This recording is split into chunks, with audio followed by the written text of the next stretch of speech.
and the safest spot for us reporters, to be indoors. So, like I said, we have a couple details to share that we've heard Amanda mention. Obviously, numerous people have been injured.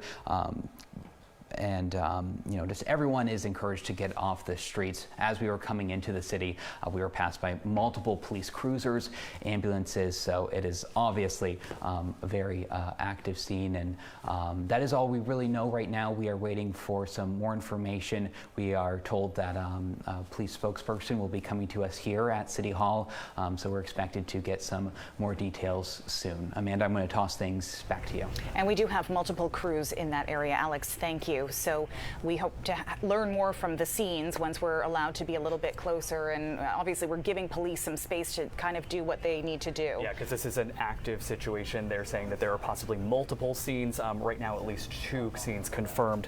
I also want to address the hospital situation here. We said that Central Maine Medical Center just releasing a statement to us telling us that they are reacting to a, quote, mass casualty, mass shooter event. At this time, there are no specifics to share on the number of casualties. Central Maine Healthcare is coordinating with area hospitals to take in patients, and they will keep us updated as soon as they get more information. But again, this is an active situation, so they are dealing with that right now. And we did hear from St. Mary's again earlier, who said they were busy in a breaking meeting talking about how they were going to handle all of this. So I'm sure they're very busy as well, where they are. And I believe we have a statement from Lewiston Public Schools. Of course, school isn't in session at the moment, but school leaders tell us that the schools were placed into lockdown during evening activities, if there happened to be any.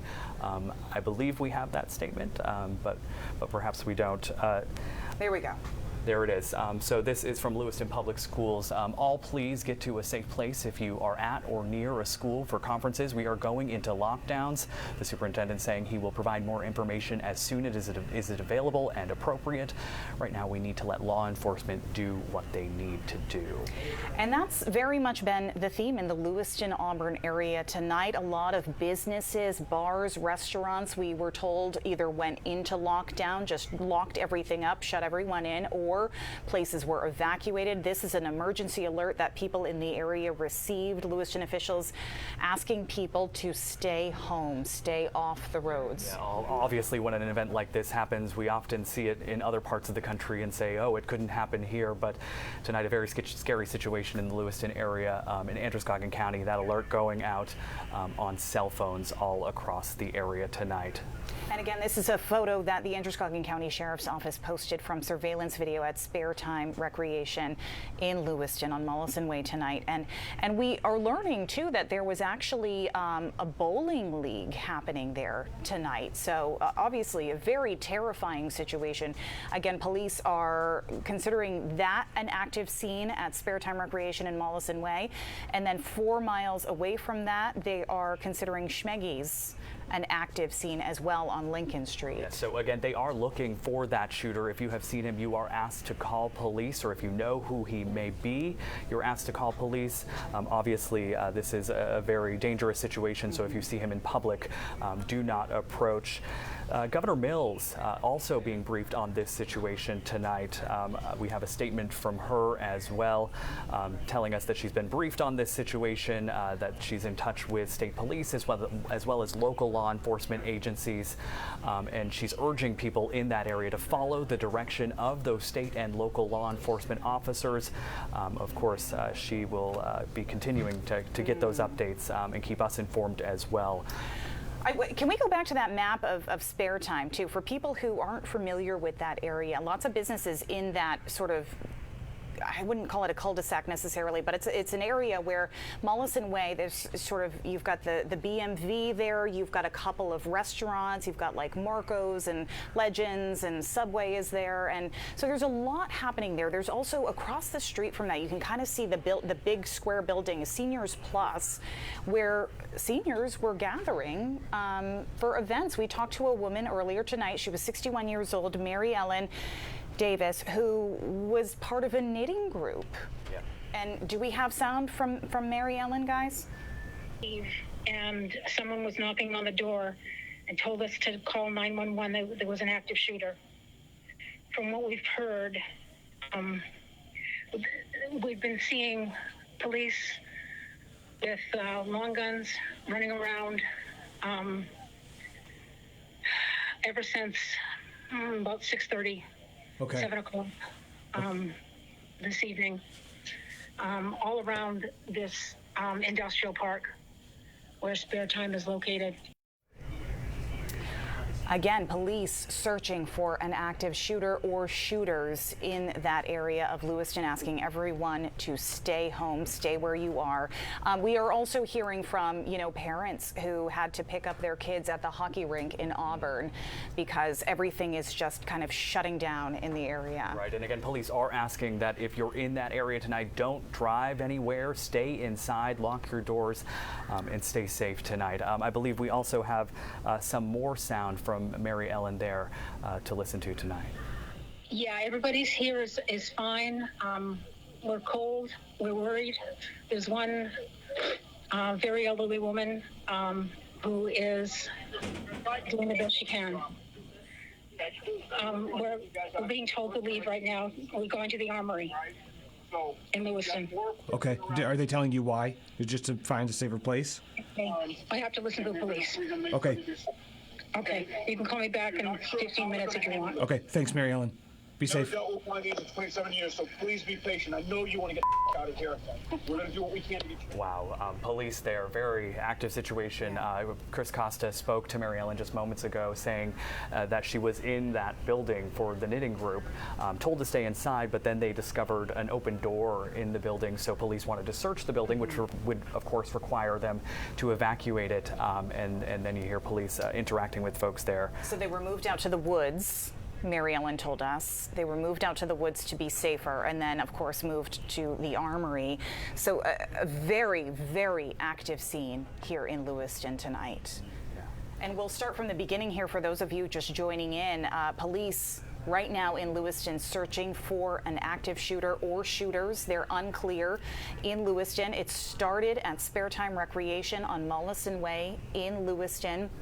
This is a photo that Androscoggin County Sheriff's Office actually shared, and they're asking anyone who may recognize this person to email them or respond to this Facebook post that they shared. You can email them at dispatch@androscoggincountymaine.gov. Again, dispatch@androscoggincountymaine.gov. You can bet their phone lines are very, very busy right now, so you may not get through to them. I'm sure, but again, if you see this shooter captured on surveillance video right here entering that Spare Time Recreation facility with an apparent large gun, please give police a call.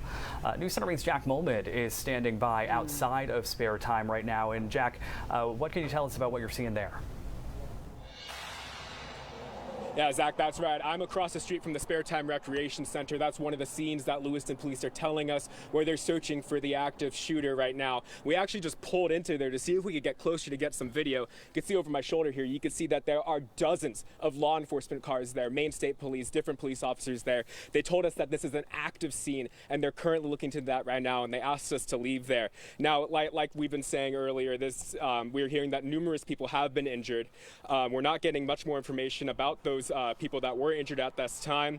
Again, this is an active shooter situation, and everybody in Lewiston is being asked to stay inside and get off the roads as they search for the shooter or shooters. Now, the shootings, they have happened at Spare Time Recreation. That's where I'm standing across the street from right now, and a bar named Shemengen. They're also searching a Walmart. The Walmart distribution center. Can't confuse that with the one in Auburn. This is the one in Lewiston. That's the distribution center.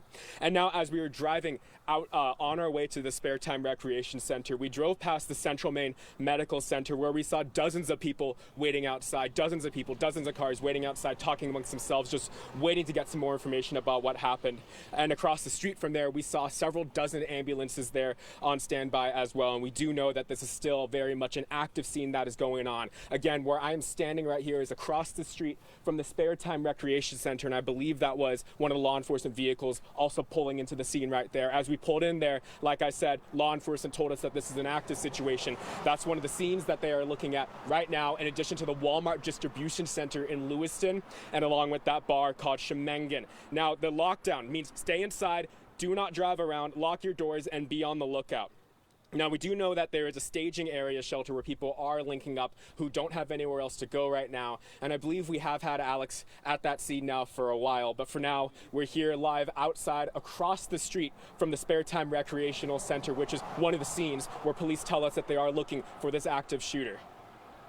Jack Molman live in Lewiston for us tonight. And Jack, you mentioned still an active scene happening behind you. Are you seeing kind of people who were bowling there, or is it just police? Has everyone kind of been evacuated from that scene?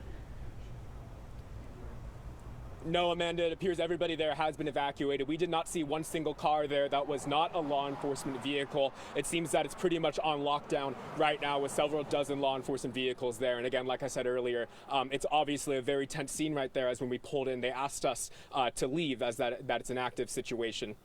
All right, Jack Molman, we'll check back in with you in a minute. Right, and one of our colleagues here at News Center Maine shared with us that there was a personal connection to one of our colleagues here who had a family member at Spare Time this evening. And they are currently in surgery from what we're hearing. And again, I think this is something that's going to impact a lot of people. We're hearing a number of people are injured out of this situation. Again, police are not confirming any deaths at this point. They're not giving us a number on how many people are injured, because I'm sure they're also still trying to figure all of that out. It's a very, very active situation. Of course, and they continue to look for this man. Please take a look at your screens there. I know it is hard to look at. Seeing a man with a gun walking into that Spare Time recreation facility. If you know him, if you even think that you know him, police do ask that you give them a call. If you see him in public, you should also call police, but do not approach him. Police are still looking for that shooter, and they say even possibly shooters this evening. We're hearing from several people weighing in, including our politicians. Governor Mills weighed in earlier. We just got a statement in from Senator Angus King's office. Do we have that to pull up for you? Here it is. That's Governor Mills' statement saying, "I am aware of and have been briefed on the active shooter situation in Lewiston. I urge all people in the area to follow the direction of state and local enforcement." Going on to say, "I will continue to monitor the situation and remain in close contact with public safety officials." Senator King saying he is deeply sad for the city of Lewiston and all those worried about their family, friends, and neighbors. He is receiving regular updates and awaits further information, and will be headed directly home to Maine once the Senate's final vote is held tomorrow afternoon. Given the shelter in place currently underway, he asks all in Androscoggin County to allow first responders to address the threat, stay indoors, and report any suspicious behavior to the local authorities. Again, that's Senator Angus King there sharing that statement tonight. And of course, the local authorities agreeing with that sentiment.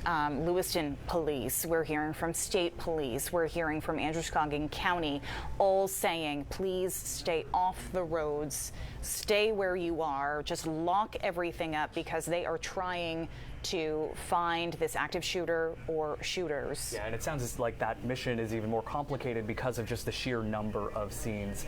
Right now we have 2 scenes, the Spare Time facility as well as Schmenge's Bar and Grill, but it seems like there could be even more that they're dealing with, that senior living facility as well as several other places in the Lewiston area tonight. So again, reports of an active shooter in Lewiston tonight, multiple people injured.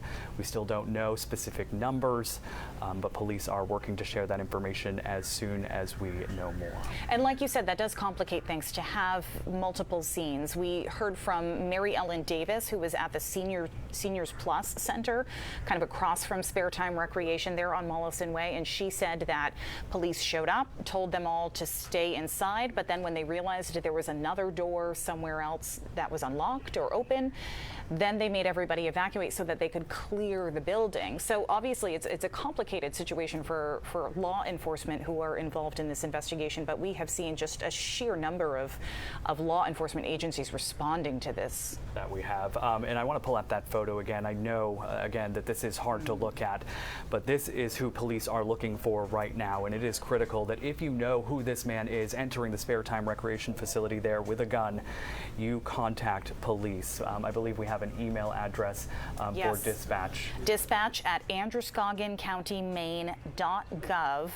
Again, dispatch@androscoggincountymaine.gov. They also say you can respond to them right there on Facebook. They are actively monitoring that as well. Now, we talked about the hospitals. We called St. Mary's Hospital, and obviously they were very, very busy. They said, we are in an emergency meeting right now. We can't speak about what's going on. We did also hear from Central Maine Medical Center. That's a trauma hospital in Lewiston, and they said that they are reacting to a mass casualty, mass shooter event. At this time, there are no specifics to share on the number of casualties. Central Maine Healthcare is coordinating with area hospitals to take in patients. So again, this is an active shooting situation in Lewiston. This is the gunman that police are looking for right now. Police are asking that you stay inside, stay off the roads. If you do know who this is, please contact police. We are continuing to get more and more statements from Maine's political leaders tonight as well. Shelley Pingree, Congresswoman Shelley Pingree, sharing this statement. I am closely monitoring the reports of mass shootings in Lewiston. The unfolding violence is shocking, and I am holding the affected communities in my prayers.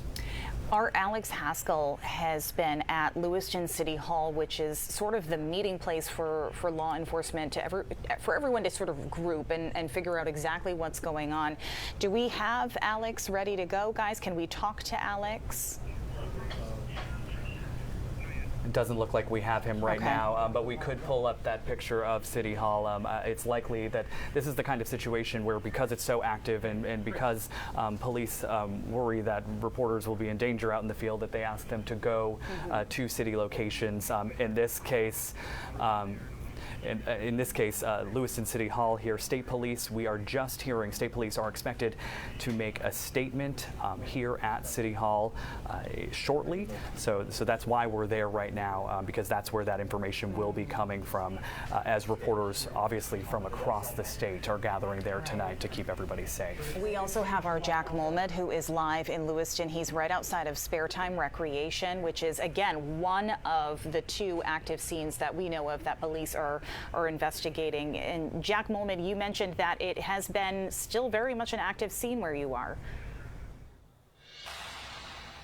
That's right, Amanda. Like you said, I'm across the street from Spare Time Recreation, and if you look over my shoulder here, you could see that this is very much still an active scene. As we pulled in there, looking to get some better picture of what's happening, police told us that we need to leave. They said that that was very much an active situation, and like we've been hearing all this time, this location at the bowling alley, the Spare Time Recreation, along with Shemengan Bar, and then the Walmart Distribution Center in Lewiston. Not to be confused with the Walmart store in Auburn. This is the Walmart Distribution Warehouse in Lewiston. Those are all areas in which law enforcement are searching. Now, when we were in this parking lot, we did see several dozen law enforcement cars there. And while we were driving up this road here, we did see several dozen people waiting outside the Central Maine Medical Center. There were dozens of people there talking amongst themselves, looking just for more information about what's going on. And then across the street from Central Maine Medical Center, we saw more than a dozen ambulances on standby.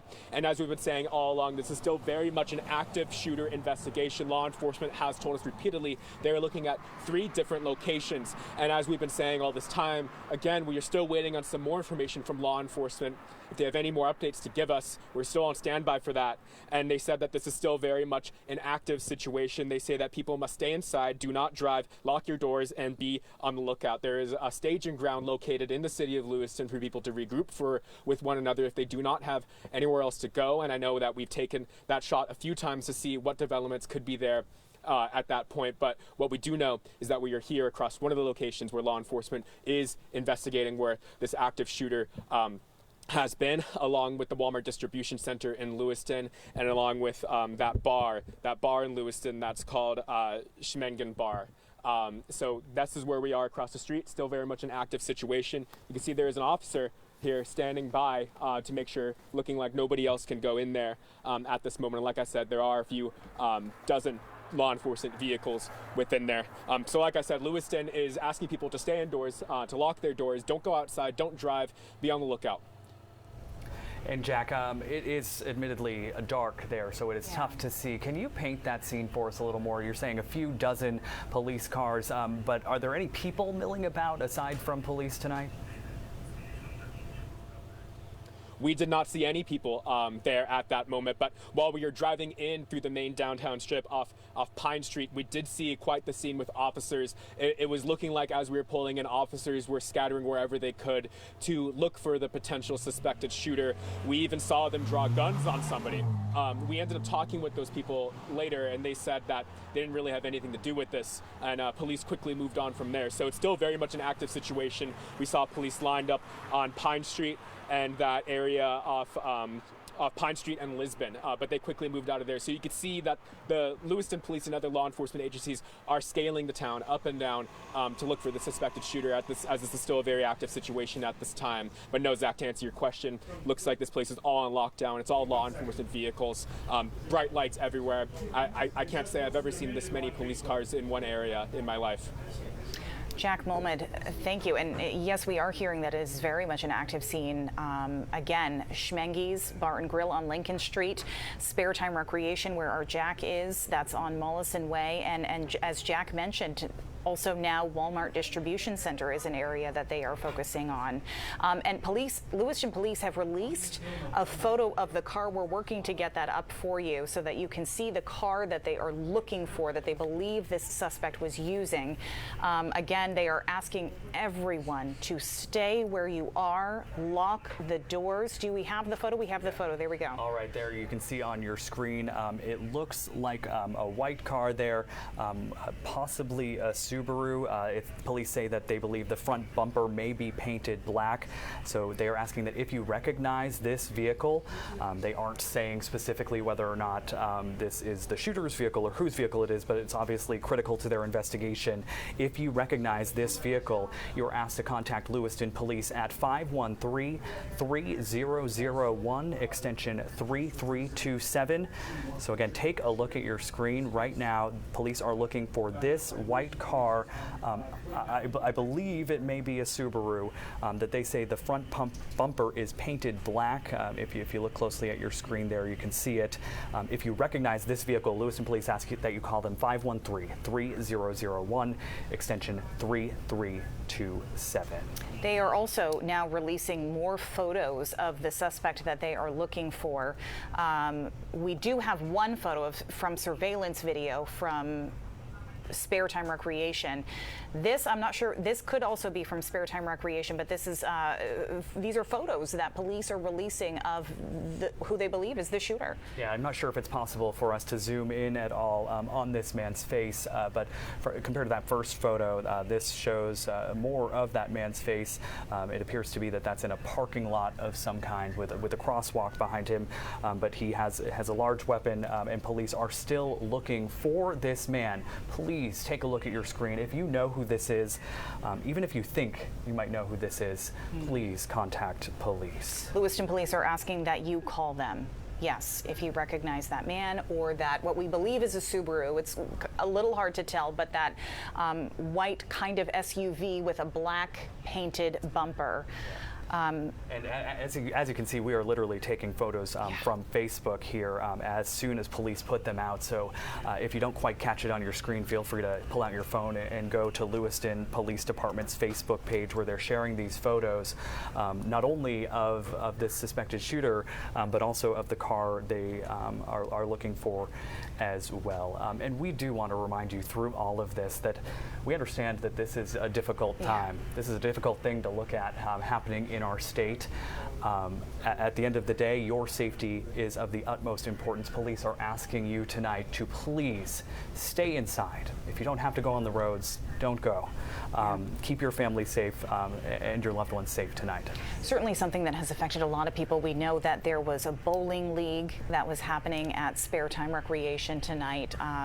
We have a sales manager who mentioned to us that one of our coworkers, her brother-in-law, was one of the victims. He's currently in surgery, so our thoughts and prayers to him and everyone involved in this. Now, there are some news stations that are reporting numbers, but at this point we do not have anything confirmed in terms of how many people are injured or whether anyone has been killed here. But we do know from Lewiston Police that a number of people have been injured out of these active scenes. Again, we know Spare Time Recreation on Mollison Way. We know Schmenge's Bar and Grill on on Lincoln Street, and we know of Walmart Distribution Center in Lewiston. Right, and you know that area perhaps better than I do. It's a busy area. There's all sorts of different places like that to go, and a bowling alley, a place folks go after work at the end of the day to meet up with friends and enjoy themselves. And we know, right down the street from there are a couple of restaurants. You've got Legends and Marco's, and you've got Subway, and right across the street there was Seniors Plus, where a number of seniors were meeting. We talked to one woman, Mary Ellen Davis. She spoke to Chris Costa on the phone a little bit earlier tonight. That was very much an active situation while he was on the phone with her. She was at Seniors Plus. Can we take some sound from Mary Ellen? Yeah, everybody's here is fine. We're cold. We're worried. There's one very elderly woman who is doing the best she can. We're being told to leave right now. We're going to the armory in Lewiston. Okay. Are they telling you why? It's just to find a safer place? I have to listen to the police. Okay. Okay. You can call me back in 15 minutes if you want. Okay. Thanks, Mary Ellen. Be Never safe. dealt with one of these in 27 years, so please be patient. I know you want to get the out of here. We're going to do what we can to get you out of here, but I got to protect everyone. Okay? Thank you. Wow, that is some really tough sound to listen to. Obviously an intense moment, not only for those folks who were at that Senior Plus facility. Mary Ellen telling us that they were in there for a knitting group that was coming together. Not just folks that lived there, people from the community coming in just to spend the night together, forced to shelter in place. And then police, apparently, according to Mary Ellen, realized a door was left open. So then they were concerned that there could be a danger, and they had to sweep the building, requiring them to move them out. And that's when she was on the phone with us there, and police trying to handle that situation. And of course, they're trying to handle situations like that in multiple parts of the city tonight. We are expecting an update from state police at Lewiston City Hall shortly. But I also want to share, we are just learning on Twitter that Boston ATF agents are responding to Lewiston. So this is having far-reaching effects, not only for the city of Lewiston, but for agencies all across the state. The local sheriff's office, as well as state police, and now Boston ATF is also on the way to the scene. Multiple agencies responding. Again, this is from surveillance video from Spare Time in Lewiston. This is who police are looking for right now. If you recognize this person or this vehicle here, which has a black bumper, it looks like a white or a silver crossover vehicle with a black bumper, police are looking for that person and for this vehicle. If you know anything, you can call Lewiston Police. You can also reach out to Androscoggin County Sheriffs. They say they are responding on Facebook. They're also responding you can email dispatch@androscoggincountymaine.gov. Again, dispatch@androscoggincountymaine.gov. And as Zach mentioned, this is something that has affected a lot of people in that area. We know multiple bars, restaurants actually closed down. Some of them locked their doors, locked everyone in until they could figure out what exactly was going on. And this remains an active situation. Yeah, so at this point, there still could be those people that are locked in places. But of course, we haven't received an update from police just yet to say specifically what's going on there. And I want to ask our control room to perhaps pull up that close-up shot we have of the shooter, because I think it's really important that we look at who he is tonight. Police are still searching for this man, clearly caught on surveillance camera here in a parking lot. You can see a closer shot of his face here compared to that photo we were sharing earlier. Appears to have a large gun in his hands. If you know him, please give police a call. Yeah. News Center Maine's Alex Haskell is standing by for us at Lewiston City Hall, where, Alex, I hear we're supposed to get more information from state police in just a few moments.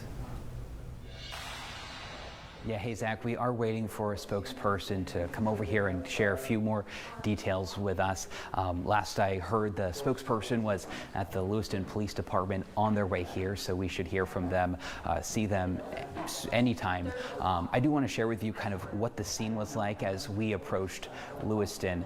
We got an alert on our phone, and I want to read it to you. Our phones were buzzing, and we got this alert that said, an active shooter is located in Lewiston. Avoid the area and shelter in place immediately. Lewiston officials will follow up as the situation de-escalates. So this is what a lot of folks were seeing, and as we were also approaching Lewiston, I'll never forget it. We were crossing over a bridge into the city, and I just saw a gentleman who was probably out for a walk with his headphones, just sprinting into the city, and the fear on his face, as I imagine he was hearing the news and was going to safety. So that is something that will stick with me. And then after that, there was, of course, multiple police cruisers passing us, ambulances. I believe my photographer also mentioned that he saw a SWAT vehicle. So just many officers in this area, and of course our thoughts are with them during this dangerous time. But we are here in City Hall and just waiting for the State Police spokesperson to get here and hopefully share some more details with us. But that is all we have right now. We are here, we are safe, and just waiting to get some more details. Amanda and Zach, I'll toss things back to you and let you know right away when we hear anything new. Alex, you mentioned, seeing that man with his headphones, really heart-wrenching. Can't imagine what people in the area are feeling, how scary things are right now, how tense things are right now. Did you also happen to see, a lot of police activity, a lot of ambulance activity? So we saw a lot of police cruisers, a lot of ambulance pass us, I think about 10 as we were here in Lewiston.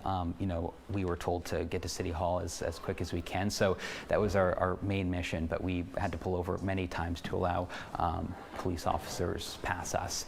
We do stories here in Lewiston at nighttime. It's fairly active city, and it was quiet on the sidewalks, and that was a new experience. So very active with police, but many people are staying indoors and listening to the advice given to them.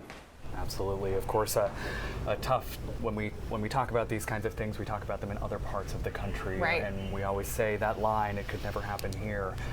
And unfortunately, it looks like it has. That alert going out on cell phones across the greater Lewiston area tonight. Right. That's been tough. And I'm from the area. Brian Yacono's from the area. We have family and friends, a lot of family and friends out in that area. Obviously, our hearts go out to everybody out there. But it's something, again, that affects so many people. Obviously, it affects the entire state of Maine because we haven't seen anything of this magnitude before. But also it affects, they had a bowling league happening at Spare Time Recreation in Lewiston. That was one of the scenes. There are restaurants right there where families with their children are out to dinner. You had kids who were playing hockey at the rink in Auburn who had to stop playing hockey, who had to go home. You have people in restaurants that were just completely locked down in the area. So glad to hear that the streets are clear, that people are taking heed, that they are listening to police and staying where they are. Meantime, this is all, of course, because this is an active situation. They are looking for this man right there on your screen. If you know who he is, please give police a call. It really doesn't matter how you get a hold of them. You can call them on the phone. You can reach out to them on their Facebook page. I believe we also have a photo of the car police say they are looking for. We are, as you can see, just pulling up this information right on Lewiston Police Department's Facebook page. So if you don't catch it here on air, feel free to pull out your phone and go there. But this is that car they're looking for, a white vehicle. It appears to be a Subaru of some kind of wagon SUV crossover type. Police say the front bumper is spray painted black, as you can kind of see there in that photo. So if you know whose car this is, please, or if you see it, please give Lewiston Police a call at 513-3001, extension 3327. Again, that's 513-3001, extension 3327. This, of course, is affecting area schools as well, despite the fact that they're clearly not in session tonight. But we heard from Lewiston Public Schools earlier tonight. They said if anyone was out, that they urged them to stay inside. We also just heard from the community college out there, Central Maine Community College, saying due to the active shooting situations reported in Lewiston and that the suspect or suspects currently remain at large, CMCC will be closed Thursday, October 26th. Students living on campus will be provided additional guidance. Our thoughts are with our entire community this evening. And you can see in this video here people running from the scene, police cars all around. We are working to get some more information for you. State police are expected to give an update at Lewiston City Hall any moment now. And of course, as soon as they speak to the media, we will have that live here on air and online. And as Amanda said, this has far-reaching impacts. So tonight, this isn't just impacting Lewiston. When something like this happens in Maine, it affects the entire state and communities surrounding Lewiston. We're also hearing agents from as far away as Boston. ATF agents are headed to Maine. State police, Androscoggin County, Lewiston police, other local police departments, all train for this. We have covered those stories where they train for every situation and how to respond to this situation, and they all jumped into action tonight, and they are at several scenes in the city of Lewiston tonight just trying to make sense of what happened. This video, you can just see the sheer number of people. Yeah. And what's been most helpful to them through this investigation is having people stay where they are. Shelter in place is what they're calling it. They are calling this a manhunt. They're asking people to lock the doors, stay inside, stay off the roads, keep things clear for them to move around and do what they need to do. They obviously have leads that they're following, and I'm sure they'll update us on that when we hear from them when they step into Lewiston City Hall to brief us. Now, you mentioned this affects the entire state. We heard from Governor Janet Mills a little bit earlier. She had released a statement, and she said in part that she is aware of and has been briefed on the active shooter situation in Lewiston. She said, I urge all people in the area to follow the direction of state and local enforcement.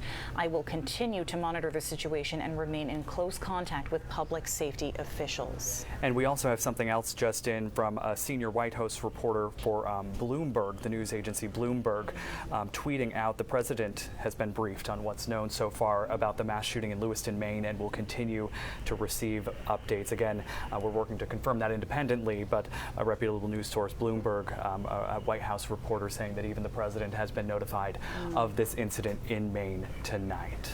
Again, just to reiterate where this area is, the active scenes, we know Spare Time Recreation on Mollison Way in Lewiston, and then about 4 miles from there, Schmeggy's Bar and Grill on Lincoln Street. And as our reporter Jack Mulmid told us earlier tonight, they are at Walmart Distribution Center in Lewiston as well, all active scenes. And we do believe that Jack has moved locations. I don't know if he's prepared to speak with us at all, or it looks like he's in the midst of talking with somebody now, so we'll give him a moment before we go back to him. But these are...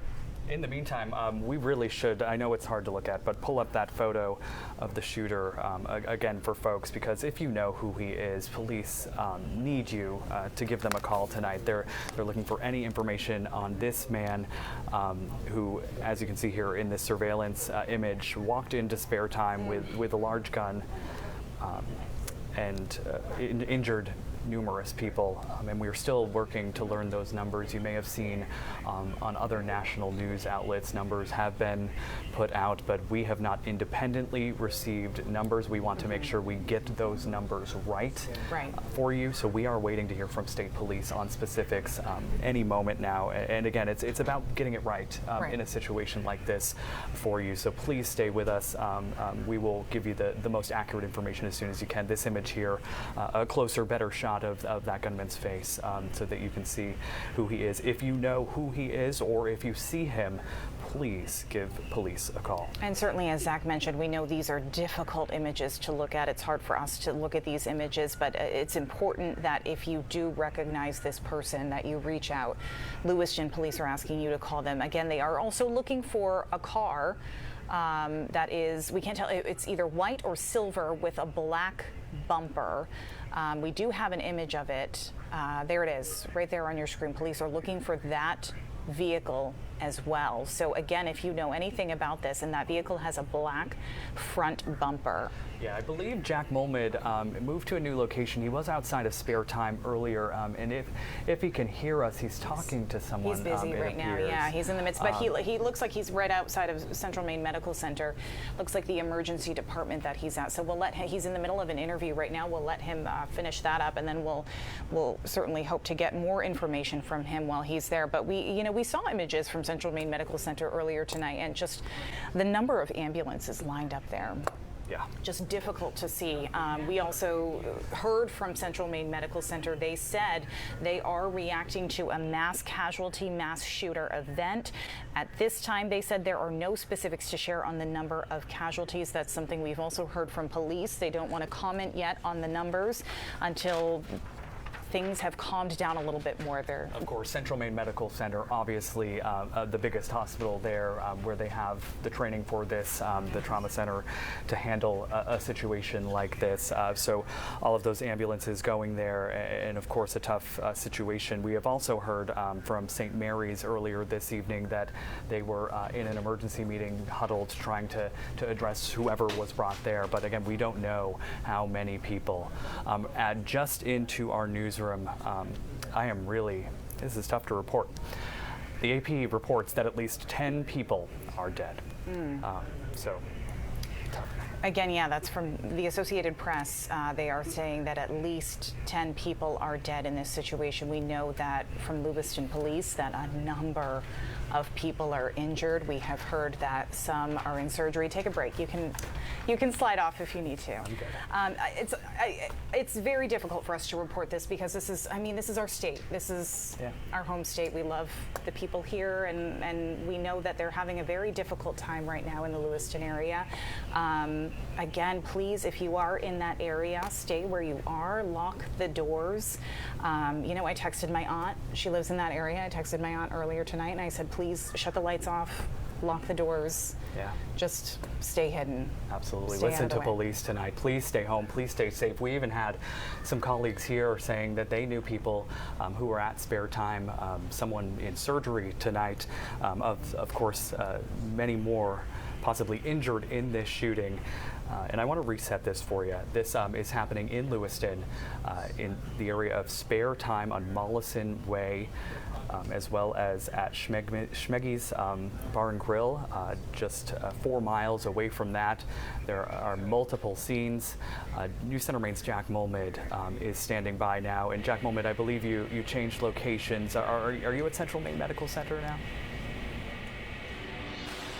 I did, Zach. Yes, that's correct. I am in front of Central Maine Medical Center, where it is very much an ongoing scene right now. There are dozens of families standing here waiting to find out more information about what's going on, what happened here tonight here in Lewiston, where you guys have been reporting all night that there is an active shooter situation, and law enforcement, Maine State Police, Lewiston Police, different agencies from all over are looking for the suspect. And if you hear anything right now, though, we've heard 2 choppers come in just within the last couple minutes. And over my shoulder here right now, you could see where there is an ambulance set up. There are multiple beds out there. There are law enforcement and medical first responders pouring into this ambulance right now. And like I've been saying earlier, this is still very much an active shooter situation. Families here confused and frustrated and just sad over what's happening right now. I spoke to a woman named Julie. She tells me that her son was at the Schmeggy's bar when she got the call that the shooting happened there. She rushed here to Central Maine Medical Center. I talked to her. She said that she's frustrated, angry. She just wants some information to find out more about her son's condition. And as you can imagine, only imagine, it's just pure frustration here. There are people standing here just waiting to find out more information about really what happened here regarding those multiple injuries that we're hearing about. And since we driven by about an hour ago here at Central Maine Medical Center, there have been dozens upon dozens of people waiting outside. Across the street, there still are about a dozen ambulances there. And I don't know if you can see, but there's an ambulance driving by, so people still pouring in left and right here into Central Maine Medical Center, where it still very much is a shelter-in-place situation here in Lewiston. And if you could hear me, there is a helicopter right now that is landing right now and it looks like stuff is happening right now. It looks like people are leaving. If my photographer can turn the camera out to the main entrance of the hospital, you can see that there are people pouring around the main entrance. It looks like some kind of thing is happening. I'm not sure what happened. And then people are confused as to what's happening right now. We believe that they're asking people to go inside. And if you could see to my right, if we could get past the sign right here, there is a law enforcement officer standing there on the side of the road, armed and ready. It seems that they're asking people to go inside right now, but for now we are here outside the Central Maine Medical Center, where it is very much more of an active scene. And as I said, this is still an active scene happening at the Schmenge's bar, where the police said that they are searching, along with the Walmart Distribution Center here in Lewiston, and along with the Spare Time Recreation Center. Those are all three areas that people are searching for at this time. And as I spoke, we saw multiple ambulances, about 3 or 4 helicopters land here at the hospital. It's just an intense scene. People frustrated and scared and confused over what's happening here. Zach, Amanda, I don't know how to quite describe the feeling that I'm getting from people here, but it's just pure shock, and I can't really, I can't mince words here by saying it's just pure shock. That's what I'm seeing here. All right. Adding to that shock, we just learned from NBC News, who learned from Lewiston Police, that 22 people are dead now out of this. And Jack, just at Central Maine Medical Center, which is the trauma hospital in the area, and you know that they train for things like this, but you can never be prepared for something like this. Absolutely. And Jack, you're still with us. No, Amanda, you can. Go ahead, Jack. I am. Yes, hello, can you guys hear me? Yes. Yeah, I was gonna say, you can't really illustrate that. 22 people dead. Is that what you heard from Lewiston Police, Amanda? Yes, we just learned that from NBC, who says they heard it from Lewiston Police. So Jack, that is, yeah. Yeah, tough to hear for Go all ahead, of Zach. us in the state tonight. Of course, Jack, I want to stay with you just because you're on the ground there. There's a lot happening. We heard a helicopter above you just a bit ago. All of those folks gathered outside of Central Maine Medical Center. You spoke to one woman. What is the feeling like there from people that you're talking to on the ground tonight? You know, you can't understate it as much. She said that this is one of the worst days for people, not only in Lewiston but statewide. And hearing upon that number of 22 people killed is what you said. That's unspeakable. That is not just Lewiston, not just Maine. That is the nation. And when speaking with Julie, you know, I think she put it well. Beyond the confusion of not knowing her son's condition, she said that she is, quote, pissed off over what's happening, why we hear about this, and now you're just saying 22 people. I think Julie spoke to it without even knowing that totality of human loss we're seeing here in Lewiston. She said that she's frustrated. She moved to Lewiston when she was 17 or 18 years old, and it's been several decades since, and she says that she's never pictured this happening. It's one thing to say you never picture this happening, but when you're really here and see it, it's there's no other words that can describe what's happening. Yeah, very difficult. And Jack, you started to talk about how hospitals, you know, they obviously train for something like this, but you can never really truly prepare for trauma like this. And Lewiston, it's a big city, but it's still a fairly small area. And it's astounding to me when you see the images that your camera panned over, and we just saw crowds of people standing outside of the hospital. I mean, that's not anything we have ever seen. Yeah, and if you look to my right, you could still see that there are crowds of people out there. And Amanda, as you said, people train for this. They train for this often, you know, but nothing can really ever prepare you for this. And I'm sure that news of 22 people, that is setting in for a lot of these people, even people who still don't currently know the gravity of what's happened to their loved one. And, you know, it's just horrible to hear. Being somebody to stand outside there, to know that the fate of your loved one is up in the air, and seeing that headline that 22 people were killed here in Lewiston this evening, nothing more to say about that other than just a pure shock. We'll be live here. We'll continue to bring you updates on this tragedy where we're hearing that 22 people have been killed in Lewiston by an active shooter tonight. Zach, Amanda? Yeah, Jack Mulmid, we'll give you a break. I know this is tough to report on, Jack, outside of Central Maine Medical Center there. Thank you, Jack. And a reminder, right now, police are asking people in the area to shelter in place, stay inside. If you don't have to go anywhere tonight, do not. Multiple businesses in Lewiston and Auburn shut down. People asked to stay inside. We're going to pull up that picture again. Police are looking for this vehicle, this white car, and this man. This is the shooter that they are looking for, who appeared to walk into Spare Time in Lewiston tonight with a large weapon and open fire on, at this point, dozens of people. We have yet to hear about how many more have been injured. So if you know who this man is, police say they are still looking for him, perhaps even others. If you know who he is, please give police a call. Or if you see that white car there, also on surveillance video with some black paint on the bumper, Lewiston police ask that you give them a call, reach out on Facebook, email, whatever you have to do to get them the information they need tonight. Yes, and we know these images are really, really difficult to see, especially in a community here in Maine. But very, very important that you look at this image and let police know if you do recognize that person or this vehicle. Obviously, something that has affected the entire state. We heard from Governor Janet Mills. We also had a statement from Senator Angus King tonight, where he said he is deeply sad for the city of Lewiston and all those worried about their family, friends, and neighbors. He's receiving regular updates. He awaits further details from authorities and will be headed directly home to Maine once the Senate's final vote is held tomorrow afternoon. He is also asking all Androscoggin County people to allow first responders to address the threat. Again, stay indoors and report suspicious behavior to the local authorities. And we are also just getting into our newsroom a statement from Congressman Jared Golden, who of course is from Lewiston. He represents that district, District 2. His statement reading, "Like all Mainers, I'm horrified by the events in Lewiston tonight. This is my hometown. Right now, all of us are looking to local law enforcement as they gain control of the situation and gather information. Our hearts break for those who are affected, and we encourage everyone to follow the directions of the authorities as they conduct their work." Again, that's Congressman Jared Golden there.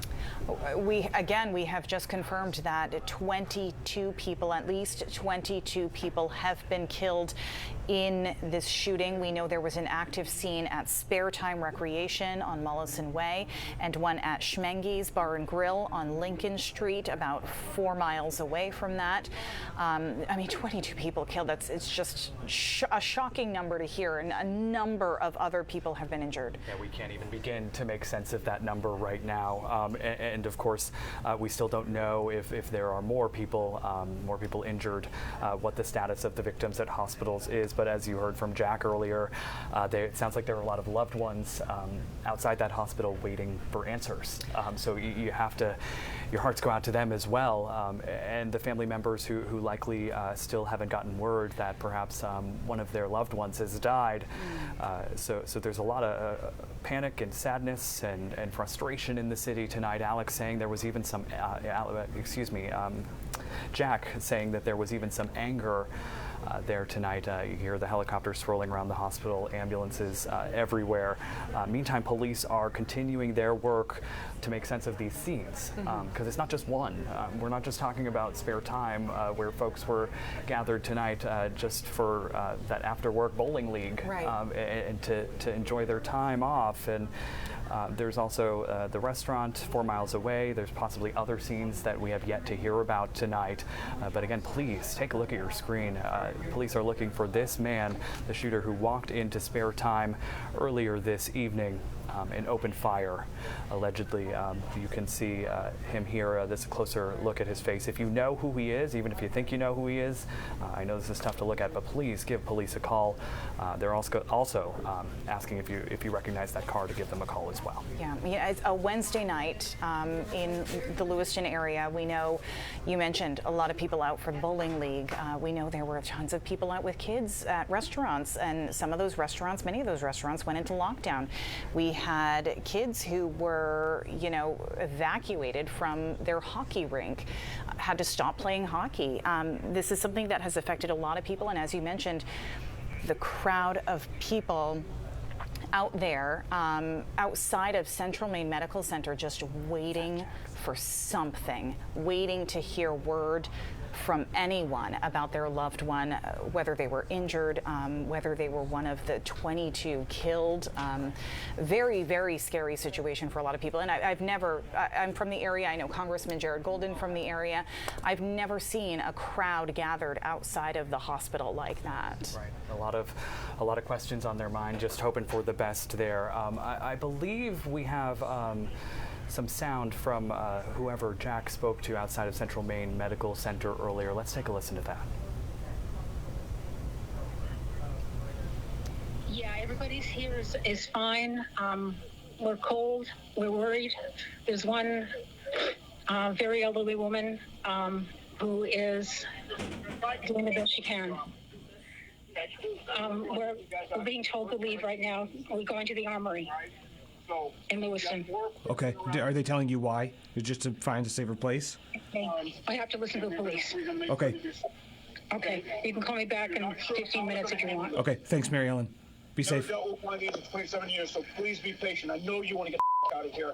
We're going to do what we can to get you out of here, but I got to... That was not from Jack, Yeah, but that was Mary Ellen Davis, who Chris actually spoke with an hour and a half ago. She was at Seniors Plus, which was across the street from Spare Time Recreation. They were in a knitting group, and it was about 8 people, I believe she said, and the police came and said, stay where you are. But then once they figured out there was another door open, they asked everyone to evacuate. This is all what Mary Ellen told us, because they had to clear the building. They had to walk through and clear the building. And so you could hear in her voice the terror of what was going on, not knowing. They went to the woods, and then they were moved to the armory, and you can even hear the stress in the officer's voice of, I get it, this is frustrating, but we're just trying to figure this all out. Absolutely, and they aren't alone. It sounds like there are police from all over Maine, all over New England, even Boston ATF coming up to Lewiston tonight. We have seen some reporting that the president has been notified of this incident and is being updated. The governor, all of Maine's congressional delegation keeping a close watch on this tonight as all of us try to process that number of at least 22 people killed. It's a huge number. It's a startling number, and the images that we've been showing you, we know they're very upsetting, but certainly relevant to the investigation right now of who police are looking for and the vehicle that they're looking for. We do know that we are going to hear more very soon in a press conference with, I believe, Lewiston Police and State Police and Androscoggin County there, and you mentioned Boston ATF on their way up to get involved in this investigation. We have Caroline LaCour out there right now, and I believe we'd like to toss things over to you. Caroline, where are you right now? Hey, good evening, Amanda. I'm standing right in front of the Emergency Trauma Center here at Maine Medical Center in Portland. Maine Medical Center is known as the emergency department and is Maine's only level 1 trauma center. The trauma center level 1 through level 5 refers to the resources available to care for a trauma patient. A level 1 trauma center can provide the highest level of care for a patient presenting after a traumatic injury. Trauma centers are evaluated and verified by the American College of Surgeons, ACS. To improve trauma care, the ACS will evaluate a faculty's preparedness, resources, policies, and quality improvement process. Verification by the ACS is valid for 3 years. We will keep you updated as we learn more on if possibly any victims may be arriving here tonight. Amanda, back to you. We expect they probably will. Caroline, thank you. Yeah, it's just a matter of time. And we want to look at that photo again. We keep saying it is hard to look at. We understand, but it is so important that we help police at this moment. If you know who this man is, we're going to pull up that security camera footage again. If you know who he is, the shooter who walked into Spare Time earlier this evening, you're asked to give police a call. There it is. There it is right there. Security camera footage, as well as a car police are looking for tonight. If you have any information, if you recognize the vehicle, if you recognize that man, please give police a call. And I think important to note on that vehicle, one distinguishing mark of it, because it does look like a very common vehicle, is the front bumper is black. Yeah, it looks like it was painted black after the fact there, if you look closely at your screen. Yeah, just, just upsetting news, and we understand this is difficult. Trust us, it's difficult to report on, but 22 people killed in this shooting. We know a number of others have been injured. We have heard from at least one person who actually works here, her brother-in-law, in surgery right now. Just a very, very active situation still in Lewiston. Again, we know the investigation focused here at Spare Time Recreation, where these photos are coming from, and also Schmenge's Bar and Grill on Lincoln Street. That's about 4 miles away.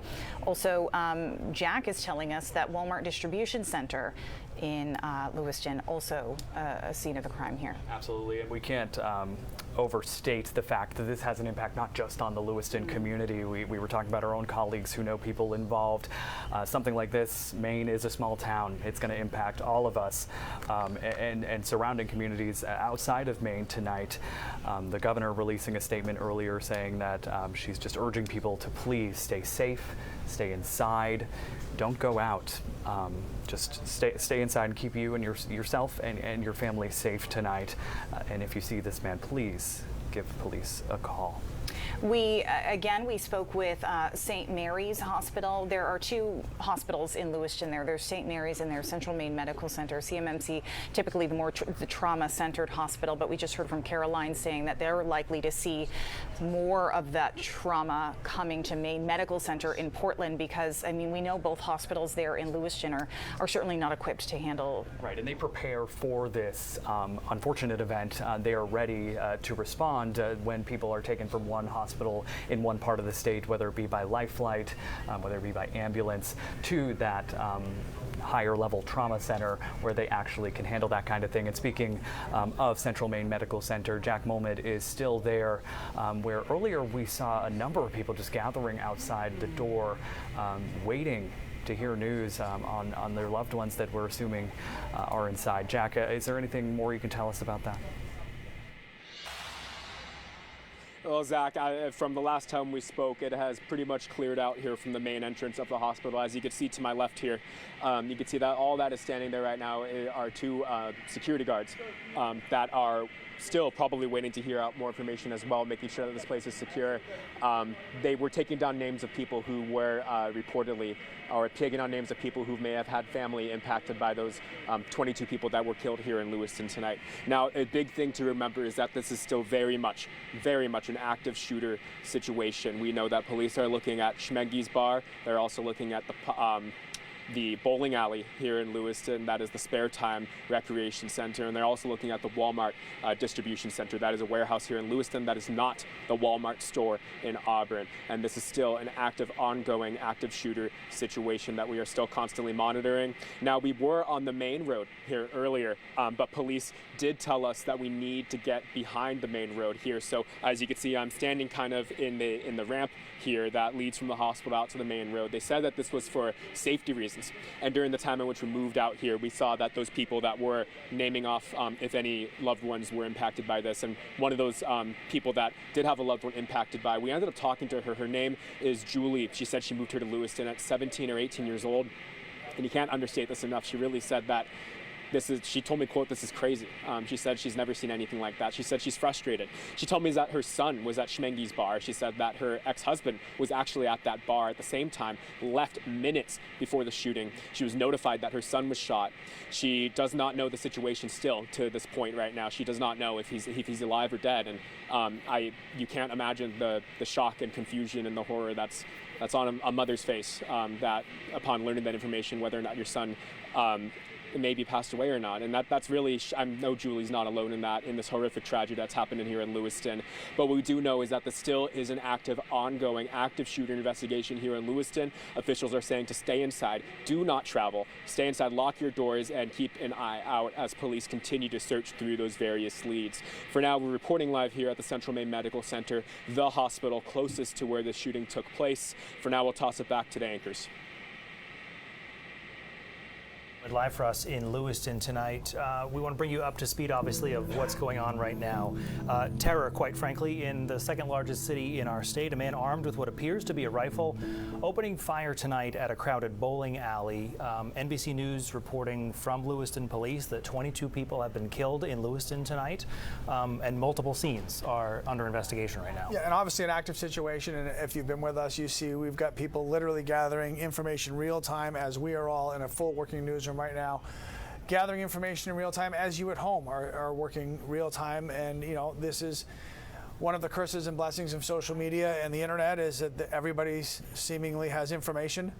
It's our job to decipher what's real and what's not, and then pass that along to you. So, you know, we're learning on the fly here with you guys and just trying to keep you updated on what's going on. Obviously, the one thing that is clear is this is a tragic day for our state. There's no way around that. This is going to go down in history and not the way that we want it to. Brian, is the two of us who are from this state, this is hard to do. This is our job to pass along information to keep people safe and let them know what's going on as we learn about it. And at the same time, these are our state mates, if you will, and the people are hurting tonight, and people are going to hurt for a long time to come. And the more we learn, the harder it is. And if we can keep these images on your screen, let us just describe what you're looking at. These are photos from Lewiston Police, Androscoggin County Sheriff's Office. This is the vehicle they believe they are looking for tonight. So take note of these images right now. These are images taken, again, police sharing these from inside Spare Time Recreation, which is in Lewiston. It's a long-standing business there. Bowling league underway tonight. From what we understand, and certainly a crowd of people there tonight as well. Yeah, and they are sharing these images so that people are aware of what they're looking for. At the same time, they're really telling people to not look for this person. They're telling people to stay where you are, stay inside. There were parent-teacher conferences going on tonight. Imagine being a parent at a school with your child and hearing that you're locked in. So this is a scary situation for everybody in Androscoggin County and for the whole state. Eyes are all over this. We've heard from Senator King. We've heard from Congressman Golden. Brian, I know you were just saying we've heard that the White House has been briefed on this, and so they're keeping eyes on this. This is obviously a very big deal. Yeah, and the big message tonight at this moment right now is this person is not in custody. There is an active search for this shooter. Lewiston is in a shelter-in-place order right now. They are urging you, do not go out on the roadways. Do not leave your house. Auburn is as well. So yeah. Both twin cities right there. And so many of us are familiar with these communities and these businesses that were certainly targeted tonight in what happened. And we know that this is a close community. Well, and to your point about, we will get to the aftermath. We will get to the details. Right now, primary concern number one is finding this man. Right. And so that people can feel safe again, because right now there are people all across our state that don't. And so the search for this man is priority number one. Maine State Police has been on the scene for a while. We are expecting to hear from them very shortly. Obviously, we've got crews all around it as well, so that as the news comes in, we will pass it along to you. And this right here is video right now from earlier tonight. Shortly after, we have to believe those shots were fired at Spare Time. Those are people running out of the building. And these are the images that we have been seeing all night, and certainly we have to assume you have as well on social media, as there is a lot of them circulating. Our crews, as Lee was mentioning, are spread out throughout Lewiston and Portland right now. We are waiting for any other official word right now from police. Again, the last word we had was NBC News reporting from Lewiston Police that 22 people were killed in this shooting tonight. We do anticipate hearing from public safety tonight.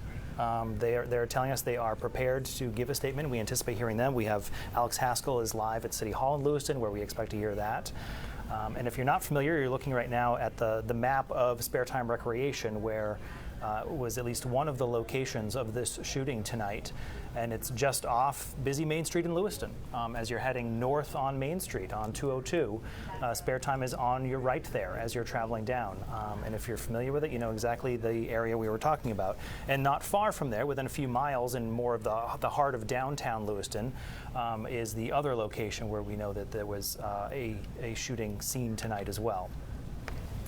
I mean, this is the thing that, you know, air quote, isn't supposed to happen in our state. And we've seen tragedies like this all across the country for years now. And I've always felt very lucky and very blessed that it doesn't happen here. It hasn't happened here. It is happening here, and that's a sobering moment for all of us from here that have so much pride in our state and that are all hurting right now as we try to learn more about what's going on, more to keep you safe, and most importantly to find the person responsible so that once they do, people can at least for now exhale and try to put the pieces together after that. Yeah, and to Lee's point, you know, the big message right now is this person is not in custody as far as we know. And that is the message. And while we are all processing and all, frankly, just processing what's going on, this is the big message right now, that this person on your screen, according to police, is not in custody right now, and there's a search for him. Governor Mills has obviously been aware of the situation, releasing a statement. I am aware of and have been briefed on the active shooter situation in Lewiston. I urge all people in the area to follow the direction of state and local law enforcement. And Senator King has also released a statement. Congressman Golden has released a statement. Senator King is deeply sad for the city of Lewiston and all those worried about their family, their friends, their neighbors. He's receiving regular updates and awaits further details from local authorities and will be headed directly home to Maine once the Senate's final vote is held, and that is for tomorrow afternoon. So. And this is not just a Lewiston-specific thing. Obviously, state police are involved. We now know that the Boston division of ATF are now involved. So this is getting much bigger attention because of the scope of what has happened here tonight. I mean, and we're talking, you know, with NBC confirming 22 people dead, that doesn't even start to touch on the number of people who've been injured by this and all of the different hospitals that are aiding and that are helping in this. I mean, this is a broad reaching event that is affecting so many people in so many different ways. Yeah, when you think about Lewis and Auburn, there are two primary hospitals there. The Central Maine Medical Center, which Jack Moment is at for us, a very active scene tonight. We've seen emergency responders there. There's St. Mary's Hospital. Obviously, there are all the trauma centers and hospitals in Portland. And Northern Light Health has also said tonight that they are on the ready. They're on standby to be able to help any way they can because of the size of this. Yep. And we heard, I think Jack, when he was outside Central Maine Medical Center, you could hear helicopters landing on the roof at the time. So obviously it's safe to assume life flight's involved here. And Jack is outside the hospital. We'll go back to him right now. Yeah, that's right, guys. I am here outside the Central Maine Medical Center here, where we have been for the last hour or so. And just to put the gravity here, it's been probably, and please correct me if I'm wrong, but around 2 hours or so since we've been here, since we got here, and we've been hearing reports of this go on. And since this.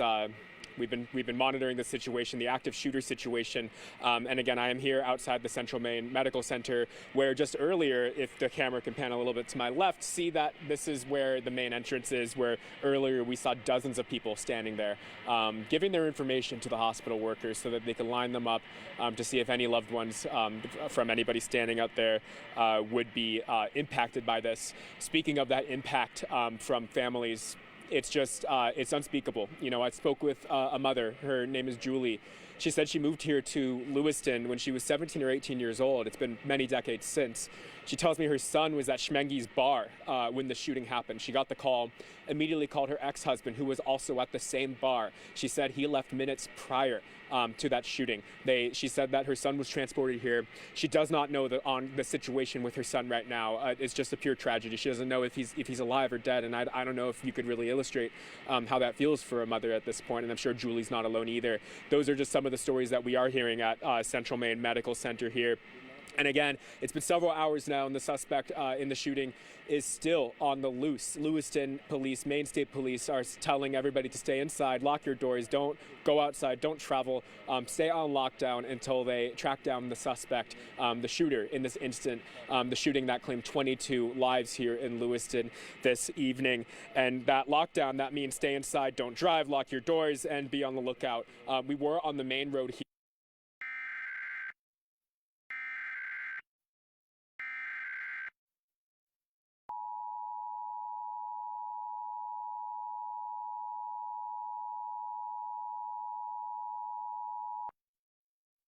Androscoggin County officials have issued a county-wide shelter-in-place order.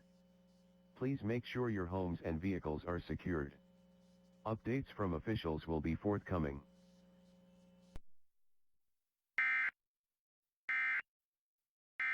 Just loss of life. It's unthinkable. 22 lives in Maine gone this evening here in Lewiston. Implications here, Maine, nationwide. And again, that suspect is still on the loose. And you're asked to contact the Androscoggin Sheriff's Center Police if you know anything about that. And I believe we've been running that photo of what we believe to be the suspected shooter there, along with some of the details of the vehicle he's driving. But for now, we've been live here at Central Maine Medical Center, just really trying to do our best to understand what's going on here in this tragedy this evening, guys. Jack, if you can stay with us for a moment. You started your evening when you first got to Lewiston at Spare Time Recreation at the bowling alley, where we understand this unfolded. Can you describe to us what you saw there? While you were talking, we saw some of the video of people running across the parking lot there. Can you describe what you saw when you got there tonight? That's right, Brian. When we arrived to the Spare Time Recreation Center in Lewiston, that's the bowling alley, one of the 3 places police say that they are looking for that suspect. We were met by armed law enforcement telling us that we need to leave, telling us that that is very much an active situation. The entire 2 to 3 minutes that we were there, we did not see a single person that was not related to law enforcement in some way. I can't tell you I've ever seen that many law enforcement cars at one point in my life before. It was a lot to see, really kind of. You understood the gravity of the situation. And you know, when we talk about the gravity of the situation, we can't forget about the woman that I spoke to earlier here at Central Maine Medical Center, Julie, who still at this point does not know really the situation of her son, who was in that shooting, who she was told was transported here to Central Maine Medical Center. She tells us she's frustrated. We had a chance to sit down with her as she was just collecting her thoughts, and here's what she had to say. My ex-husband and my son were playing pool. And next thing I know, I saw on Facebook that there was a shooting at Schmengi's where they were playing. And then nobody would tell us anything, just go to CMMC.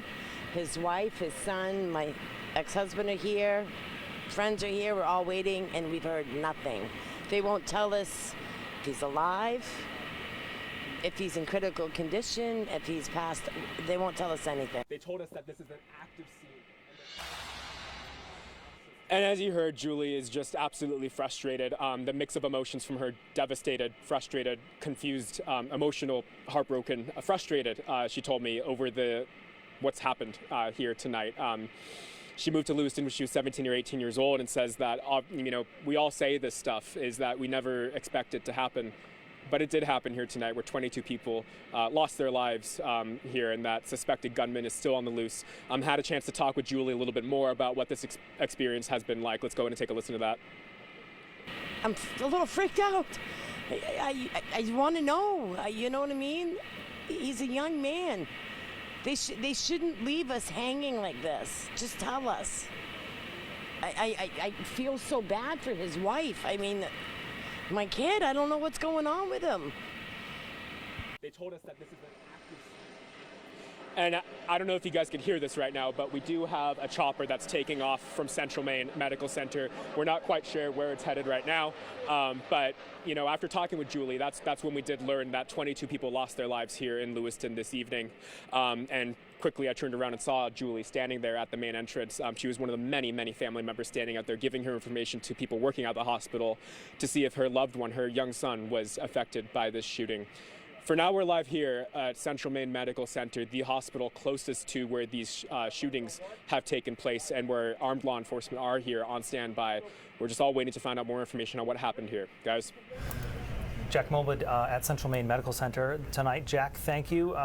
We just saw actually behind Jack's live shot there, an armed officer walking past him. So obviously multiple scenes right now and a tremendous police presence in a number of communities. Sure, and while he was talking, just a few things have happened. The White House has weighed in with an official statement. The president has been briefed on what is known so far about the mass shooting in Lewiston, Maine, and will continue to receive updates. Not much information, but it's more than what we had a few minutes ago. And the woman that Jack spoke with on camera about the fear and not knowing. And I mean, like we mentioned earlier, there were parent-teacher conferences tonight. There were events at schools in the area tonight. Now, Superintendent Robert Langlaise of Lewiston Schools has already called off school for tomorrow. I'm understanding there's a meeting that's happening right about now with all the educational staff in the Lewiston area, but obviously there won't be school tomorrow. It's going to be the last thing on people's mind. But that is not an insignificant fear. That everybody in that area and the surrounding areas didn't have to go through tonight. And luckily nothing happened at those areas. But when you're locked in and locked down and shut out and you don't know, like we all still currently don't know, where is this person? The person they've been looking for, the person driving that white Subaru, where is he? And so until that gets answered, and there's a picture of him now, this is the picture released by police of who they believe is the suspect here. Until he is found and caught, everybody's on edge, everybody's awake right now, nobody's gone to bed, nobody is moving on with their day. I mean, my phone is blowing up from people who are currently living in Maine, who used to live in Maine, who all have eyes glued to see this, God willing, get resolved quickly, so that people can at least exhale for a minute, and then we try to figure out what happened. You are looking right now on your screen. This is the white Subaru that police say that shooter, who's on your screen now, was likely driving. A distinguishing feature of that vehicle is that the front bumper is black. The rest of the vehicle appears to be a white or a silver. And again, to emphasize, don't go looking for this. It's simply for you to be aware of what police are looking for right now. Otherwise, you are urged in the Lewiston and Auburn area to stay put. And keep your doors locked as the search continues for this person.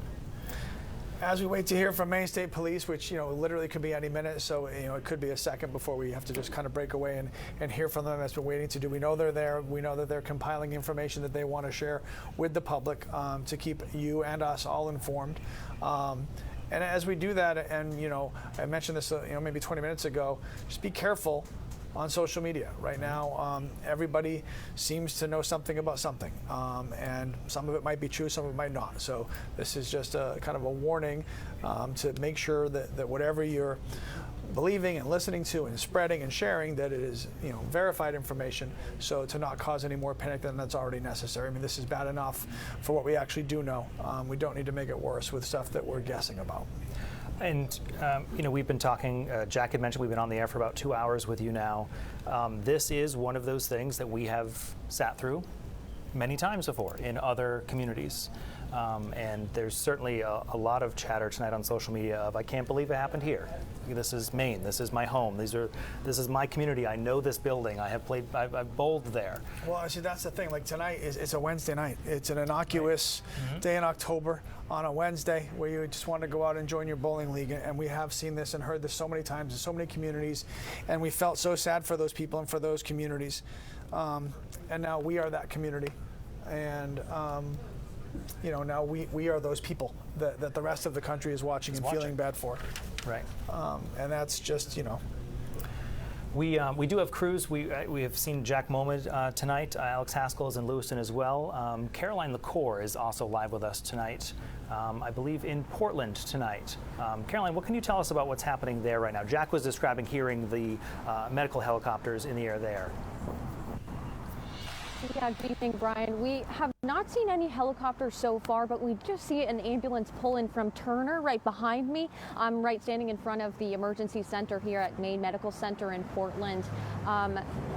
Maine Medical Center is the only level 1 trauma center in the state. The trauma center levels, level 1 through 5, refers to the resources available to take care of a patient that has gone through a traumatic injury. So they do have the resources here to take care of patients, but it has not been confirmed that victims have been here yet. But we will keep you updated as we learn more. Back to you, Brian. Caroline LaCour outside a hospital in Portland tonight. We anticipate, if the numbers are as large as we are learning, that patients, victims, would be taken to some of these other facilities. And you hear the number of 22 people killed, and one person is staggering, right? 22 is beyond our recognition here. To put it in perspective, last year, 2022, in the state of Maine, there were 29 homicides for the year. And at least what we have confirmed for right now is 22. It's beyond comprehension that something like this happened. And it's not settling to say, well, it was a matter of time. Right. It's not comforting. It's not what should happen anywhere. But certainly this is our home, and this is where we live, and these are our people, and these are our friends and our family. And we're just starting to hear from people who know somebody who was at the bowling alley, who know somebody who was at the bar, and it's becoming very personal and very real for them. And for all of us, you don't have to know these people to hurt for these people, and to feel for these people. And these are our neighbors. And this is what this state has always been about: is loving our neighbors. And whether it was as relatively simple as the ice storm of '98 to something as tragic as tonight, we rally for our friends and our neighbors, whether they're strangers or we've known them our whole lives. And the whole state is rallying around itself tonight as we try to learn more, try to comfort those who we're learning about, and try to find out more, and ultimately try to catch this person. So again, the search continues at this hour for this gunman tonight, who NBC News again reporting through Lewiston Police, 22 people killed. You were looking moments ago at a map that showed Spare Time Recreation, a bowling alley in Lewiston just off Main Street. That is one of the scenes tonight. The other was Smenji's Bar, which is also in Lewiston, kind of more toward the center of the city, if you will, in the grid streets. And police right now say this person is not in custody. We are still awaiting word from the Department of Public Safety. Maine State Police obviously involved, federal agents involved from the Boston office coming up here as well. So there are kind of two tales unfolding at this hour tonight, as Jack was telling us, with families waiting outside the hospital at Central Maine Medical Center waiting to find out the condition of their loved ones. There are certainly easily 24 families in that position at this hour, waiting for answers, waiting to find out what happened, and presumably more with family members who were injured. And then there is the active search underway right now. Our crews who have been traveling up to Lewiston tonight have said that going up 95 at the exits along the way, there were stationed cruisers with spotlights out. And that is what the manhunt looks like right now.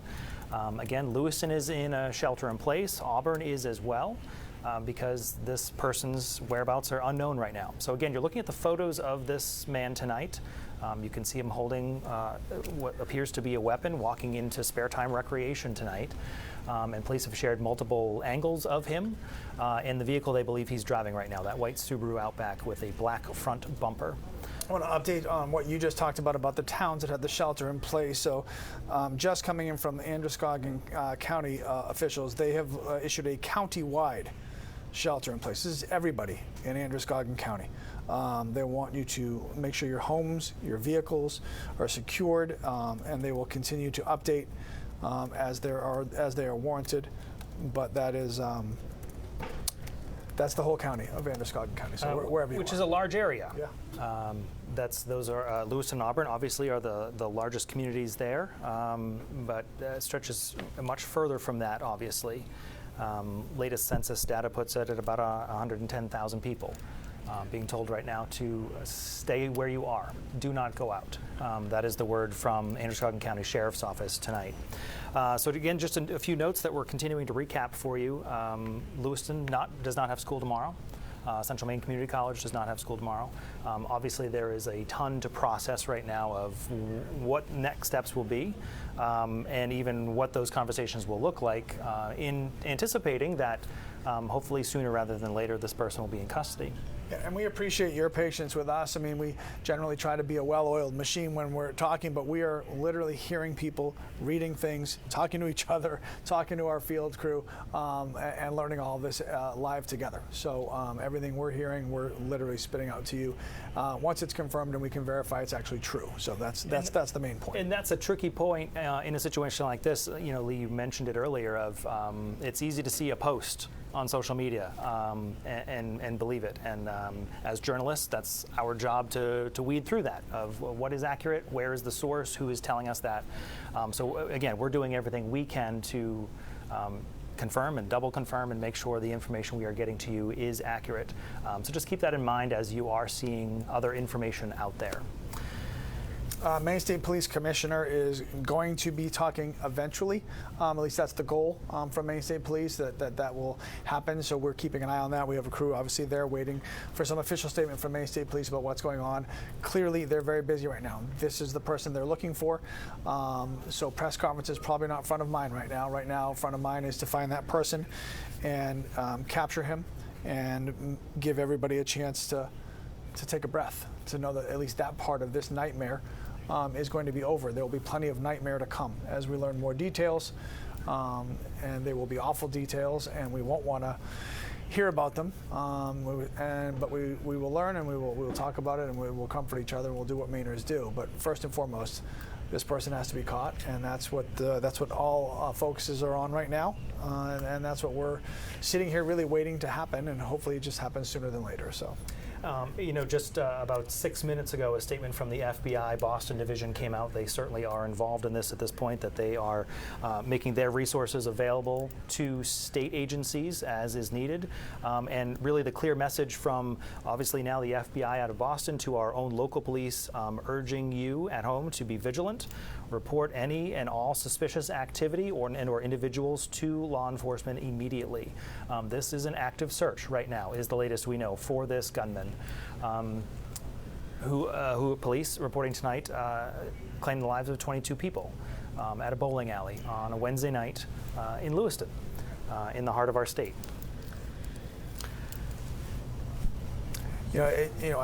We've talked about it now for 29 minutes. We've been listening to it for a couple of hours now, and then, then you just said it. And this is real. This is not a nightmare. It's a nightmare situation. It's going to feel like a nightmare for time to come, and this is not.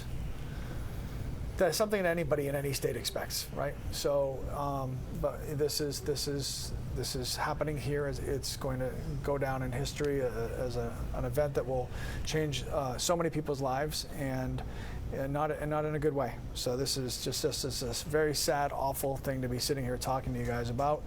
Brian, between the two of us, we've probably got 50 years of doing something like this on television, and yes. This is not something that I think either one of us ever thought we'd be sitting next to each other doing. Two kids from Maine talking about something going on in our state. So, yeah. But here we are tonight. And so again, you're looking at the images of the person police say is the gunman tonight. We've mentioned we have a number of crews in Lewiston and in Portland. A short time ago, our Jordan Sarter Francis shared a video with him on the streets, and we want to show you his perspective. How y'all doing? Good. I'm Jordan Sarter Francis. I'm with News Center Maine. What just happened?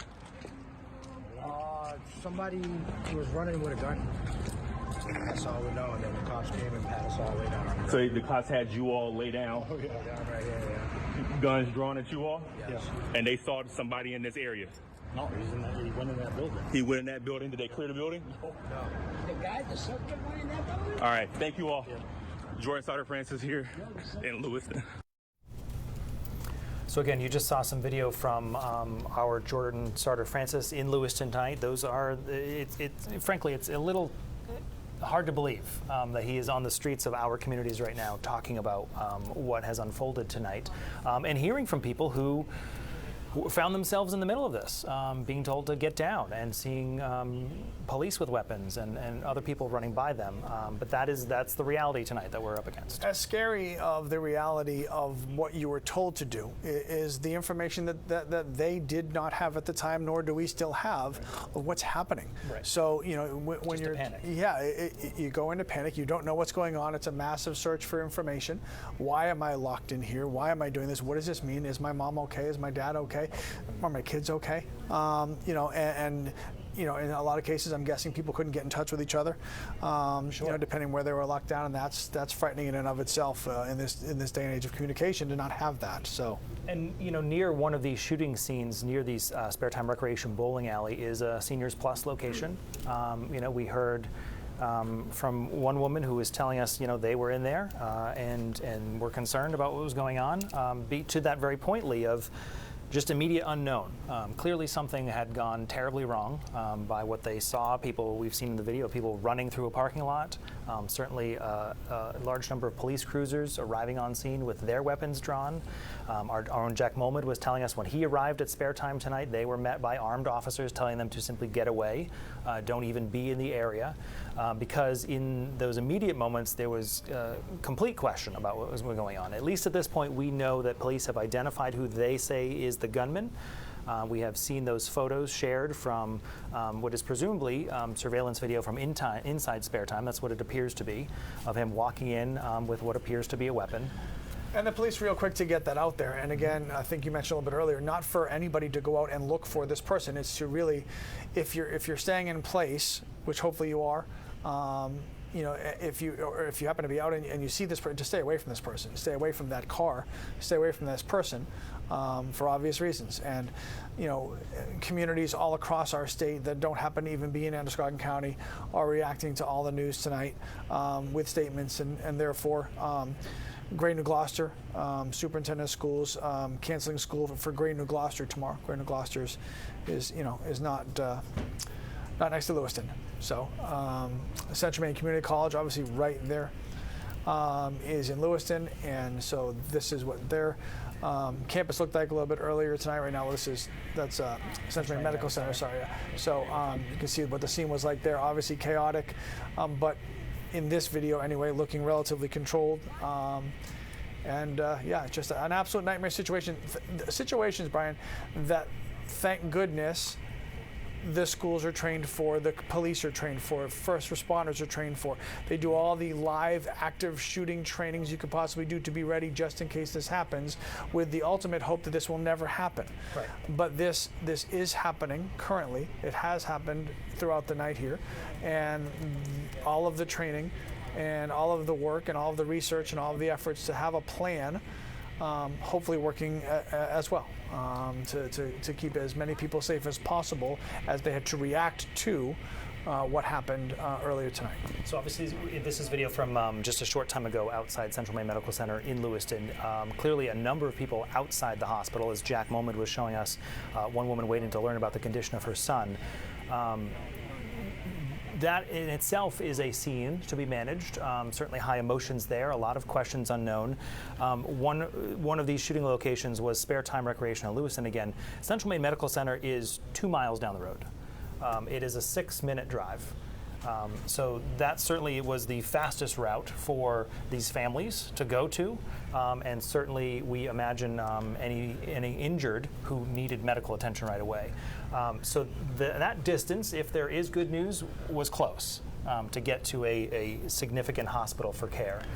But as we have been seeing and hearing, multiple medical helicopters have been in and out of Lewiston tonight. And as we touched on earlier, this is not a Maine story. This has become a national story. The world is watching us.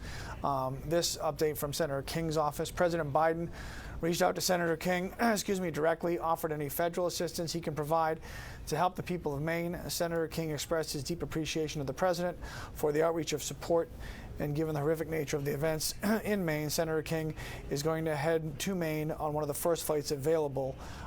He wants to be home to support Lewiston any way he can. He originally had talked about Senator King coming home tomorrow after an important vote there, and it looks like that plan has changed. He's going to be coming home now, and the president is speaking directly with the senator to offer his support with anything that the state might need. So again, we have heard from Governor Janet Mills tonight, certainly, and Senator Angus King, as Lee was just sharing with us. And there's definitely a sense of, in terms of the tone we are hearing from a number of our officials, of kind of a shock to, wow, okay, this is here, this is happening, and a sympathy and kind of a drive to, we need to find out what's happening, with an underlying message right now for everyone to stay safe. Make sure you are in a safe place. Again, as Lee was telling us a moment ago, the shelter in place was for Lewiston and Auburn. That has now been expanded county-wide for Androscoggin County tonight.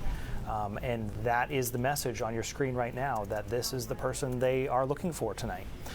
We do anticipate, again, hearing from the Department of Public Safety tonight. We have a crew live at City Hall in Lewiston, where we are told that briefing will likely take place. We are awaiting word from them, of course, as our crews continue working to learn more about what's happening on the ground. That number is tough to watch on the bottom of your screen right now. Yeah, it's just, you know, when you're turning on the television, if you haven't been with us for the past couple of hours, if you're just getting home, if your phone's been blowing up and you don't know why, and you put on the TV and you see, what? 22 people senselessly losing their lives tonight, and that's 22 people that we know about. And you know, certainly the instant fear is that number might go up once there's time to kind of pay more attention to that and less attention to trying to find this person. You know, and when I say person, I mean, you know, we've been told so far by law enforcement, officially confirmed, that there is at least one person they're looking for. You know, to be fair, that doesn't mean there's only one. They've just told us about one. So, you know, we keep our ears open to everything that we're hearing from law enforcement. Again, Maine State Police standing by to talk at any minute now, and whenever they're ready to do that, we'll certainly bring that to you so we can hear what they have to say officially. But just a chaotic scene in Lewiston, in Auburn, Sabatis, in Lisbon, and all the surrounding towns, the entire county on lockdown, as it should be. There's no reason for anybody to go anywhere right now until this is resolved, and that just can't happen quickly enough to get that resolved and at least give some peace to the people who are sitting here watching this materialize and develop live in front of our eyes, and give them some peace that at least this part of the nightmare would be over, and then we can, you know, just start to figure out what happened. So there are a lot of unknowns right now, which is an unusual position for us to be in, because we are used to trying to give you information. So what we are sharing with you is what we know right now, as we are working to get new information all the time. And as that comes in, we'll have this here. Obviously, if you can stream us in any way and get the information when it comes in, because we are awaiting what we imagine will be some very helpful details when we hear from police about what they are going through right now. Again, some of the video you're looking at right now is from earlier this evening outside those shooting scenes in Lewiston. I do believe that's the Spare Time Recreation Building in Lewiston you're looking at right now. Police cruisers outside. At one point we do see a number of people running through that parking lot there. And that's what we're waiting to learn more about, of how many people were there, how many people were injured and wounded. And again, that number that we know right now is that 22 people lost their lives tonight there. But that's where we're working to still get answers. To refresh your memory, these are the surveillance images from inside Spare Time. This is the gentleman police say they are looking for tonight. There's a close-up of his face, and also police sharing a picture of the vehicle they believe he is driving, that white Subaru Outback with a black front bumper. That search continues right now. Do we have an opportunity to go back to Jack in Lewiston, where we know there were a number of people gathering outside Central Maine Medical Center? I know he is actively working to talk with a number of them and try to hear more about what they are up against tonight, as we are also waiting on more information as well. So Jack does join us now live. Jack, bring us up to speed of what that scene looks like at this hour. We've seen your video, obviously, of a decent number of people waiting outside the hospital. Has there been any progress for those people there tonight? No, Brian, actually standing here for the last half hour or so, the number of people has continued to trickle out. People leaving, the amount of cars here has emptied out. I think, it's hard to say what those families are going through right now for the ones that did list off their loved one to people working at the hospital, found out that their loved one was one of those people affected. It's just unspeakable, and you can't imagine what somebody's going through standing there having to list off the information for their loved one and then hear that news. And while I was standing here earlier, when we did have several dozen people standing outside Central Maine Medical Center, I was standing there watching them, and that's when we saw that piece of information that 22 people were shot and killed tonight in Lewiston.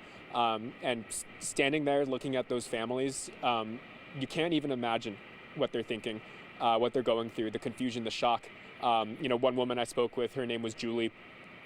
She moved to Lewiston when she was 17 or 18 years old, and she heard that her son was at the Schmenge's bar in Lewiston at the time of the shooting.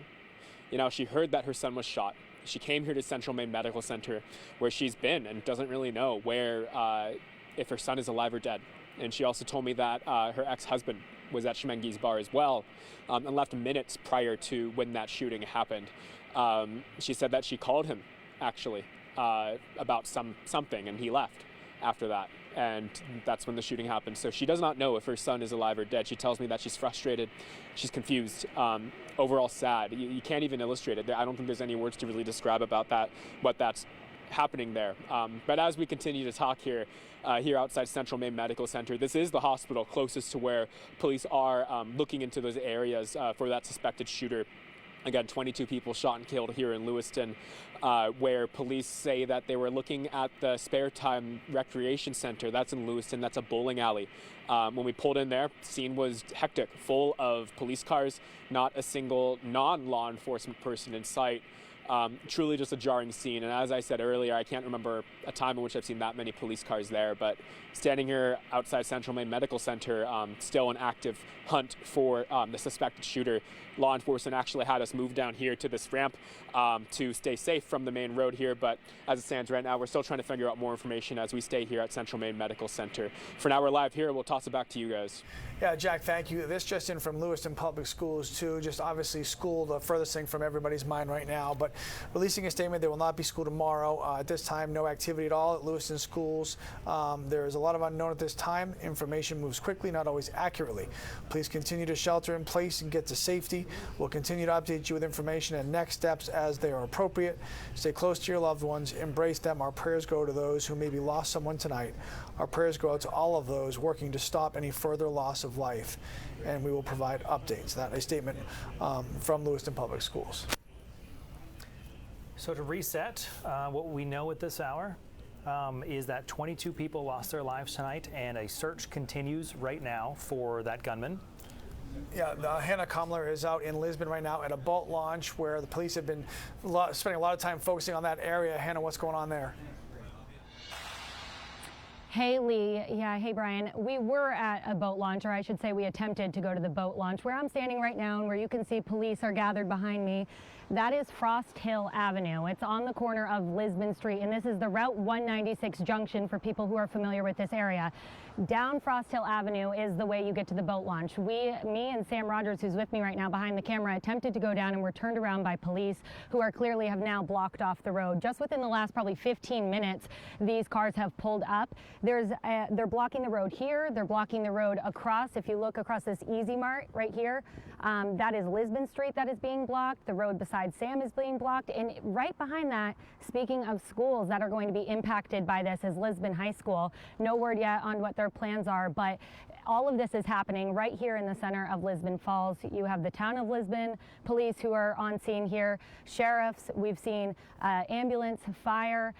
really, speaking to Lee, what you said earlier, the response has been pretty remarkable to see in the wake of this devastation. So not sure what's going on, but I will say that when we first got here, the first thing that Sam and I noticed was a helicopter in the sky.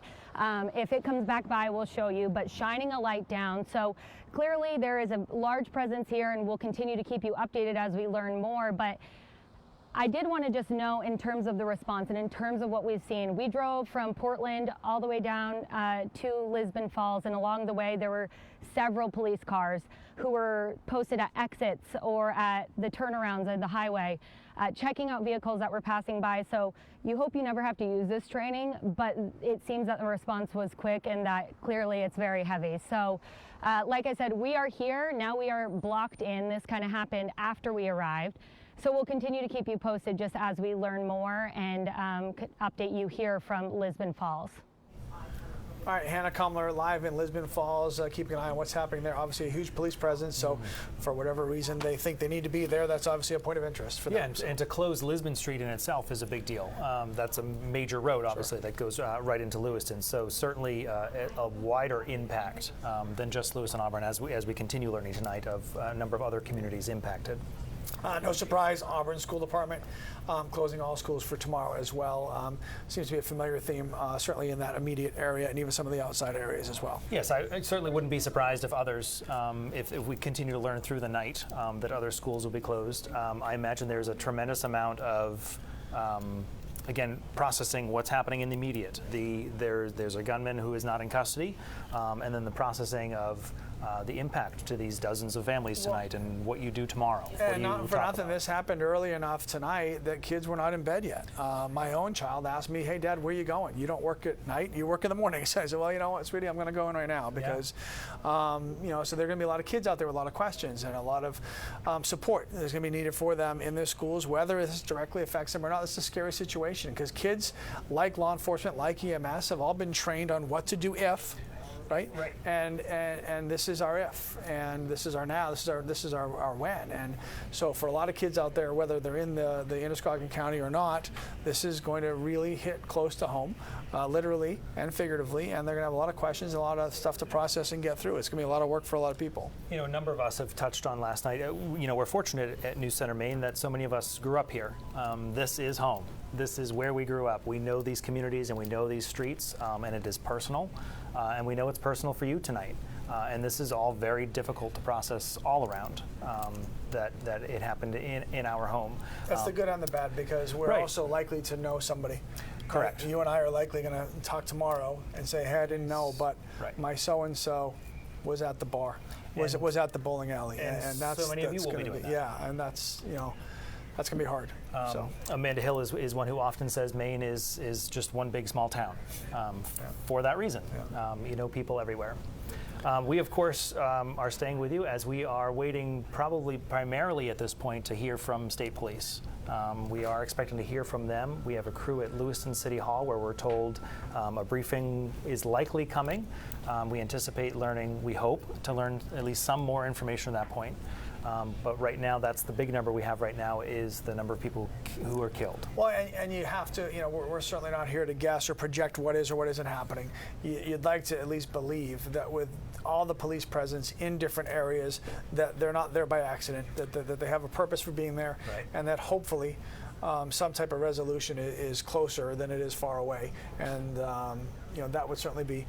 It makes me feel better to think that that's true. So it's okay to hold on to that. I just hope that that is true and that they're just getting closer and that we're not hearing from Maine State Police because, you know, something is relatively imminent, so they might as well wait and tell us when they've got something, you know, that will be a little, take some weight off of our shoulders for them to tell us. Yeah, so we're all just sitting around waiting, literally, for police to find at least this man. This is the one that we have been told about.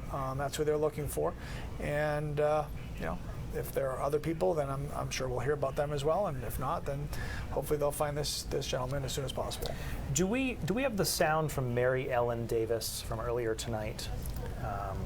Chris Costa spoke with her as she was basically describing what was happening in the moment, that some of this was unfolding in Lewiston tonight.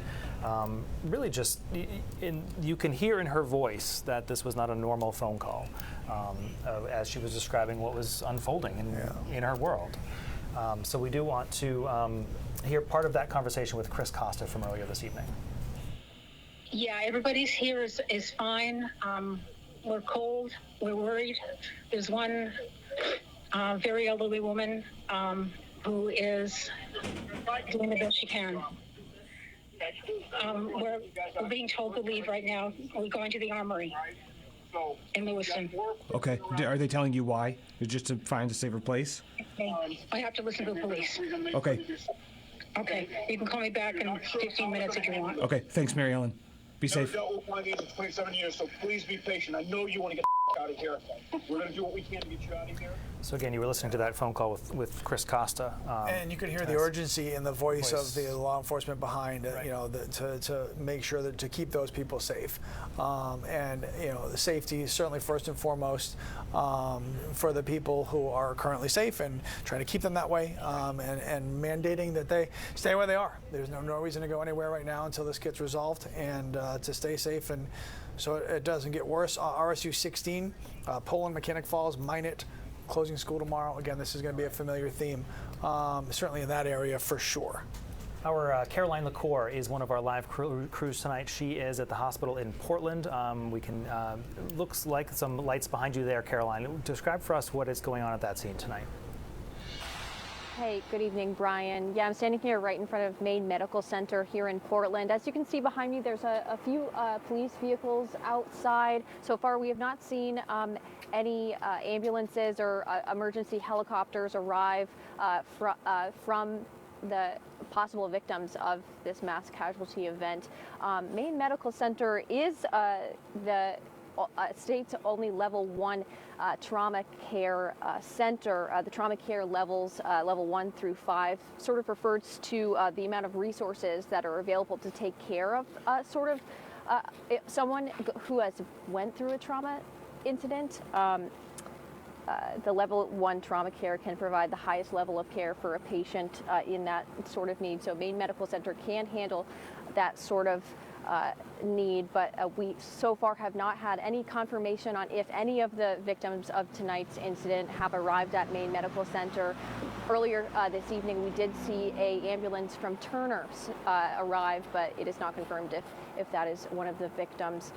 We're standing here. We'll be keeping you updated on if we learn any further information later on this evening. Back to you, Brian. Caroline LaCour live at Maine Med tonight in Portland, where we would anticipate some of the injured would be taken tonight. Sure. I mean, it's going to take, you know, if we're talking about something on this much of a mass scale, you know, Lewiston is going to need some assistance from its friends and neighbors, and I'm assuming everybody in the area and the state will step up to help out. Not just schools canceling tomorrow. The Lewiston BMV branch will not be open tomorrow either. So if you're planning to go there, then you don't. Maine Medical Center has put out a statement as well. This is literally just coming in. So let me just get to this. So Maine Medical Center.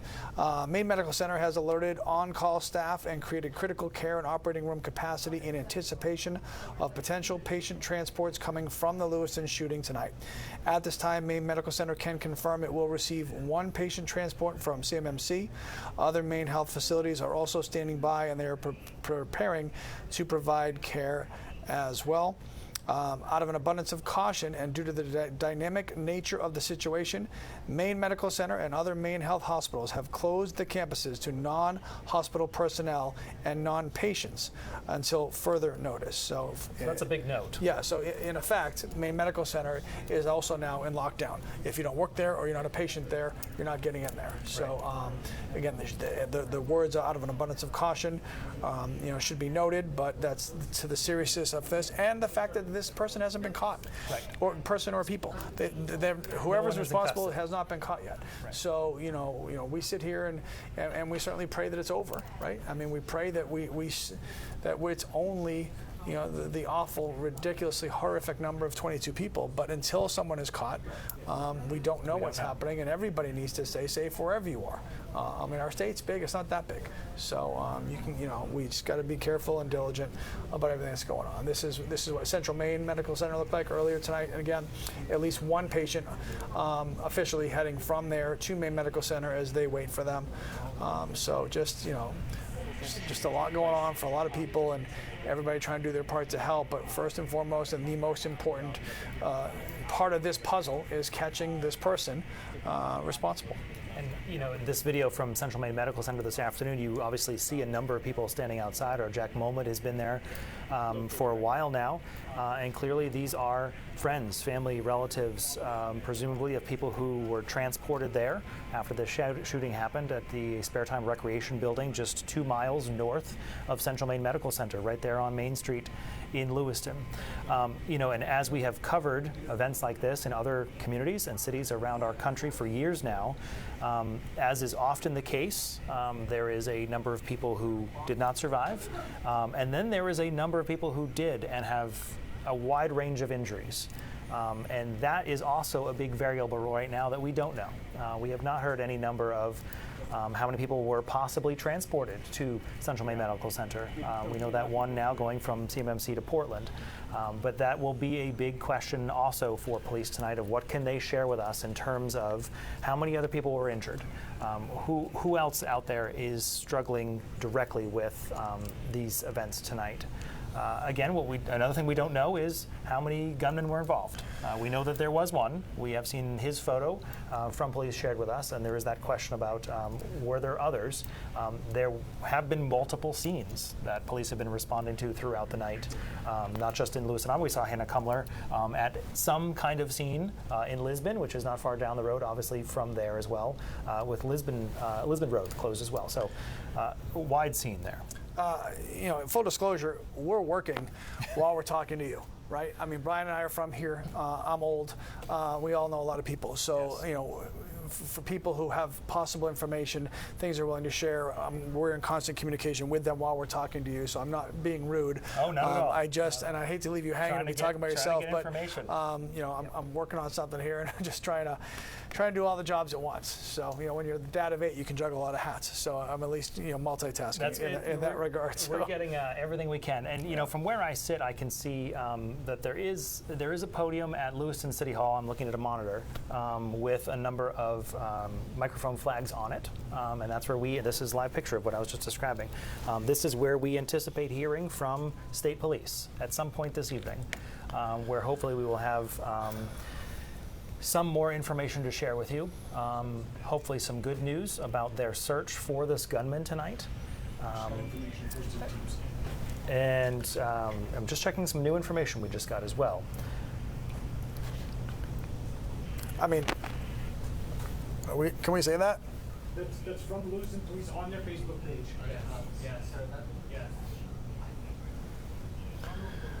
Okay, this is from Lewiston Police Department, the Maine Law Enforcement Bulletin.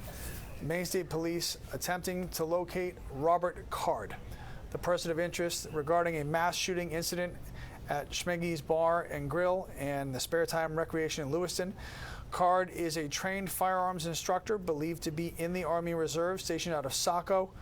According to law enforcement, Card recently reported mental health issues, including hearing voices and threats to shoot up the National Guard base in Saco. He was also reported to have been committed to a mental health facility for 2 weeks in the summer of 2023. He's last known to be operating a white Subaru Outback with that black bumper with Maine license plates. Again, Robert Card, this is from Maine Law Enforcement, is who they're looking for. The picture right there on your screen, the same person who's been in the video that we've been showing you tonight with the same car that we've been showing you as well.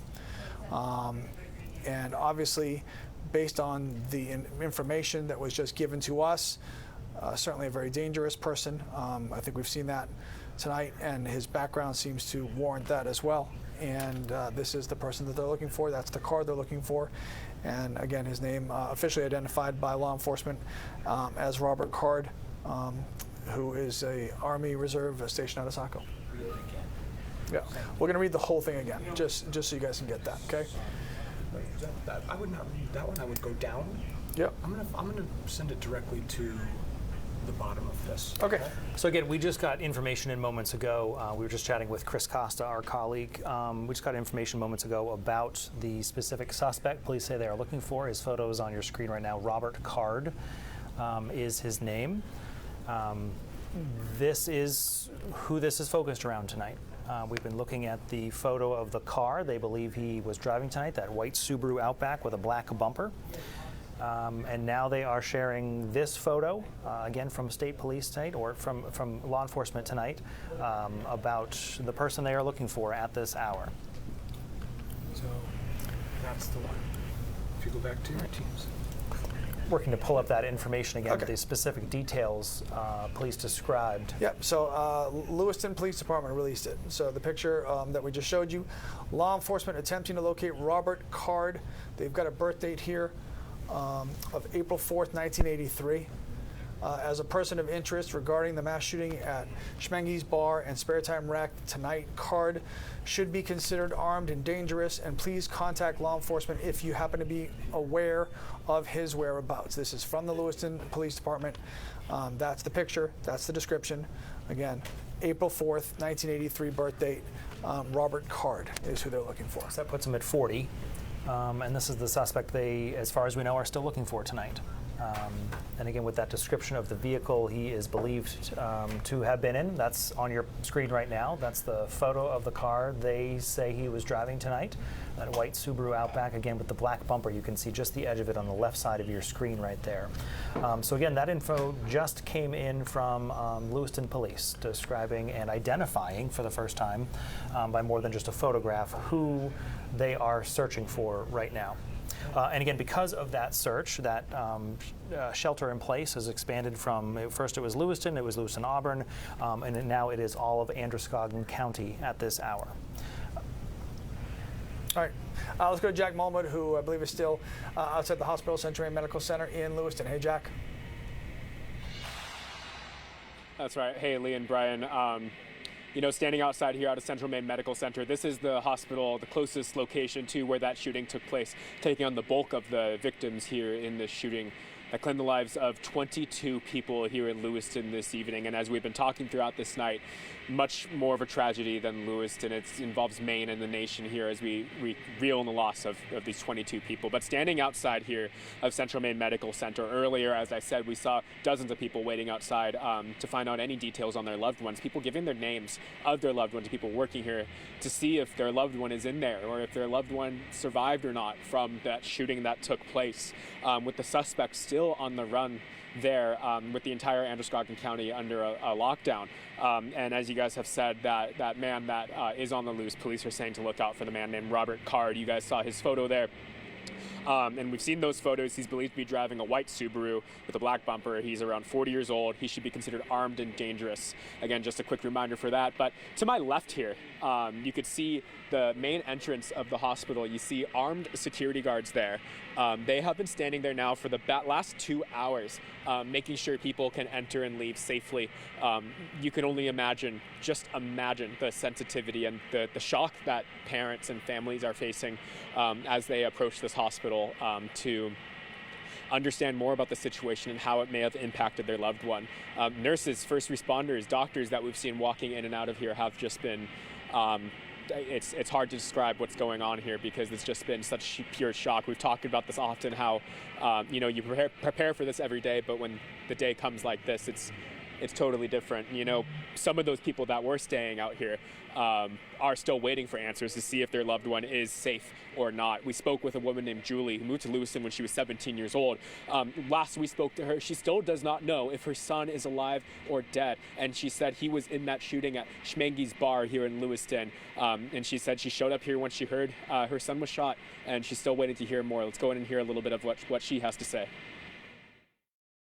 My ex-husband and my son were playing pool, and next thing I know, I saw on Facebook that there was a shooting at Schmenge's where they were playing, and then nobody would tell us anything. Just go to CMMC. His wife, his son, my ex-husband are here.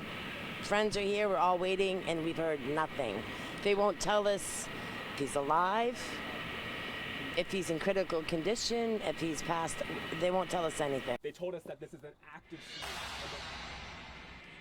And while so many people, just like Julie, are just trying to understand the situation, us here are also trying to understand the gravity. It's hard to wrap your head around the pure human loss of life that has happened here. All the while we're talking about this, there have been multiple life flight helicopters landing here at Central Maine Medical Center. It is one of the sources for life flight helicopters. We've seen at least more than a dozen over the last 2 hours fly in and out of here, seemingly transporting patients out of here. But as we've been talking, it's an important reminder for our audience that there still is an active lockdown here in Androscoggin County.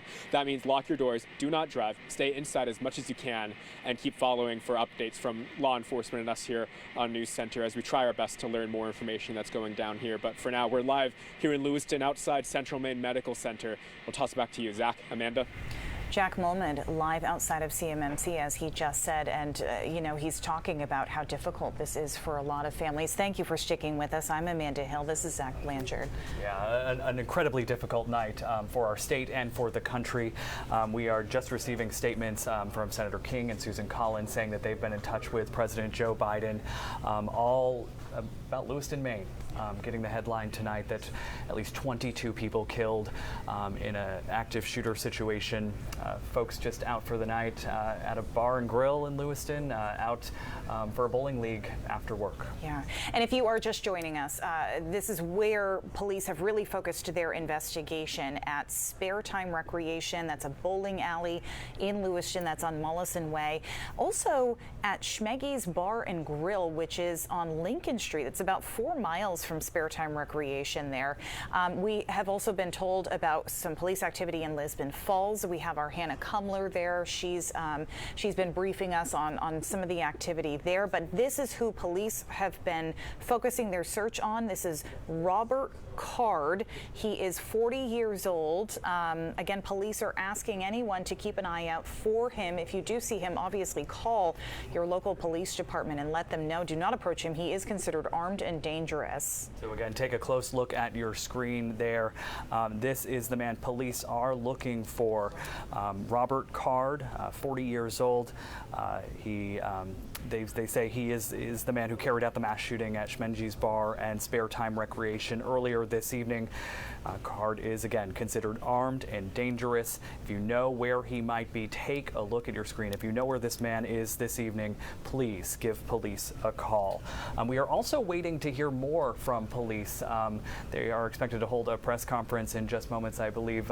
We have a shot of that, the podium there, getting ready to hear from state police as well as local officials. I guess we don't have that shot right now, but as soon as state police and other agencies are prepared to speak there, we will carry it live right here on News Center Maine. And we thank you for sticking with us through this coverage. I know this is difficult for many of you to see this coverage. It's difficult for us to report on it. Maine is obviously a small town. It's our hometown, and it's difficult to see. And this has become such a big thing.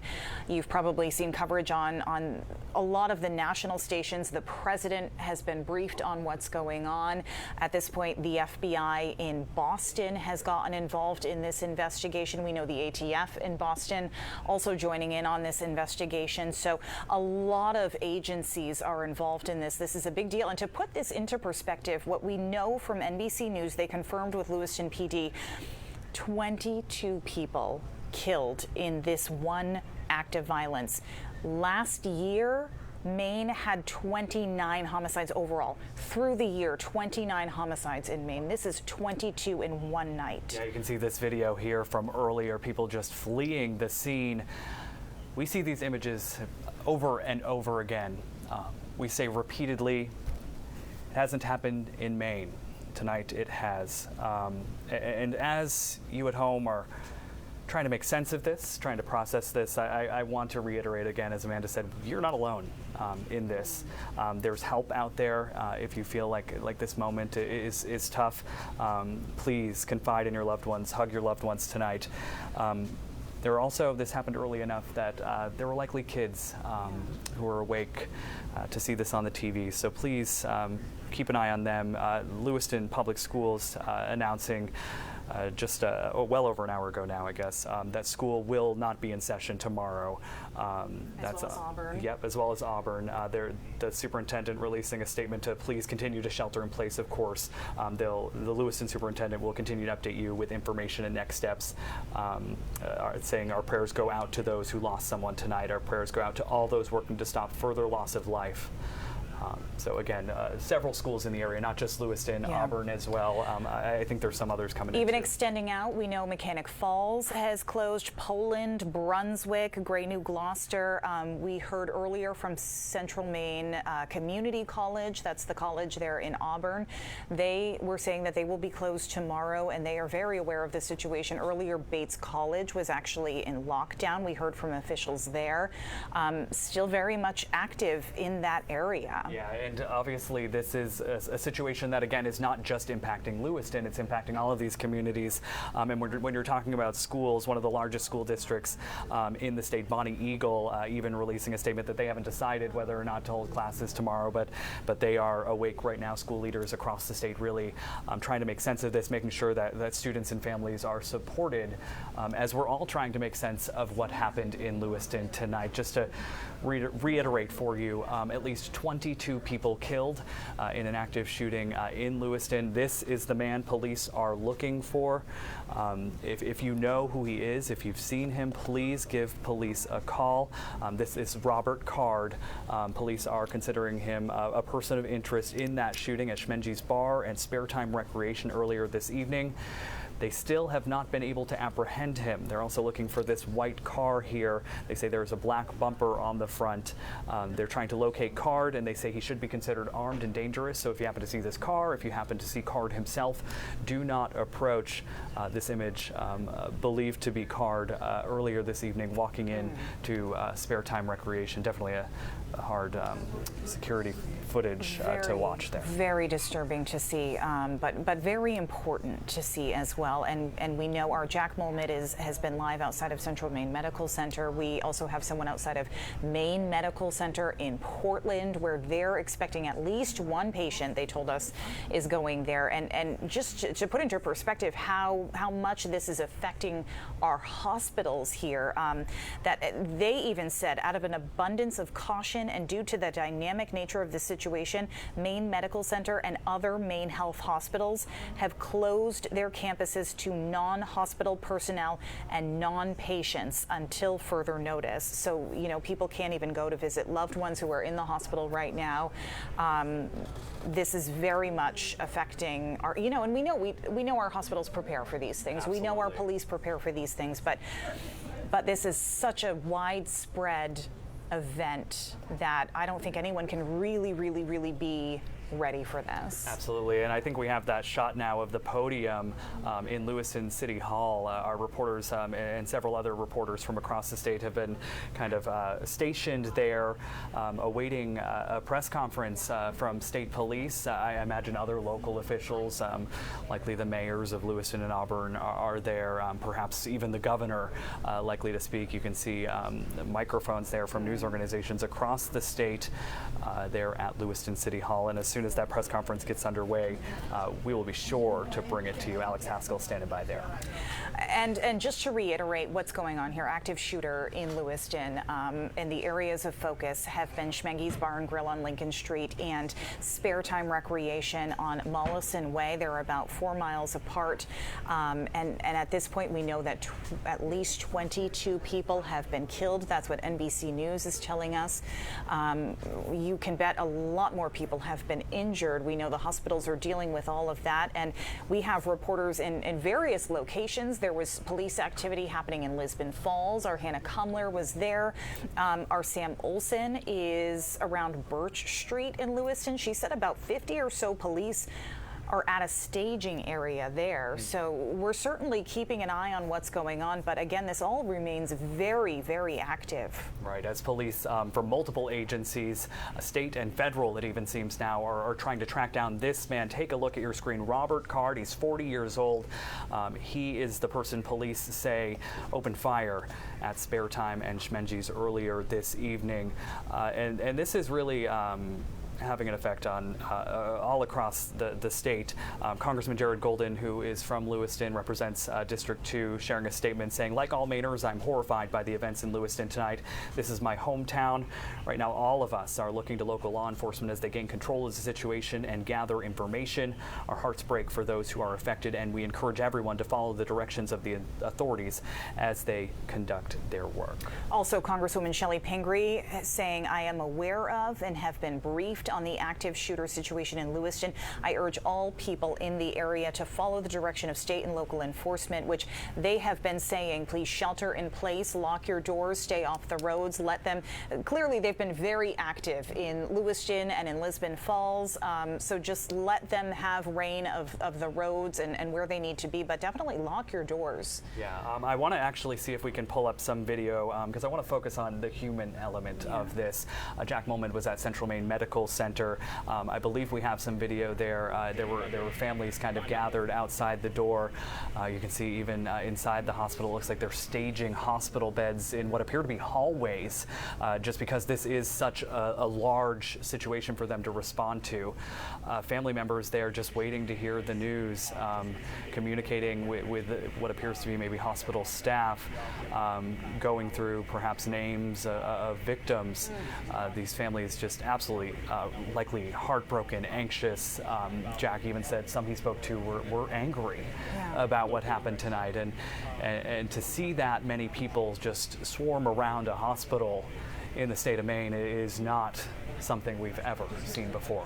Never, never. And do we have the sound queued up, guys? I know Jack had spoken with a woman who was just waiting to hear word on her son.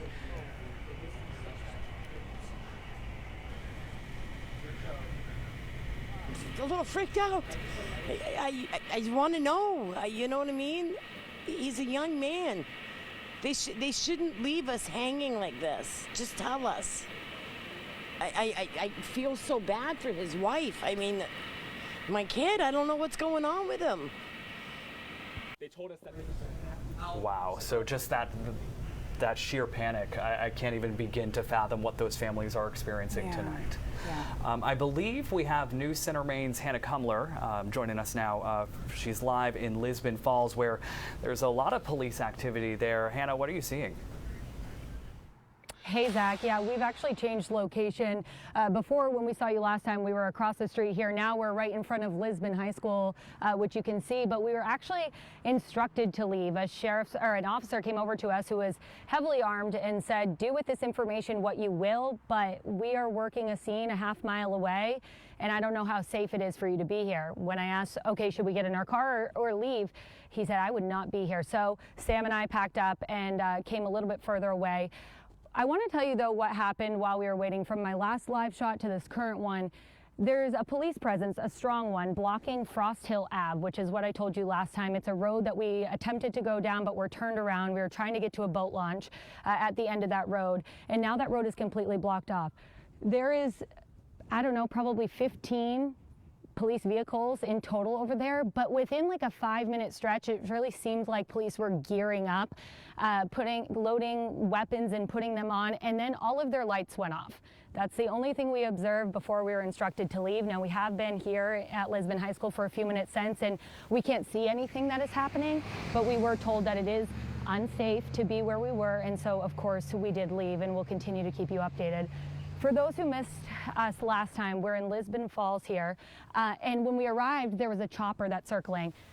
I don't know if you can hear it, but it's still up there. We're going to try to see if we can capture it here for you. It has been circling now for, I don't know, upward near an hour with a spotlight pointing down. So it's definitely, as we've been mentioning this whole time, very active scene here. Androscoggin River is where that boat launch was, we told you, at the end of Frost Hill Ave.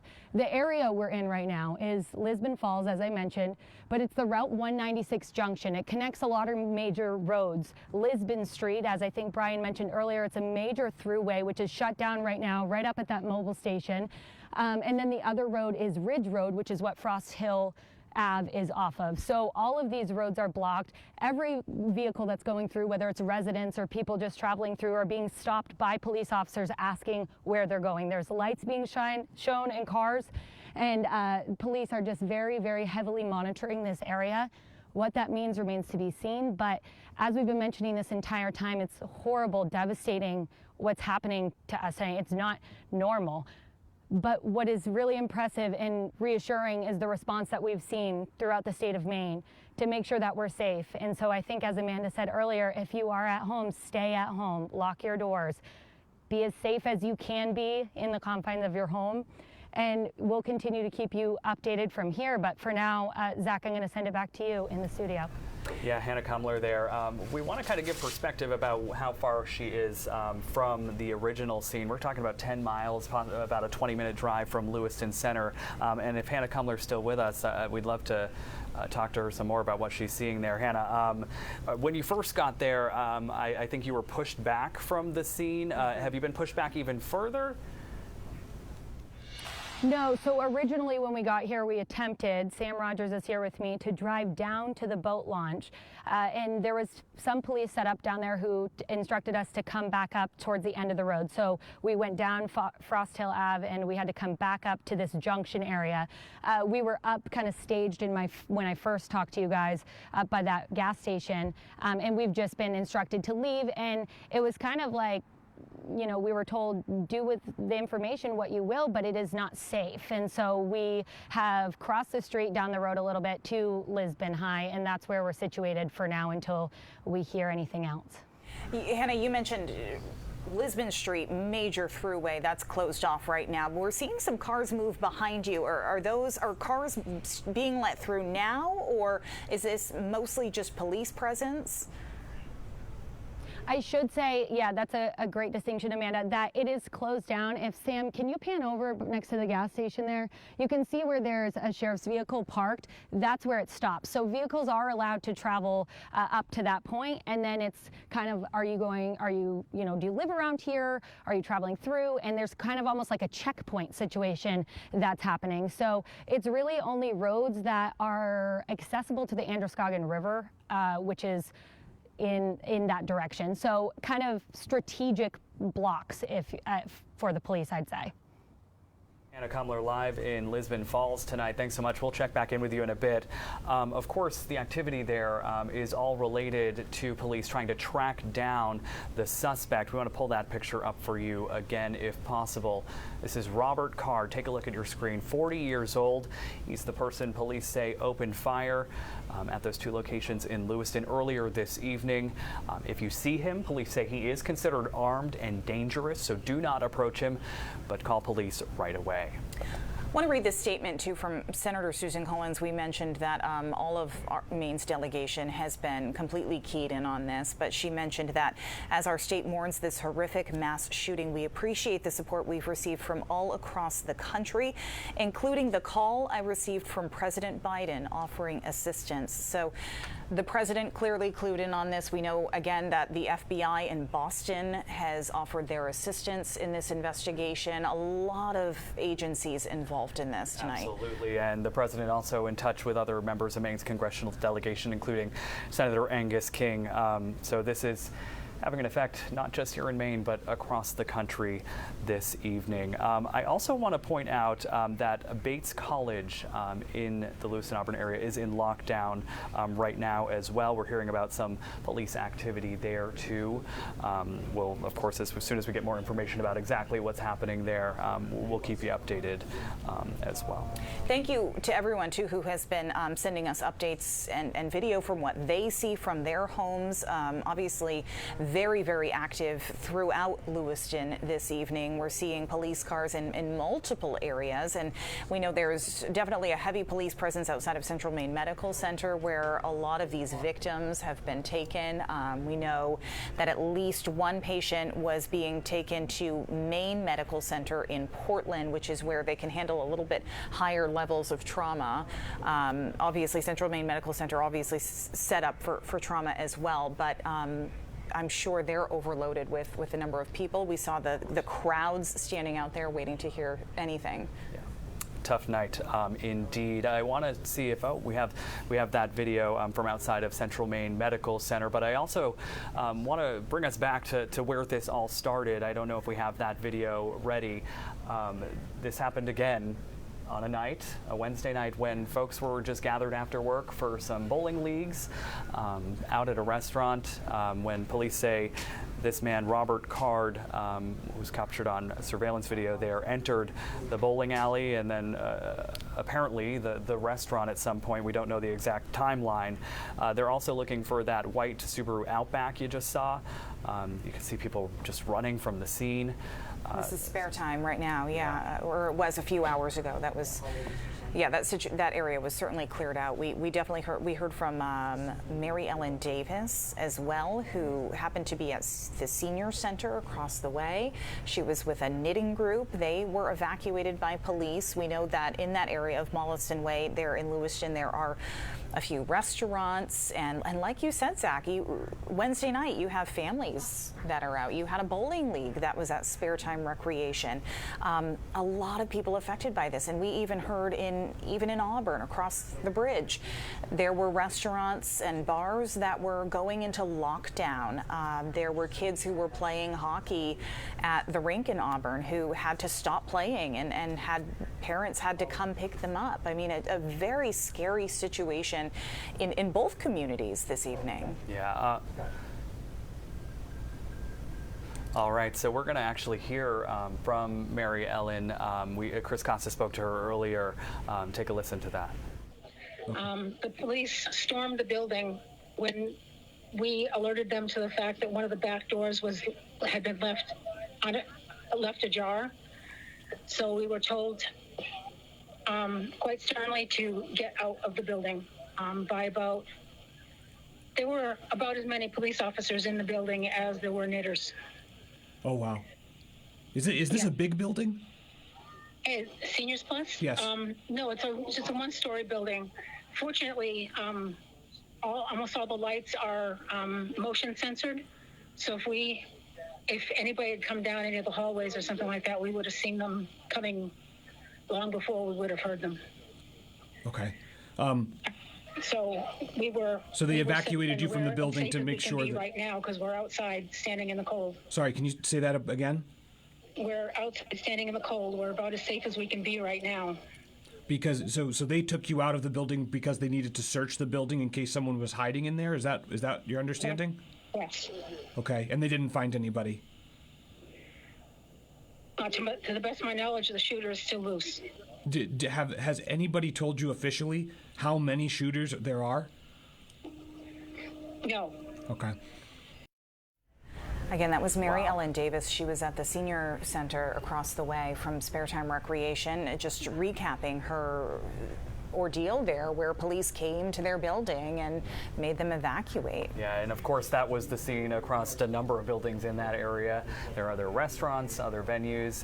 You mentioned earlier kids at the hockey rink.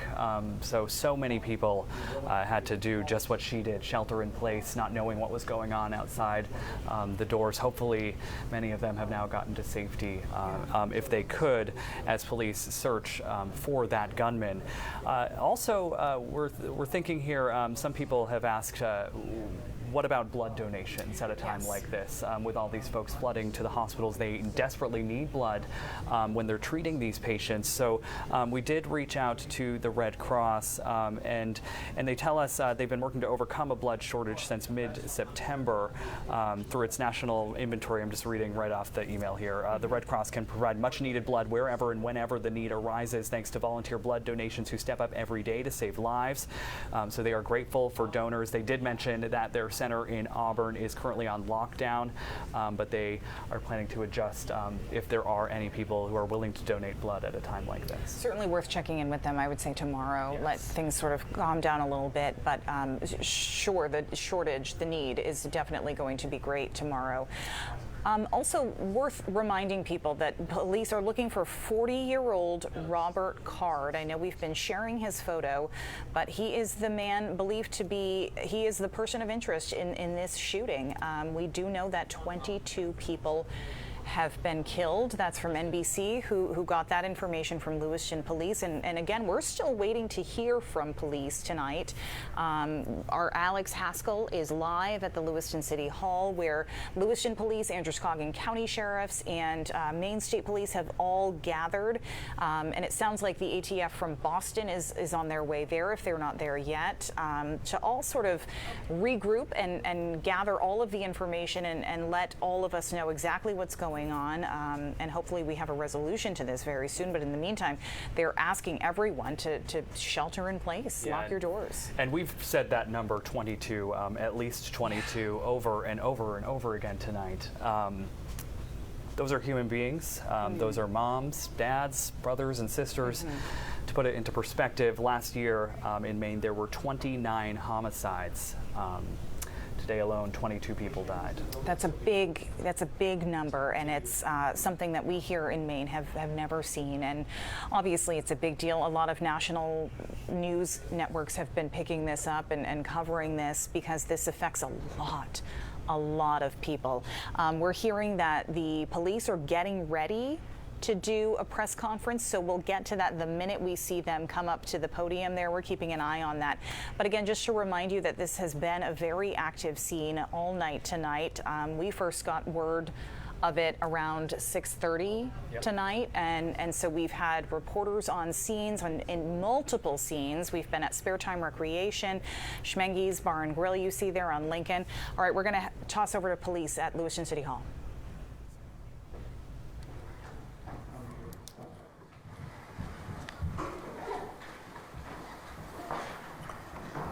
Thank you for joining us here this evening. My name is Mike Soschuk. I'm the Commissioner for the Department of Public Safety here in Maine.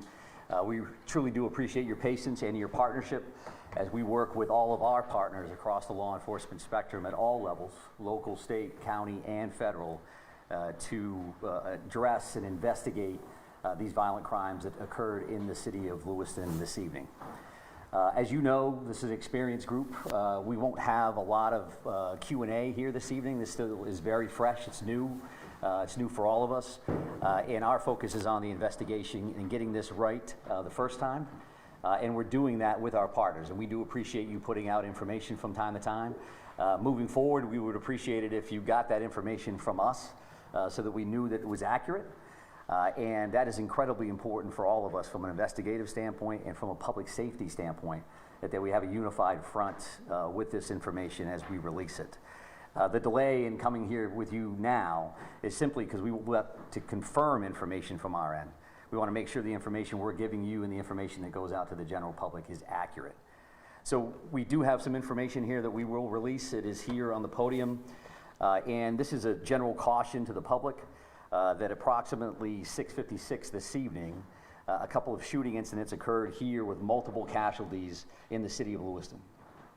And police are currently searching for a Robert R. Card, 4/4 of 1983 of Bowdoin. Card is considered armed and dangerous. He is a person of interest, however, and that's what we'll label him at moving forward until that changes. If people see him, they should not approach Card or make contact with him in any way. The shelter-in-place order that currently stands in Lewiston remains.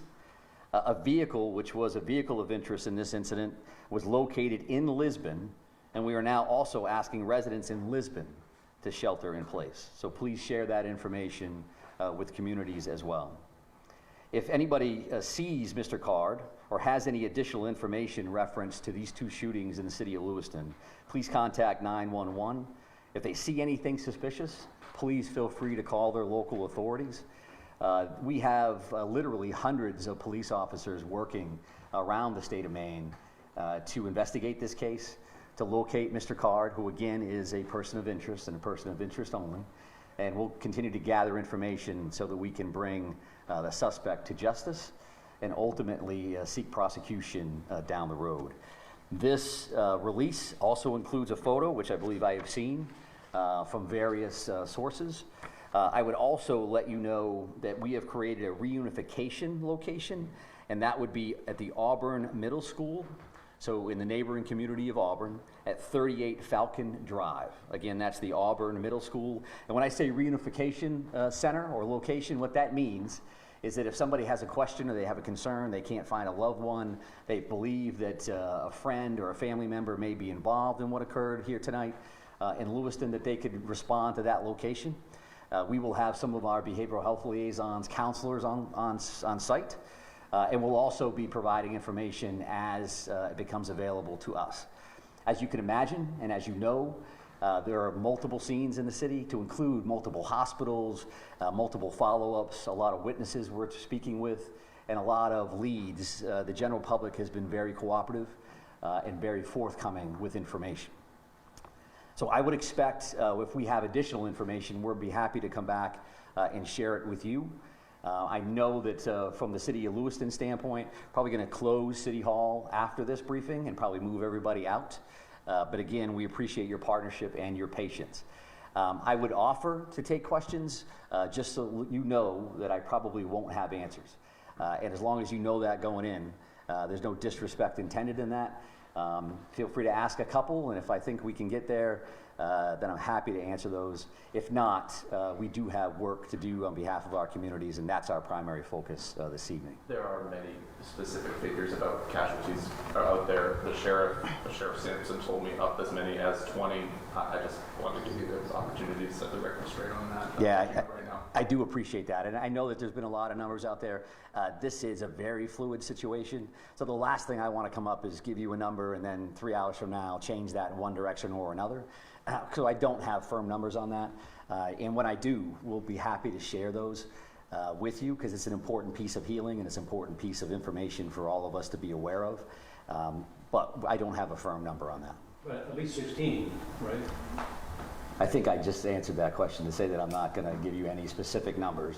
And there's been a lot of numbers all over the map all evening, and I don't think that that's helpful because it doesn't help family members. It certainly doesn't help the community to see, well, they just said this and they said that. So if you want accurate information, I'm prepared to give that to you when I have it. I don't have that right now. Does the suspect have any known criminal history with law enforcement? Is he someone who's been on the radar of state police or local police, to your knowledge? Well, Mr. Card, who we're speaking about right now, is a person of interest and a person of interest only, right? I'm not listing him as a suspect at this point, and we're not prepared to go into his background or anything else that we may be aware of.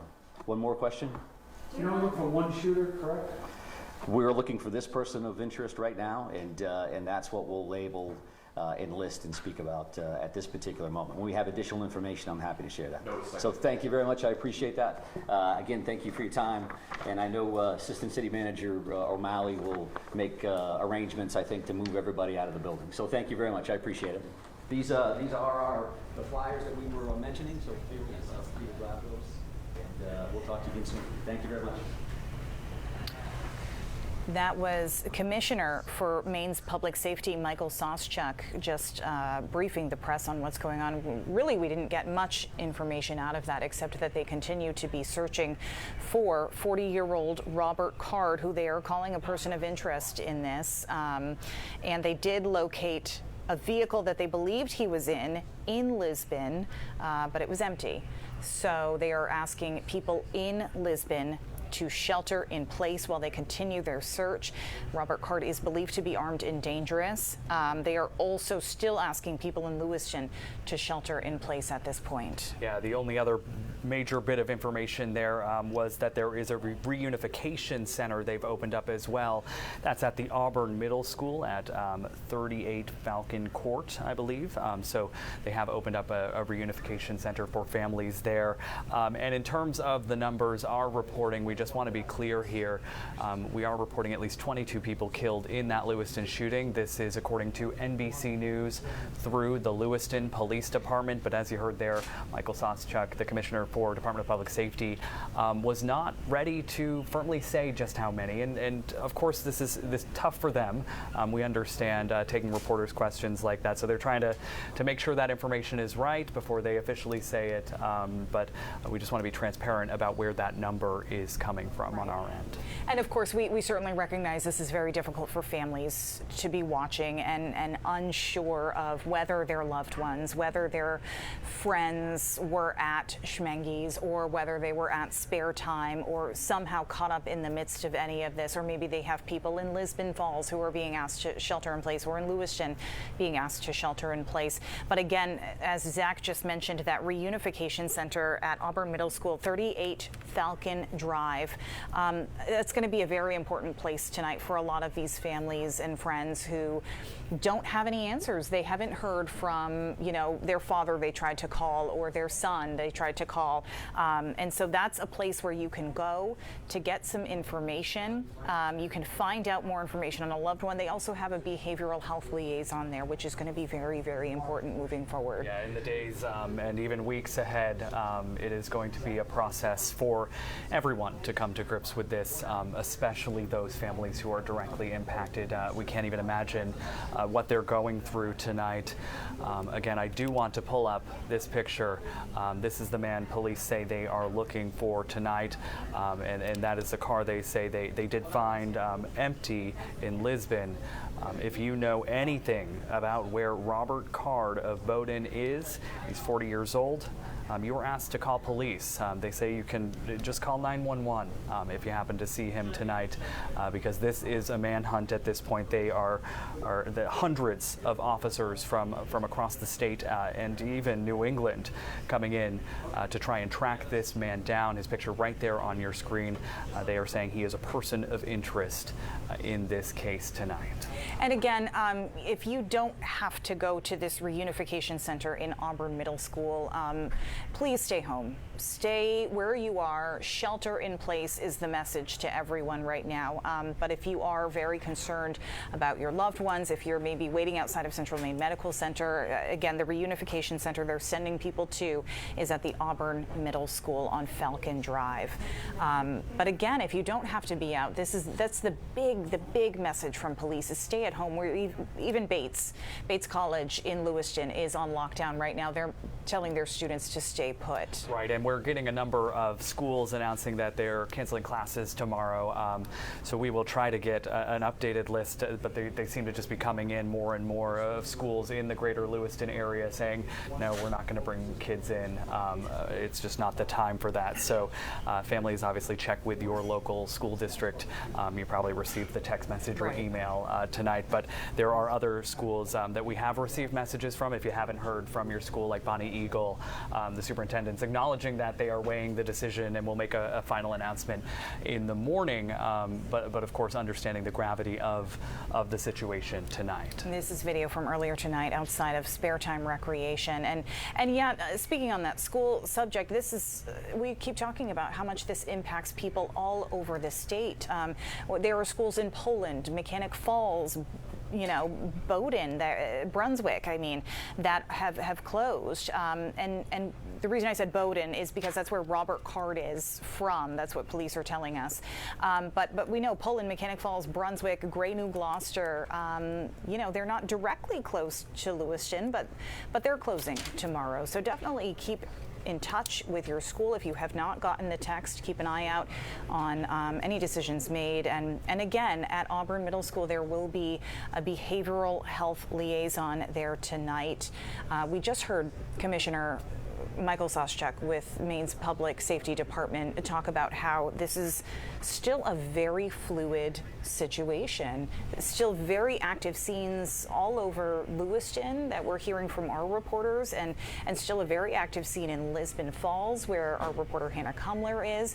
Right now you're looking at video from Central Maine Medical Center where crowds have just gathered outside waiting for any sort of information on their people who were either at Schmengi's Bar and Grill tonight or at Spare Time Recreation. Yeah, just seeing the number of people gather around that hospital tonight waiting for the news about their loved ones is quite unimaginable. I imagine they're trying to get some folks away from that hospital and get them to this center in Auburn, and just trying to kind of make sure things are set up for them so that they can get them the information they need.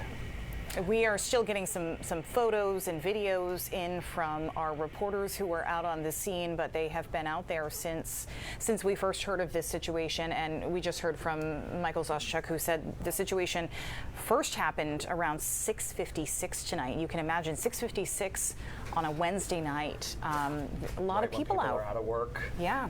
At the bar, at the restaurant, at the bowling alley, just off of work, trying to relax with friends, probably family. And then the unimaginable happened, and I don't want to overstate that it wasn't just those people necessarily. It was also the entire Lewiston area that got that alert on their phone, right? Yeah. And was sheltered in place wherever they were, whether it was a grocery store or a hockey rink, getting that message on their phone and not knowing what was happening. Obviously, just a really terrifying situation tonight. And we spoke with our reporter Alex Haskell a little bit earlier tonight, and it was just, this is all very new for all of us. This is something that we have not seen here in Maine before, but just he was so shocked by the fact that while they were driving into Lewiston, just to get to the scene, they drove by a man who was walking, because the streets were fairly empty by that point. People were getting the message, stay home.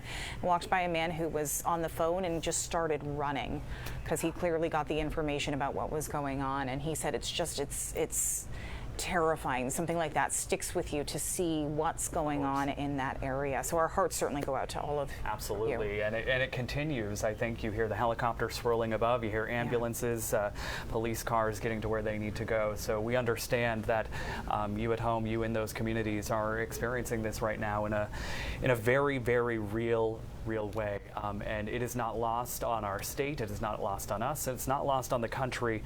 Senator Angus King says he's been in touch with President Joe Biden and offered the president offered any federal assistance he can provide to the people. Given the horrific nature of the events, Senator King will be headed to Maine on one of the first flights available. He wants to be home to support Lewiston in any way he can, he's saying in a statement there. And we have heard from, again, a number of different agencies that are involved in this now. The FBI out of Boston, the ATF out of Boston. Of course, the president has been briefed on all of this. Our entire delegation we've heard from tonight. Very real, very hard-hitting. And you mentioned the Red Cross and how so many viewers have actually reached out to us saying, how can I help?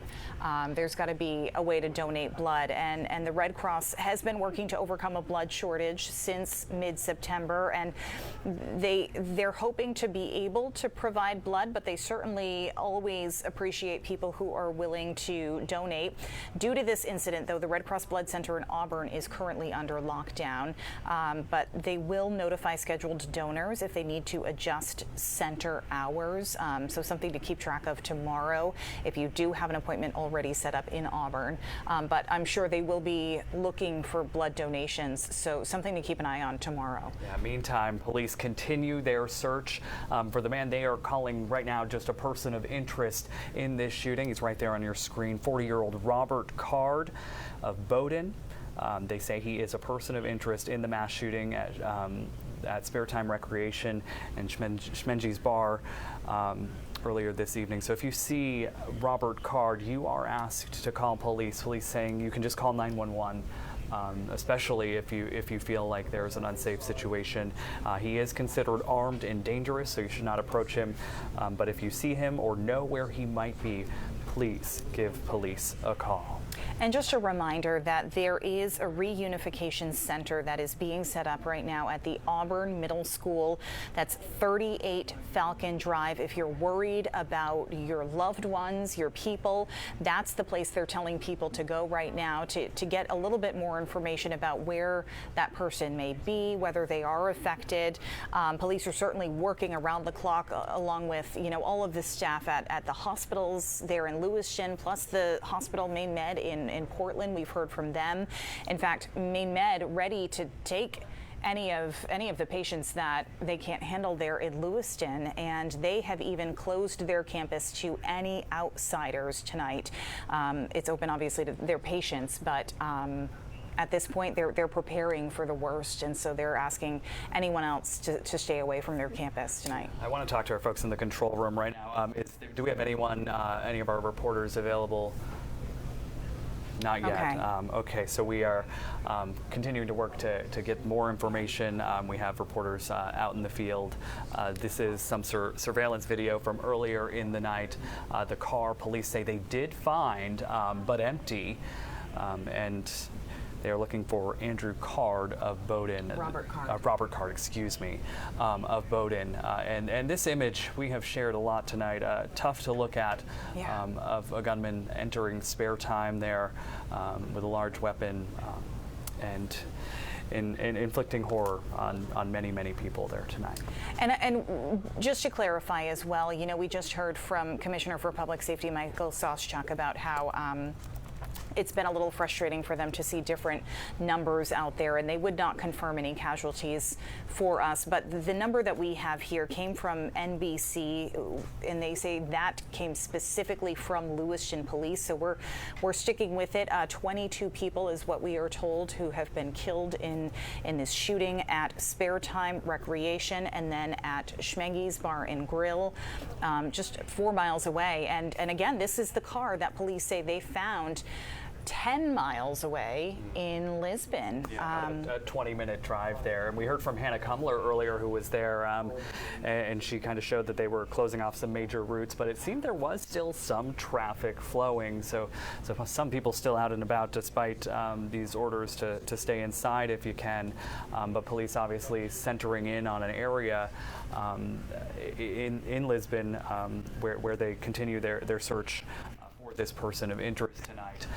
If you see him, please give police a call. And again, that shelter in place has been in place in Lewiston, but it has now extended to Lisbon, where police found that empty car, and that seems to be where they're focusing their search at this point. At least that's what we just heard from Michael Soschuk.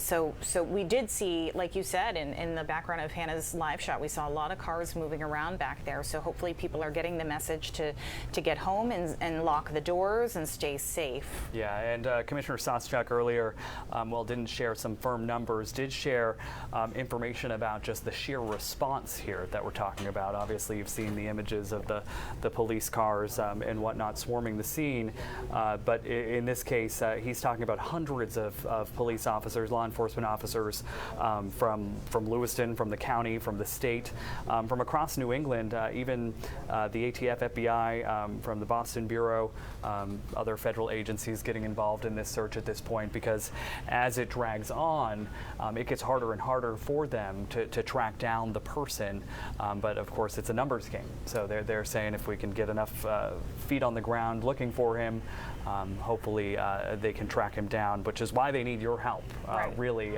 if you think about just how vast Maine is, how quickly it is, how easy it is rather to get to more rural areas. If you happen to see him anywhere in the greater Lewiston area or beyond, police really ask you give them a call. You can do so anonymously, whatever you need to do to get information to police so they can track this man down tonight. Which that in itself, that number too, that's a huge number. Hundreds of police in Maine right now searching for Robert Card, the 40-year-old person of interest from Bowdoin. They found his car in Lisbon. Hundreds of police. It's an astounding number. You think about the number of agencies that would have to be responding to this here in Maine. A lot of response here. Yeah, we haven't seen something of this magnitude, a manhunt like this, since perhaps the murder and death of Corporal Cole in Somerset County that had agencies from across the state and country come in. Of course, that was a horrific time for our state, and this is yet another on just a whole another scale. And speaking of that, we've been trying to kind of keep in touch tonight with each other about that this is real. That we are human, we're experiencing this with you, and we can't even begin to imagine what folks in Lewiston are going through tonight. All of those people who were gathered outside of Central Maine Medical Center waiting for the news about their loved ones. I think we even have some sound on that from someone at Central Maine Medical Center earlier who was just waiting to hear the news about their loved one. All right, it looks like we don't have that, but we do have Hannah Kumler back. She is live in Lisbon. Hannah, has the situation changed there? It looks like there may not be as many cruisers behind you. Actually, there's probably the same amount. It's kind of a little bit deceiving because it's so dark behind me, but that's because their headlights and their lights on top of their vehicles are off right now. So there is still a very strong presence. We've had cars moving around us this entire time, kind of patrolling the area. We're still in front of Lisbon High School. Once again, we moved from across the street. Here's a cruiser coming by right now. So you can see that it is active. The chopper is still in the sky. If we do happen to get a shot of it, we'll of course show you. We were across the street earlier when an officer approached us and let us know that, hey, it's not safe right here, and I wouldn't be here if I were you, sort of thing. So we got in our car and we came a little bit further away, and then once the shelter in place was put in place, Sam and I were in the vehicle and are just hopping out, to just kind of update you on the scene here. I heard you earlier, Zach and Amanda, mentioned that Lisbon Street is shut down, but you're still seeing cars moving about. It is just blocked off right here. So this is like if you were to be going from Lisbon Falls into Lisbon Center. Cars are not being let through here. We've seen several cars either turn around, or if they live past this block where that cruiser is sitting, then they're allowed to go through. But police are checking every car that goes that way, and some are turning around in the gas station and heading back. So for those familiar with this area, we're at Lisbon High School, which has announced that they are closed tomorrow, as so many other schools are in the state of Maine because of this horrible incident. And also, we're right in the Route 196 junction. So that is Ridge Road and Lisbon Street. Where there seems to be a lot of officers gathering, a lot of activity, is at the base of Frost Hill Ave. Now, at the end of that street is a boat launch on the Androscoggin River. That's where we've heard a lot of there might be something happening there. We attempted to go down to the boat launch, but we're turned around. So they have blocked off that road after our attempt, shortly after. And it seems like the chopper that's circling has a spotlight that is, I think, both land. I'm not entirely sure, but the Androscoggin River is behind us, and that is where we first saw the chopper. So not entirely sure what is happening, but we just know that it remains active here in Lisbon Falls. But Hannah, it looks like earlier we were noticing there was some traffic flowing through the area that's died down, probably likely because it's late. But right. You've noticed fewer and fewer people on the road since that shelter-in-place order has been put in place? I think so, yeah. I mean, for instance, right now 2 cars are pulling up, and we'll see what happens to them if they get turned around or they're let through. But I think just not kind of a quiet area anyways. If the most action is happening, it's going to be at this junction. But I do think that it's gotten quieter, whether that's a shelter in place or just because the night is winding down, I'm not sure. But I think word's gotten around, as we've seen on social media, that there's a lot of commotion happening down here at Lisbon Falls, and that people are instructed to stay in their homes. We're looking at something happening right now at the mobile station across the street. It looks like several vehicles are pulling into this parking lot, which has kind of been an area where a lot of law enforcement are gathering. But you're looking at it right now. We have about 5 or 6 vehicles that just pulled in. I will say almost all of the officers that we've seen here tonight are armed with large guns, not what we're used to seeing, certainly what Lisbon Falls is not used to seeing. You can see this is Lisbon Street that you're looking at, a car maybe turning around here at the gas station. It's just a familiar sight, kind of what we've been dealing with tonight. So yeah, we'll continue to keep you updated. Not entirely sure what's happening, only can say that an officer did approach us and said that they were working a scene about a half mile away, and that's when they instructed us to get some distance from where they were at, just for safety reasons. So. Yeah, and Hannah, by looking at those cars that we just saw in that shot there, it looked like they are unmarked police vehicles of some kind. Just looking at like those vehicles pulling into the gas station there. Obviously, we don't know if something's happening at the gas station or if maybe it's kind of more of a staging area just because it's the outside edge of the area they've closed off. But Hannah, thanks so much. We've had multiple staging areas. The Colisée in Lewiston. There were certain streets in Lewiston. We've seen them stage outside of Central Maine Medical Center. there. Obviously, they were staged outside of Spare Time for a while, and Schmeggy's as well. And again, this speaks to that large police presence. This is something that's kind of pulled all hands on deck at this point. Commissioner Michael Soschuk saying hundreds of police officers are involved in this search for 40-year-old Robert Card. He is the person of interest. He is the person that police are looking for. Yeah, and not just hundreds of officers working tonight. We have a lot of healthcare professionals responding in this situation. News Center Maine's Jack Molmid has been outside Central Maine Medical Center throughout the evening. And earlier, Jack, there were a number of family members or friends outside of the hospital there kind of waiting for information. They've since announced a staging area for them to go, but are there still folks there? Hey, Zach and Amanda. There's barely anybody really trickling in and out here at the Central Maine Medical Center, right where we've been for the last 2 hours or so. But like you said earlier, about 2 hours ago, there were dozens of family members, parents, people lining up to give their information to people working here at the hospital about their loved one, to see if their loved one was involved or hurt or injured or died in any of these shootings. You know, we spoke with people who were just confused and frustrated over what was happening here too.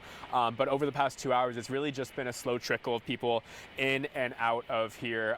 Obviously, people walking inside were affected by this in some capacity. Either they have a loved one who is being treated here at the Central Maine Medical Center, or they have a loved one, unfortunately, who passed away. Again, it was 22 people killed here in Lewiston this evening. 22 people in Lewiston. And like we've been saying, it's not just a Lewiston event that's happened. This is a Maine issue. This is a nationwide issue, that a tragedy that we've seen here. 22 lives taken. And there's been armed guards, armed law enforcement members here as well, most of the time, keeping watch. We were actually on the main street here and had those armed guards tell us to get down to the rampway here so that we could stay away of the main road while they continue to search for that suspect that we've been talking about for so long. And if we could pan a little bit to my left here, we could see that's where the main entrance is of the center. And I don't know where the camera is right now, but you could, if you look carefully, you could see some of those armed guards walking around, kind of making sure that people who have had family who have been impacted can come and go safely, so that they can come and go safely, because we still have somebody at large here in our community in Maine who police believe shot and killed 22 people here. And as you heard Commissioner Soschuk say, hundreds of police officers, quite a few of them here, making sure that those people who have loved ones impacted this can safely enter. One of those loved ones we did talk to, her name is Julie. She said she moved here to Lewiston when she was 17 or 18 years old. You know, we say this a lot, that we don't think it could happen here, but the way she said it, just especially coming from a mother who tells me that she doesn't know if her son, who was involved at Schmeggy's bar, she got the call that he was shot there. She doesn't know if he's alive or dead. And last we spoke to her, she still doesn't know. She voiced her frustration over it. Take a listen to what she had to say here. I'm a little freaked out. I want to know. You know what I mean? He's a young man. They shouldn't leave us hanging like this. Just tell us. I feel so bad for his wife. I mean, my kid, I don't know what's going on with him. They told us that this is an active scene, and they're currently looking to that right now.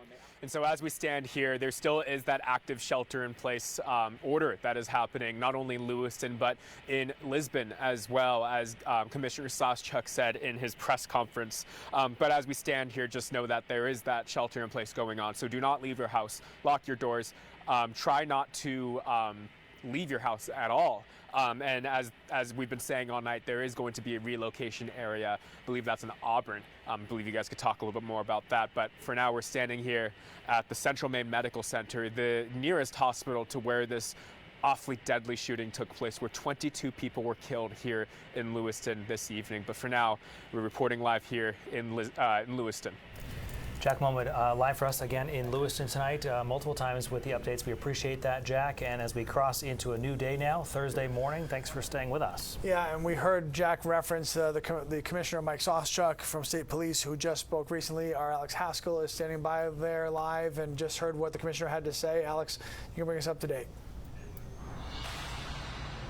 Hi guys, yeah, well, just want to let you know right now we are in Auburn. We are at the middle school. I want to give you the address. It is 38 Falcon Drive, and we heard the commissioner talk about this location. This is where they have set up a reunification center. This is where anyone can come if you have questions, if you have concerns, if you can't find a loved one, or believed if a loved one, if a friend, family member was involved in tonight's shooting, yesterday's shooting. You know, this is the place to come. They have counselors on hand, and it is secure here. We was driving up the driveway here, and you know, police stopped us, shined a flashlight in our car. So this is a safe place to be right now if you have concerns, if you have questions. And this news is just coming out as of a few minutes ago. So we're slowly seeing people arrive here on scene. Either bringing their questions or their concerns. And we also want to mention, as I'm sure you have been hearing tonight, you know, Lewiston isn't the only place to, you know, stay inside, be safe. Also Lisbon, both stay inside in those locations. And again, this location in Auburn is safe with the police officers here. Now I want to toss to some sound that we heard from the commissioner, just talking about you know, all the police that have been involved in this effort to keep everyone safe and find the suspect. We have literally hundreds of police officers working around the state of Maine to investigate this case, to locate Mr. Card, who again is a person of interest and a person of interest only. And we'll continue to gather information so that we can bring the suspect to justice and ultimately seek prosecution down the road. And again, some of those police officers here tonight. I will give you that address again, 38 Falcon Drive, Auburn Middle School. This is a reunification center. If you have questions, concerns, looking for a loved one, this is the place to be. Brian and Lee, I'll toss things back to you. All right, Alex, thank you very much. And Alex, standing by what he, probably described as that reunification center, and for the woman that Jack spoke with and that we just saw, this kind of streamlines the process, if you will, to get the information to the people who are missing their loved ones, don't know if they're okay, have questions about getting status updates on them, and instead of trying to find all of the people, picking a central location, getting them there, and then there's one place for everybody to get the information that they need and they so desperately obviously deserve. And certainly you imagine also helps the law enforcement side of getting the names of the people who need to be contacted and coordinated and all of that. We're talking about a lot of people tonight. 22 people is what NBC is reporting through Lewiston Police. But as we heard in the briefing that we were so anxiously waiting for a while from the Commissioner of Public Safety, not committing to a number at this point. And certainly can appreciate that perspective and can appreciate your perspective of wanting a number, needing some information to hold on to. And at the same time, as a Mainer, as somebody watching, I wanted to hear him say 22, right? Because I wanted to not think it might be more. Right. You know, and obviously hoping less, but I was hoping to hear something more definite, clearly understanding why the commissioner can't do that. So many things going on. First and foremost, they still don't have Robert Card. He's the suspect. He's the person of interest.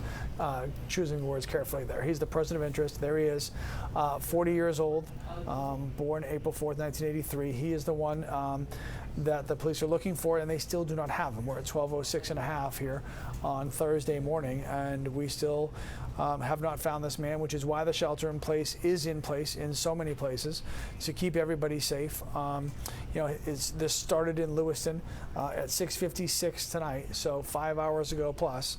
And we're still going, looking for him. They thought they maybe had they found his car anyway in Lisbon at the boat launch on Frost Hill Road in Lisbon. The car was found, but he was not with the car. So, and it's been relatively quiet, if you will, the chatter about where they're seemingly looking for him next. So that's obviously a point of concern because right now they don't have him, and until they have him, you know, we don't know where he is. So. Right, and I think in those, we know in those kind of initial first few hours after we learned about this, there were reports of a group of police officers here, a group of police officers there, and there was that feeling of, okay, this is very wide, and there is at least, I think, a breath of calm now that we're not hearing as much as that. To your point, we've seen these focused areas, like where Hannah Kumler is near that boat launch, and as you had mentioned earlier, when we were on the air a couple hours ago. ago that all of Androscoggin County is in essentially this shelter in place. Lisbon was specifically identified, as we learned, because that is where they found the vehicle that they believed he was in without him. So there is that warning tonight. And not just that, because if you didn't hear this earlier, Maine Medical Center, out of an abundance of caution, also on lockdown. If you're not a nurse or a doctor or a worker or a patient, you're not getting in. So the hospital has locked down as well to be safe, because we do not know where Robert Card is. He hasn't been caught yet, and therefore safety has to be paramount here. And you know, the question was asked during the briefing with Public Safety Commissioner, are there other shooters? Are there other people you're looking for? Wouldn't necessarily answer that question either, simply saying that this person on your screen right now is their person of interest. These are the photos police released, however, of who they are now saying is Robert Card. That is the entryway of Spare Time Recreation, which is in Lewiston off Mollison Way, just off Main Street.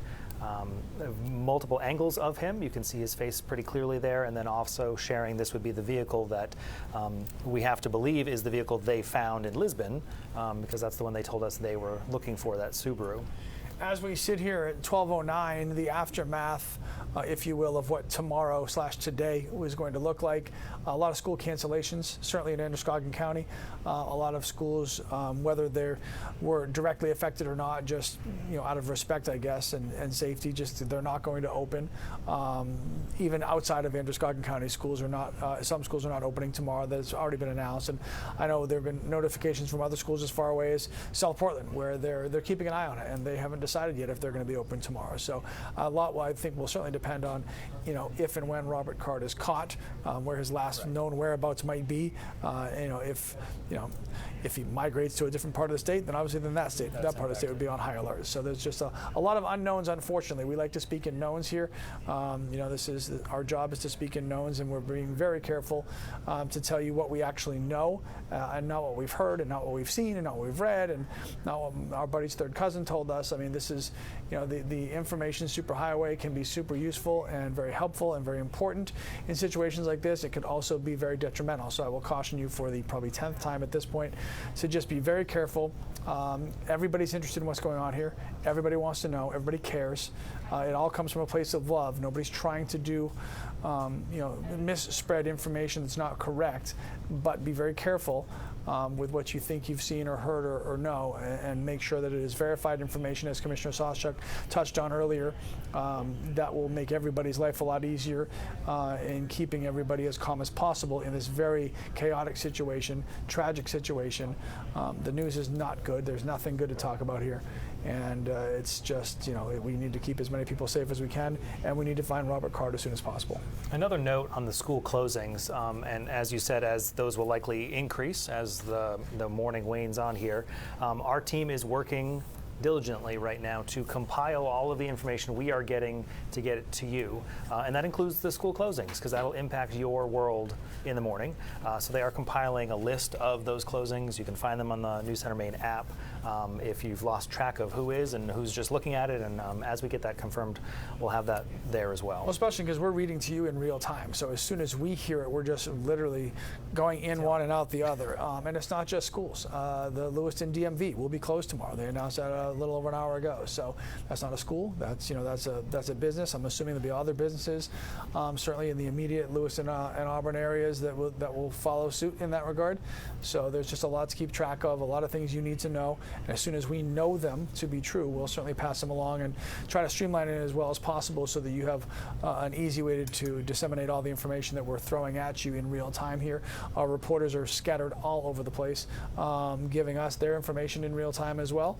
So we are we're doing our jobs, and which is to keep you informed, and hopefully in turn keep you safe, and hopefully in turn help the police find Robert Card. On the note of changing information and impacts to what would have been normal life tomorrow, St. Mary's Health System saying all elective procedures and surgeries scheduled for the morning have now been canceled. All their practices are closed, and they will be reaching out if you had something scheduled to reschedule that. So again, an emphasis on their resources and their energy needs to be on these things and caring for these patients. You and I talked about this, and Commissioner Sawchuk touched on it as well.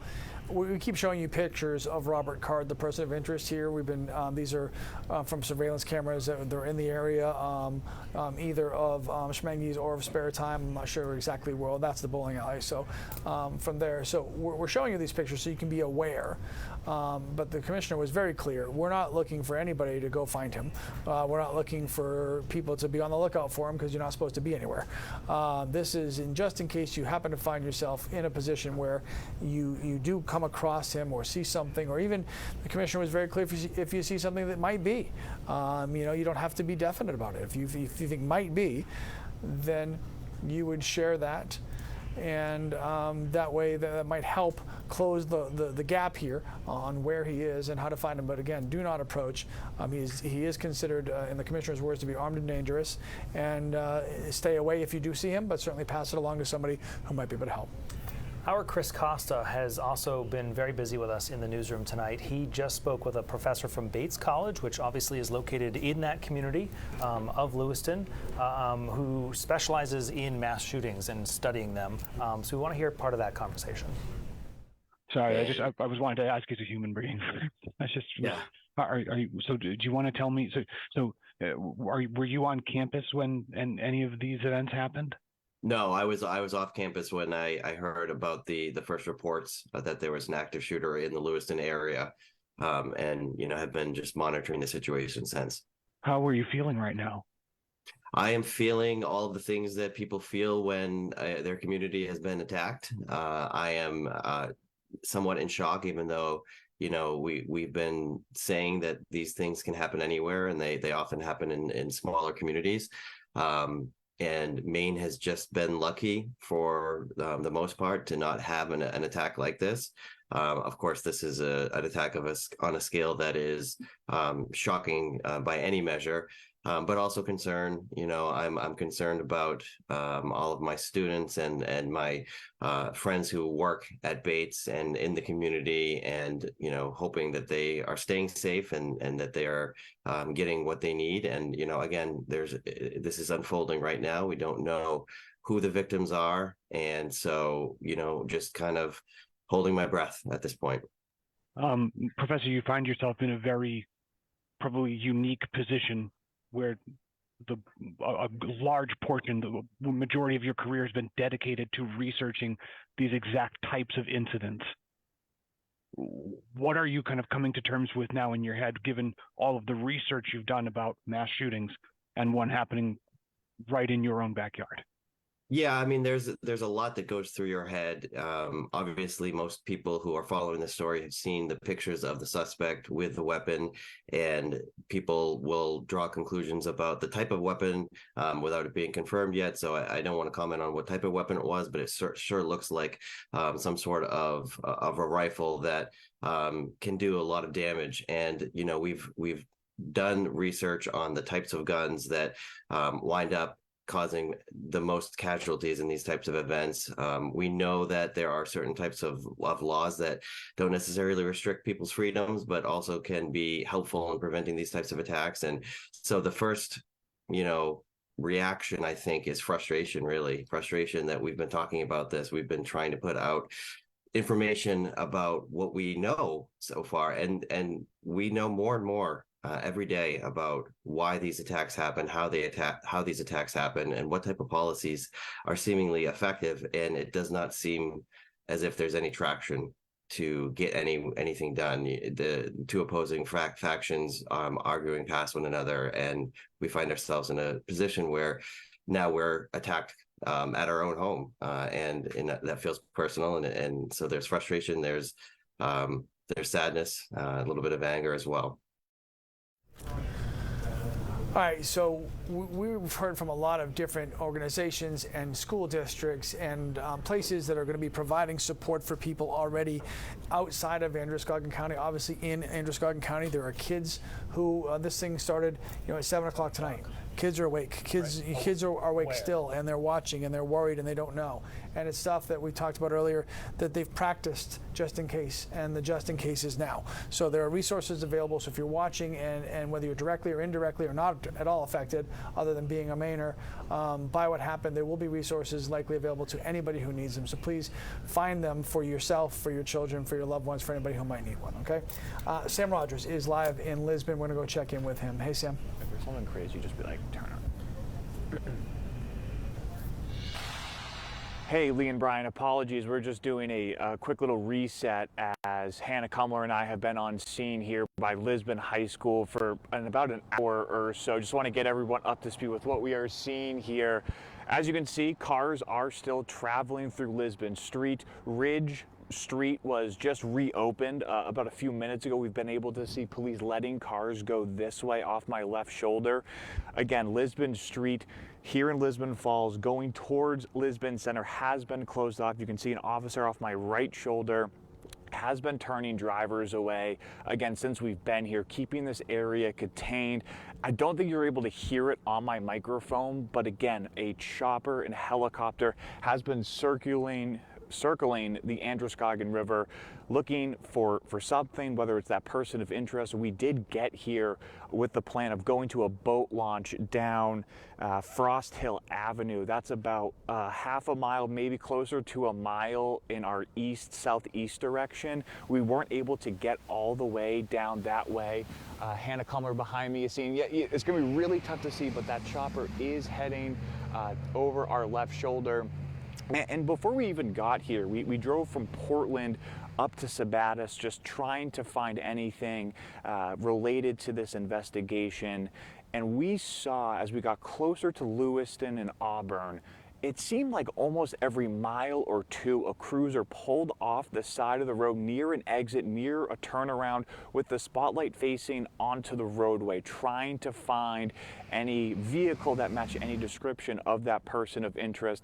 Now, a few minutes ago, or longer than that, it seems, when the public safety commissioner was addressing the people of Maine, he said that this area where we are in has just been ordered as a shelter in place, and you know, it's well after midnight at this point. Lisbon Falls not exactly that busy, but we have seen a slight decrease in activity. Brian and Lee, we'll check back in with you in a few minutes. All right, Sam. Sam, thank you. We also want to go right now live to Jason Levesque, the mayor of Auburn, speaking with our crew there right now. There's panic. Of course, there's worry, understandable. But the people that were actually there tonight, was what I didn't hear. It's shock. It's shock. It's hard for me to explain. And and I want them to be able to go home and hold their families and go to sleep and wake up and cope with it tomorrow. By bus? Say again? Who is it that's arriving by bus? So what we did is we took the witnesses of the two locations. We actually brought them to a holding area so we can interview them, clear them, and then we wanted to bring them all over here so they can have what we call a reunification process with their loved ones, which is the proper way to do it. We wanted to make sure that evidence could be gathered and the proper protocol could be followed. Can you talk to us about the different ages of the witnesses? Were there kids that witnessed it? Yes. It's all ages. It was all ages. I just talked to some teenagers, and it was all ages. And what can you say about the law enforcement officers working this very serious situation? It's unbelievable. It's literally unbelievable. We have our entire force out here right now for the city of Auburn, plus Lewiston, county, state, everybody is here. That's one thing about Maine. And if you're not from Maine, you won't understand it, but when someone's in need, everybody comes, and everybody has come to this. I've got Poland Volunteer Rescue in the back helping people in case they need it. I mean, this is an all hands on deck situation. You can train for this. We can never be completely prepared, but I've been talking to a lot of our officers tonight, and we all should be proud of them. And that support from just beyond that region, beyond Maine, really. Yeah, I mean, I've gotten a lot of phone calls from around the country, text messages out from folks, and everybody knows about this. Obviously, it made national news. But at this point, we're going to really focus inside of our community. We're going to heal our community. We're going to persevere. We're going to get through this, and it's no time not to. So it will take a while. Something like this doesn't just get solved overnight, and nobody can expect it to. But we got a really strong community. We've overcome a lot, and we'll overcome this. Jason, what's the scene like in there right now? There? Yeah. Relief. It's really relief. You know, if you think about it, I mean, this is a happier place right now in the entire area. This is a reunification center where people, you know, witnesses saw traumatic events are coming together with their family and loved ones who were worried to death about them, and they're coming together, so it is happy. But on the flip side of the happiness, what you're seeing is the turmoil and the trauma that they're going through, especially the witnesses. And that, unless you've been there, you can't really understand, you can't really describe, frankly, other than you can feel empathy for them, and that's what we're going to try to do here. Where were the witnesses between the events and now when they were brought? They were at an undisclosed location, centralized, safe location. We brought them there, and obviously police did too as we're clearing the scene. It's going to be a long process to clear the scenes. But then, you know, we brought them once everything was settled. We can bring them back here safely, and obviously all the statements were taken and so forth. That needs to happen. So, I mean, investigation is investigation, and that's a paramount importance at this time. Mayor, forgive me for asking.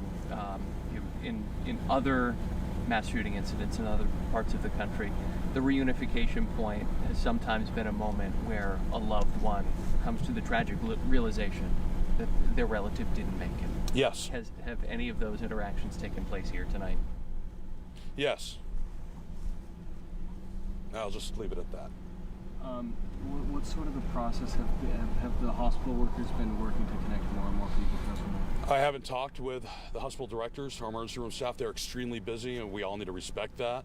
They are working with known victims right now, whether it be casualties or fatalities, and they're going to work through that process with the appropriate guidance, mental health support networks that we have. We actually have trained professionals here from the state police as well as local churches that are trained in crisis response that are actually helping people through this. How long can we expect the center to be open? Until it's done. Anything else? Thanks, Jason. Okay. No. Thanks very much, Mayor. All right, that's the mayor of Auburn, Jason Levesque, standing by at the Reunification Center, which is at Auburn Middle School. As the mayor talked about, some of those reunifications, good. Family members not knowing where their loved ones were, getting to see them. And the mayor also really open and honest about the fact that not every one of those situations ended well, and sometimes people went there hoping for good news and they didn't get it. So it's just a tragic situation that the mayor of Auburn was just speaking about. We want to bring in Greg Marley from NAMI, Maine. Thank you, first of all, for coming to our studio in the middle of the night. I'm sure you have been pretty plugged into everything that's been going on. Not nearly enough, but trying to catch up as everyone is in this shocking news. We all are. Yeah. You know, at this point, we are, as Lee said, 5 or so hours into this at this point. This is raw. This is fresh. There are people who are just discovering what has happened here. What is step one for walking into this day? Step one is, if you're in a place that's safe and your family's safe, reassure yourself, breathe, kind of get your emotions under control so you can support your family, support your children. If you're one of the people that has those questions, is my family safe? Are my friends safe? Try and breathe, know what you can get answered tonight. You're going to be frantic, but this is going to be a long, long process. So take care of yourself, take care of the people you're with, reach out, and try not to be alone. This is a time to be with people who love you, to hold each other close. Greg, we talked about this a little bit. There's never a good time for something like this to happen, but it happened at about 7 o'clock. Not a lot of kids had gone to bed yet. A lot of kids are, you know, through no fault of their own, they're surrounded by all this news, and their families and their parents or siblings reacting to this news. So a lot of parents are still awake watching, and maybe a lot of kids as well that have a million questions. This is the stuff they've practiced for just in case, and are just in cases now. How do you handle this with your children? I know a lot of parents would love to know, what do I say? Whether they're in Androscoggin County or they're in Cumberland or Aroostook County. Yes. I think the big piece is, if you're a parent, if you've got the news, try not to get that news repeated every 5 minutes so you're not re-triggering your children. So let them know, then speak simply and directly about what happened. Reassure them that they're safe, that your family's safe, and then slowly allow them to ask questions, answer what you can. And there's a lot of things we don't know yet, and be okay saying we don't know yet, and we may not know until tomorrow. so that they can begin to settle into a routine and maybe get some sleep tonight. And maybe you can get some sleep tonight as well. Mom, Dad, yeah. Yes, because we will all need it, yes, to process the rest. You know, a few minutes ago, Chris Costa spoke with a professor who studies mass shootings and kind of the data that we've learned over the years from those. His words were, there's a frustration tonight for certainly people in his world that study that data. My word is, I feel like our state was violated tonight because there is such a feeling of it hasn't happened here, we haven't had to deal with this. Yeah. How do we square that reality from it's always been somewhere else, now this is my neighborhood? Well, I think in a lot of situations, people have been waiting for this shoe to drop because we see the headlines from across the country, and Maine has been somewhat insulated. And tragically, that ended tonight. And it's that acceptance, that reality that this is a state where violent crime happens as well, a mass shooting, and it's going to retool our whole perception for a while. I do have a follow-up question to our students and our children. You and I have had conversations in the past, actually about a year ago, of a hoax situation. And part of that conversation was, you know, gauge your child, maybe allow them to lead the conversation if they're showing interest. Is this different though, because it's here? Should you as a parent be initiating the conversation? I think you need to let your children know in a really basic language what happened. So that they're not hearing it from someone else, you know, outside of your control. Choose a time, get them settled. If you can wait and do it tomorrow morning and after they've gotten sleep, definitely do that. But then be ready for questions. Be ready for their questions, depending upon their age. Younger kids are going to want to know: are we safe? Am I safe? Is my pet safe? Is my family safe? And reassure that, and then ask questions about, because one of the things they're going to want to know: why would anyone do this? And that's one of those things we can't really explain, other than someone was really, really ill to take this violent action. And to reassure them that this is not something that happens often, and again, they're safe. So, in all fairness, we are talking about this in this conversation as something that happened. This is something that is still happening. They don't have the man yet that they're looking for. There are still people that are sheltered in place. They can't go out of their house. They're sitting here at 12:30 at night, and they're wondering, what am I supposed to be doing right now? I mean, they're worried for their current state of safety, not just the stuff that's already happened. And that's a tough place to sit in, this uneasiness and this unknown. I think knowns in general are easier to deal with than unknowns, and right now we have a big unknown. We don't know where Robert Card is. We don't know where that perpetrator is, and you know, to keep your family safe, keep them in the house, close your windows and your curtains, and then reassure. Settle down with warm milk and for your children to help them relax. Low conversations. Keep yourself centered. If you're in the Lewiston-Auburn area where it's more immediate, again, shelter in place. Don't be alone. Know who you're talking with. Reach out to your friends and family to know they're safe, just to reassure you and your family. And hold your loved ones close tonight and reassure them. A final question. I'm sure we will see much more of you over the next day, but at least for this moment of this is a lot. This is a lot to process. This is a lot to handle, and there are a ton of unknowns. How do I find some good right now? Right now, you need to first is to accept what happened, to get through the shock, and then look around you. Look around your home. Look at what's concrete. Breathe into this. Note what's around you that's safe and known. Pull out that book that your child has always loved to read, that movie that settles them down. Active steps to settle our limbic system that's so aroused right now. That's going to be really important.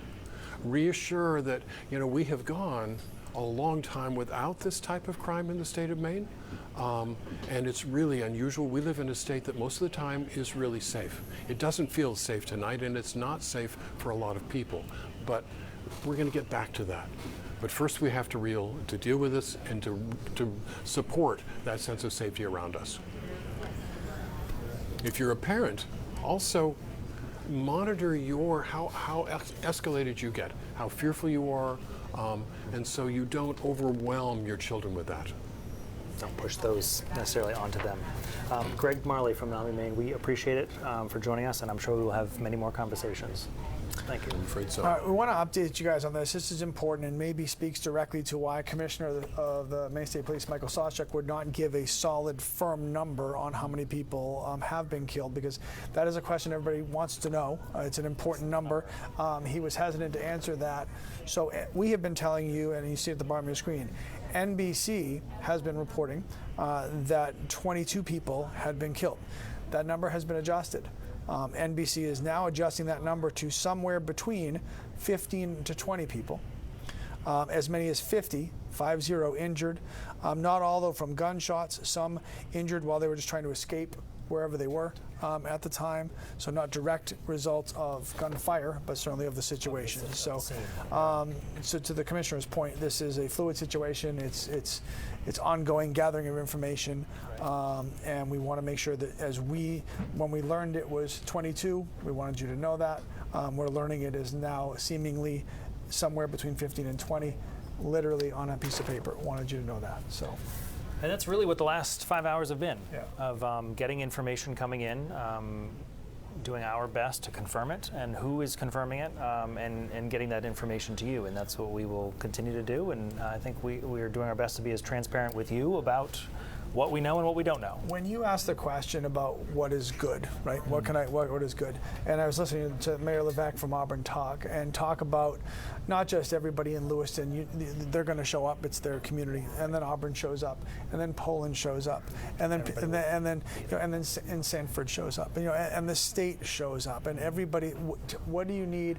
We'll be here. We'll be there. And this is what we do. We would love to not have to do it on a night like this, but as I mentioned, a few hours ago, whether it was the ice storm of '98 or other tragedies that our state has gone through in different relative factors, our state will do this too. We have each other's back. Our state will do this too. So. There will be the support for the people as we find out what people need. There will be plenty of people to offer it to those people. So there is some solace in that. There is still no solace until we get official word at some point that Robert Card, the man of interest that they're looking for, has been found, and he hasn't been yet. So we did hear from Commissioner Sawchuk of the Maine State Police a little bit earlier, and here's some of what he had to say.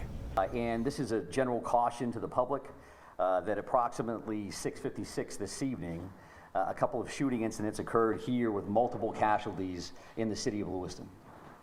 And police are currently searching for a Robert R. Card, 4/4 of 1983 of Bowdoin. Card is considered armed and dangerous. He is a person of interest, however, and that's what we'll label him at moving forward until that changes. If people see him, they should not approach Card or make contact with him in any way. The shelter-in-place order that currently stands in Lewiston remains. A vehicle, which was a vehicle of interest in this incident, was located in Lisbon, and we are now also asking residents in Lisbon to shelter in place. So please share that information with communities as well. So again, the Commissioner of Public Safety speaking a short time ago. He was at Lewiston City Hall, which was a meeting point for the members of the media, and obviously law enforcement coming there. They have since closed City Hall and kind of relocated crews. Again, the big takeaway from that was the reunification center at Auburn Middle School across the river, which is where we heard from the mayor speaking a short time ago of that is a point to go. If you had, or you think you had a family or friend there and you need that point of communication to be reunified, that is where to be.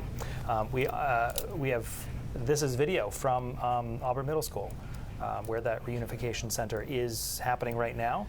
This is such an important piece of the puzzle here, Brian. There are so many people with questions right now.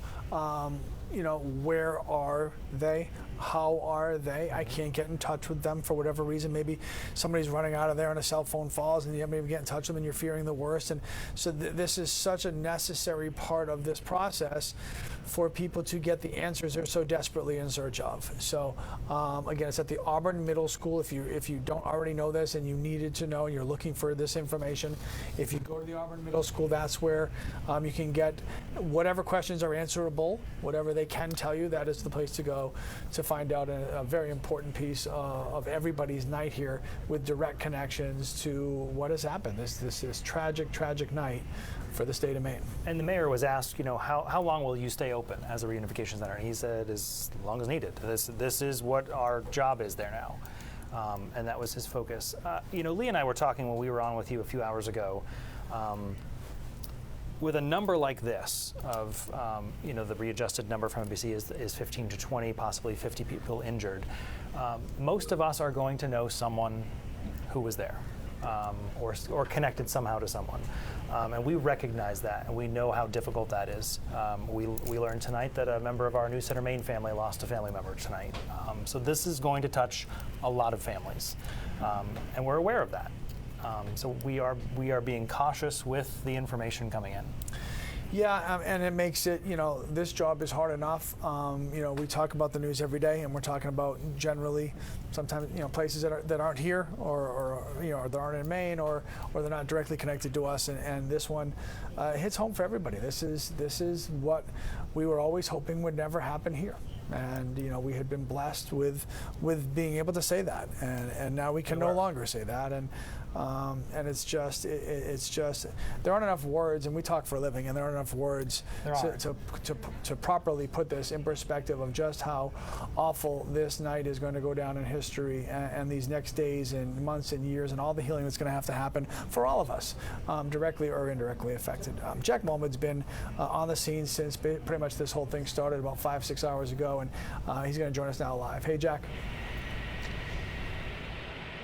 Hey, Lee. Yeah, that's right. It's been extremely long, frustrating, terrifying 5 to 6 hours for many of the families who have been here at the Central Maine Medical Center. That's where we've been for the last few hours here. When we got here, it was the scene with dozens upon dozens of family members waiting in line, waiting to see if their family member survived or not after getting a call that their family member may have been a victim in that shooting.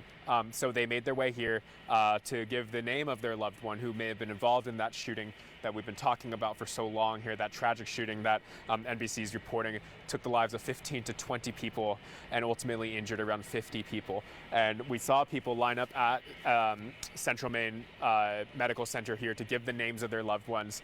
Many of them stuck around to listen to it. Others kind of just went about their evening to really just kind of digest what happened here. I think a lot of us here in Maine and in the state, even in this region, are just really working to digest really what happened here. But if you want to take a look now at the front of the hospital here, if you look to my left here, you could see that front entrance to the main Central Maine Hospital. Since all those people entered the names of their loved ones, many of them have left, but armed security guards, armed reserve patrol, Maine State police officers have been there, making sure people can enter, come and go as they please. Obviously, the people who are walking through, many of them family members of those who may have lost their lives or may have been injured in this shooting that with the suspect still at large. A little bit of info about that suspect.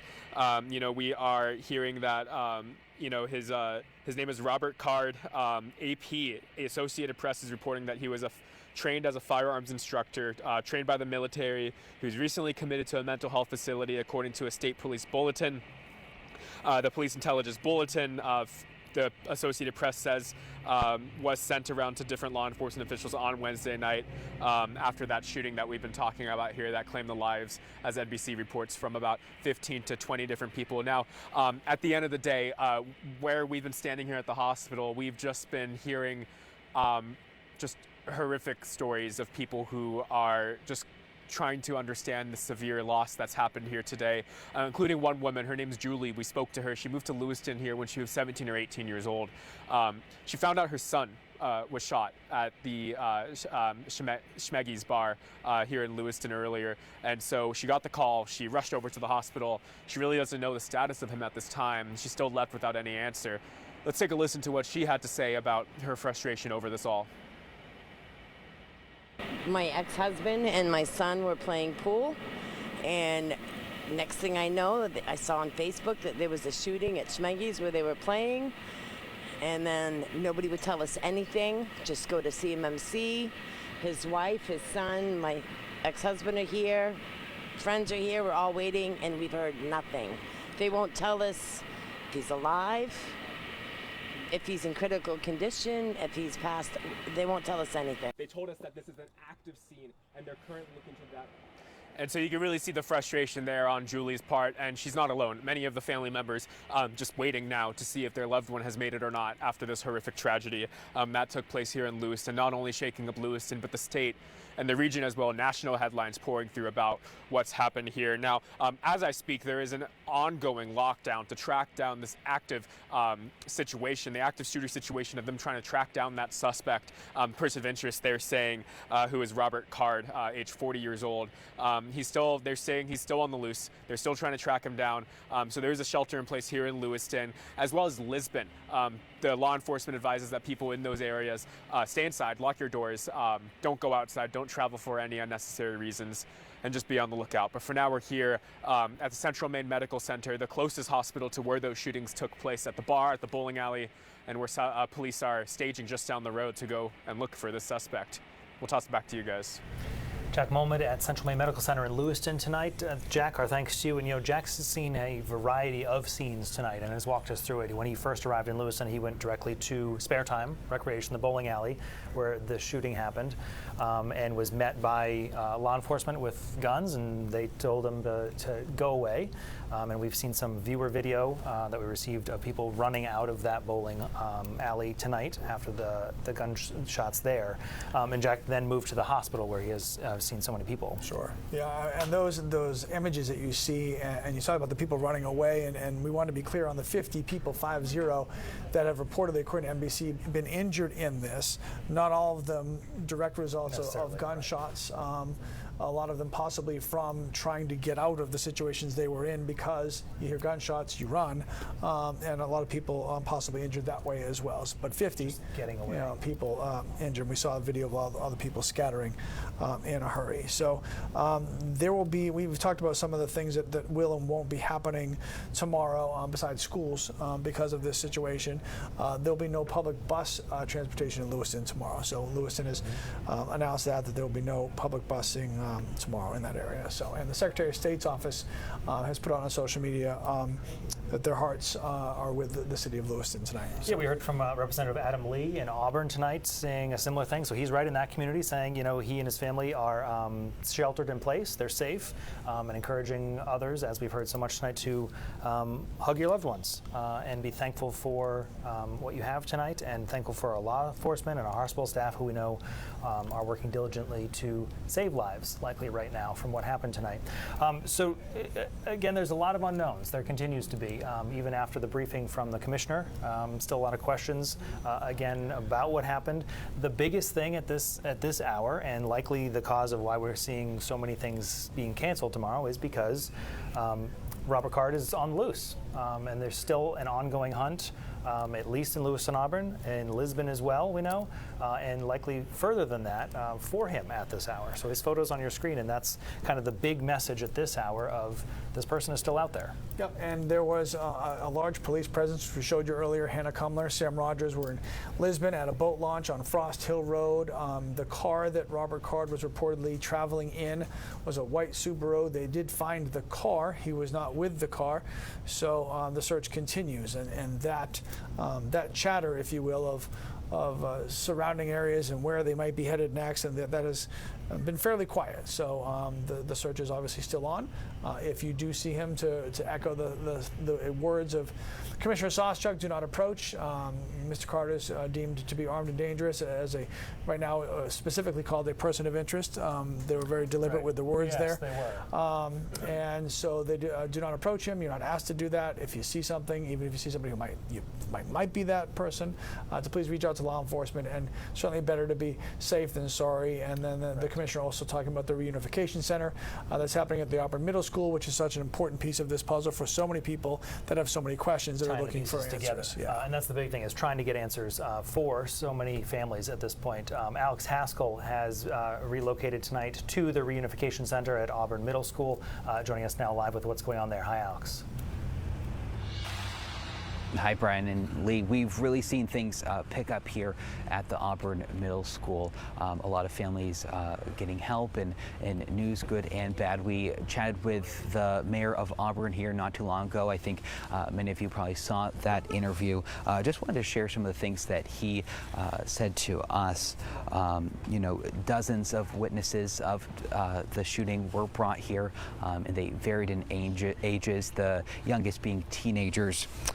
And, you know, he said, you know, a lot of people have been able to get help here, but also receive some, you know, the most terrible news possible in all of this. Some people were here when they found out that they lost loved ones in this. And, you know, I've been chatting with people as they come out of this center. I just chatted with Lind, who came here looking for her husband, and she just walked out and found him. So some good news here tonight in Auburn. I just want to make sure, going through my notes, making sure I'm not missing anything that we can share with you. Obviously, we've been talking about how this center, or this middle school, is a reunification center. This is the place to come if you are looking for a loved one, if you have questions, if you have concerns. This is the place to be, and it is safe. We see many police officers here. They're walking with folks to and from the building. They're checking cars as they come in, so a very safe place to be. But we will keep an eye out here as folks continue to get help. We have mentioned counselors are here too for folks to speak with. Lee and Brian, I'll toss things back to you. All right, Alex, thank you. And I just, you know, I can't imagine what Alex is seeing. Yeah, right. Like that's hard, obviously, for the people who are going there to get their questions answered, for the people who have to answer those questions, right. And then to watch that and to see either the elation of the reunification or maybe the not. And it's just brutal. Yeah, and I think we saw it on the mayor's face. We heard from Mayor Levesque a few minutes ago and was asked, you know, are both sides of that conversation happening for people who are showing up? And I think you saw it all over his face of how brutal and painful it is to see those horrible conversations unfolding of people who showed up there hoping to find their loved one and getting horrible news tonight. Yeah, the news is bad all the way around. We're not going anywhere, so we're here around the clock, and we're going to get this thing hopefully resolved sooner than later for everybody's sake, and just to give a little peace of mind that the person of interest that they're looking for, at least right now, Robert Card, does get found.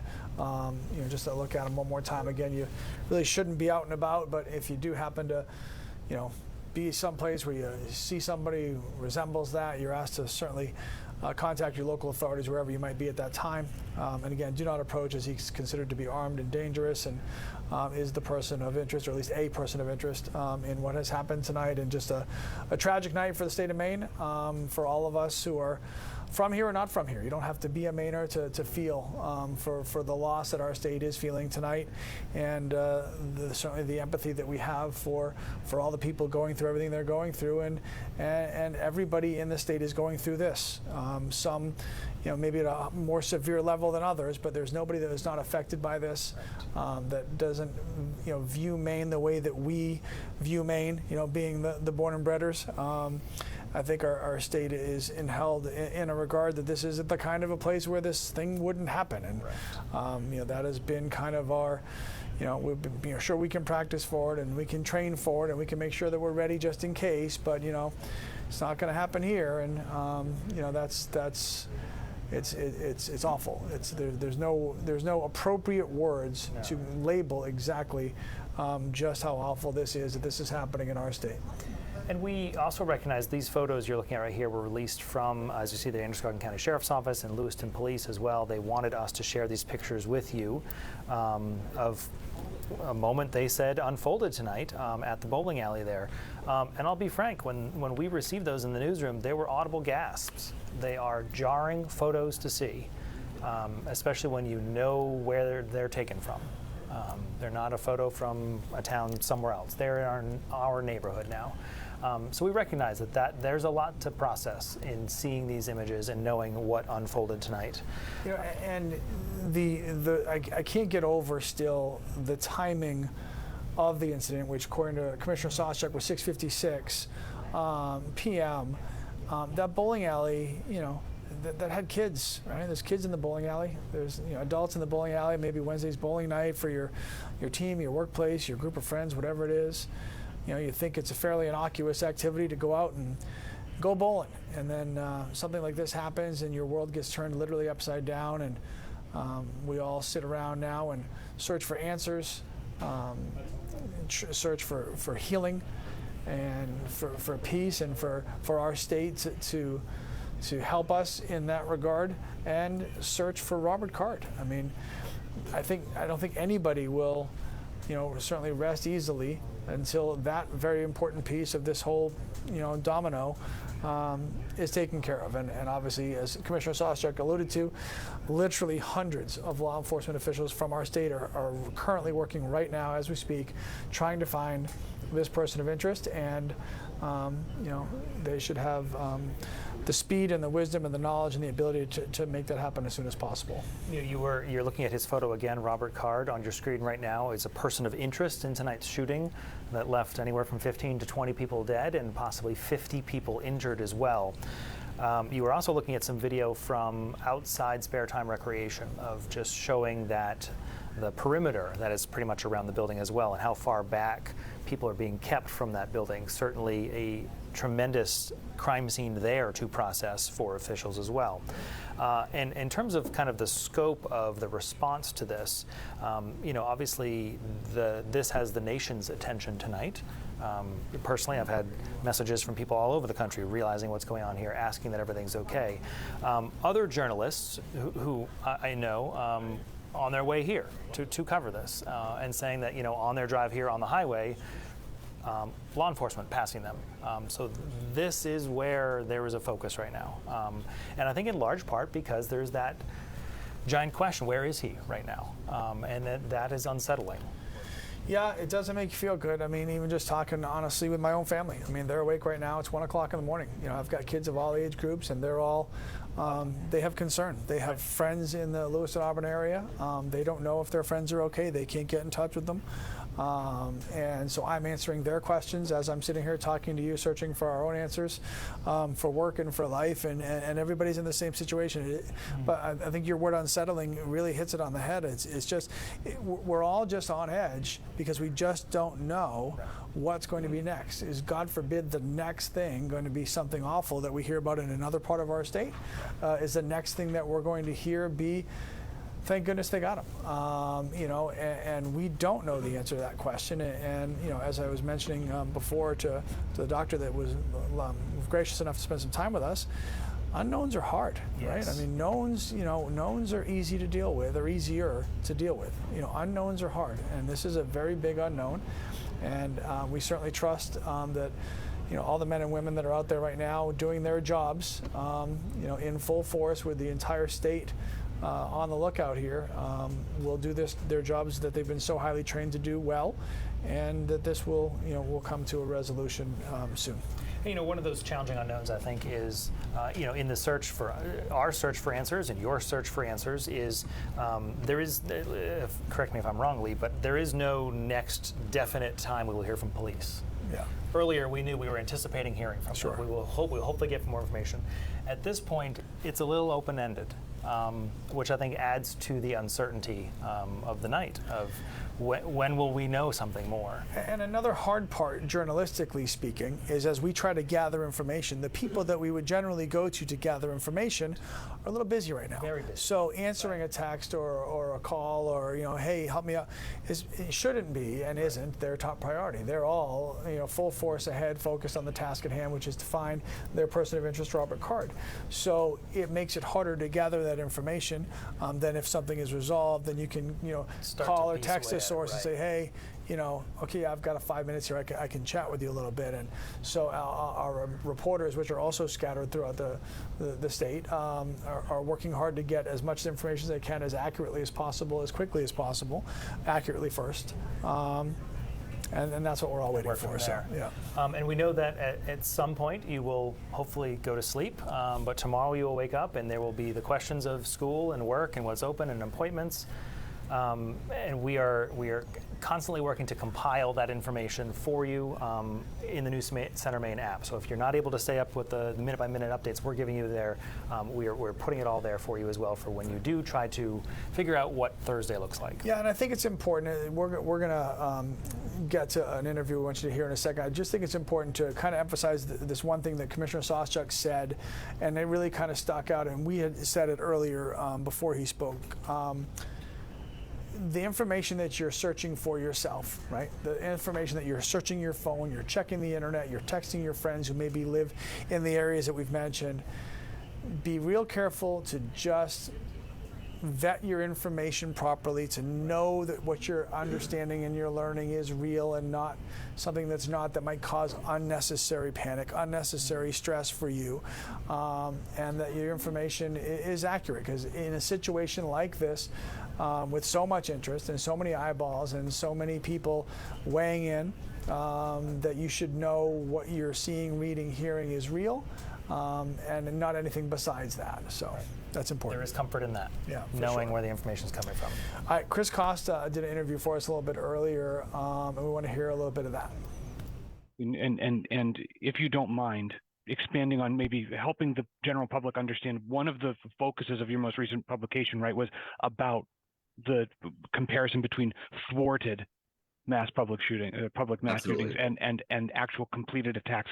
Can you help kind of give the abstract to the viewers at home of what that study entailed? Yeah, so that study was part of a federally funded study that was conducted with some colleagues at Northeastern University and the Minnesota Department of Corrections. And the study was a 3-year project that was seeking to learn more about mass shootings, mass public shootings in particular, which this case in Lewiston was a mass public shooting, which is far less frequent than the typical mass shooting, which happens in a residence. But we were trying to compile a data set and try to understand some of the correlates and trends of these mass public shootings. We also wanted to learn a little bit more about what makes particular events more newsworthy. Do they spread through some sort of a contagion effect? And another part of the project was, as you mentioned, looking at averted mass shootings. So mass public shootings that were planned, that there were steps taken to perhaps enact the attack, but it did not happen. And that thwarting could be through someone putting a stop to the attack as it was in motion, or the plans coming to the attention of some sort of authority. And what we found was, with these types of thwarted attacks, they oftentimes happen with younger people, and that could be just a matter of us having more information when younger people make threats. I think that young people sometimes make threats even if they're not necessarily serious threats. And so trying to figure out what's the serious and versus a non-serious threat was somewhat difficult, but there tends to be a lot of what we call leakage. People tend to make their plans known, particularly the younger people. And so people who are with peers or surrounded by groups of individuals where they're talking and they're complaining about things, and maybe they let slip a plan that they might have, or even trying to actively recruit people to be engaged in their plan. These are some of the things that we found. But cutting across the mass shooting literature in general, we know that oftentimes these perpetrators make their intentions known somehow.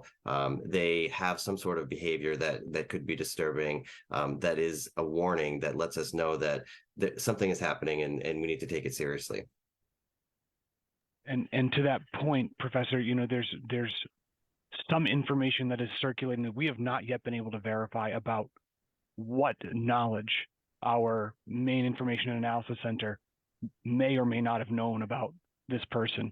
I don't know how would you recommend corroborating that information for the public? Yeah, I mean, I think that I have seen the reports that you're mentioning as well, detailing the background of the suspect. And without that being confirmed, it's difficult to speculate too much on it. But I would say that until the suspect is apprehended, we probably will still be speculating. And then once hopefully that happens soon, then we'll certainly know more. But what has been shared in the media is certainly not uncommon in terms of people who have engaged in these attacks before. I'm hesitant to say that there's a profile. I don't believe that there is a profile of a mass shooter, but there's certainly some characteristics that we see that are that weave their way through a lot of these cases. And so the information that has been shared, if it turns out to be true, is not necessarily surprising, but is again more evidence that these types of events are preventable, and we need to take them, I think, a little bit more seriously. And it's a challenging situation. You don't want to strip somebody of their rights when they have not actually engaged in an attack, but until we figure out a way to take guns out of the hands of people who are intending to do harm, I think that we need to do our best to focus on people who have made concerning comments or behaviors are concerning, and figure out what we can do to ensure that they do not harm others. Thanks for sticking with us. I'm Amanda Hill. This is Zach Blanchard, and that was Michael Roque, who's with Bates College, where they are still under lockdown. Lewiston in general still being asked to keep their doors locked and shelter in place. Now, what we are learning from the AP, which got a police intelligence bulletin, is a little bit more information about the man that police are looking for, Robert Card. They say that he had been trained as a firearms instructor at a U.S. Army Reserve training facility in Maine. This bulletin says that he had been committed to a mental health facility for 2 weeks in the summer of 2023. It didn't provide specific details about treatment or condition, but it did also say that he had reported hearing voices and had threatened to carry out a shooting at the military training base in Saco. Again, that's all information from the AP, which got it from the Police Intelligence Bulletin. And again, Robert Card is the person of interest that police are looking for. He's 40 years old and he lives in Bowdoin. Yeah, right now, police agencies from all across the country, really, and across the state are working to track this man down, a person they are calling a person of interest in this shooting, of course, that has killed. NBC News reporting 15 to 20 people in Lewiston tonight and injuring up to 50 others. Numbers that are truly unfathomable, truly hard to process for a lot of us tonight. And one of the elements here, we had reporters at a reunification center in Auburn where people were actually going to get some good news, to actually hear that their family members, their loved ones survived this tragic, unimaginable event. And we heard from Mayor Jason Levesque at that, and he went into the center and he kind of described what it was like to experience that. We're at the reunification site right now. Glad to see a lot of people coming, picking up their loved ones that were witnesses and actually at this event, and talking with them. And my heart and prayers, and I think all of ours in this whole area, and the whole state, frankly, are going out to them right now so they can get a speedy recovery. What were you hearing from the people in there? That's really what I wasn't hearing. I mean, at this point, there's a significant amount of shock going on with people that were actually witnesses. Obviously, when I was bringing people in that were looking for their loved ones, there's fear, there's panic. Of course, there's worry, understandable. But the people that were actually there tonight, was what I didn't hear. It's shock. It's shock. It's hard for me to explain. And and I want them to be able to go home and hold their families. Certainly difficult to hear, and a lot of people sort of reeling with this news. We want to bring in Greg Marley with NAMI Maine. That's the National Alliance on Mental Illness. Greg, thank you for joining us. I'm sorry I have to, but I'm glad to be here with you.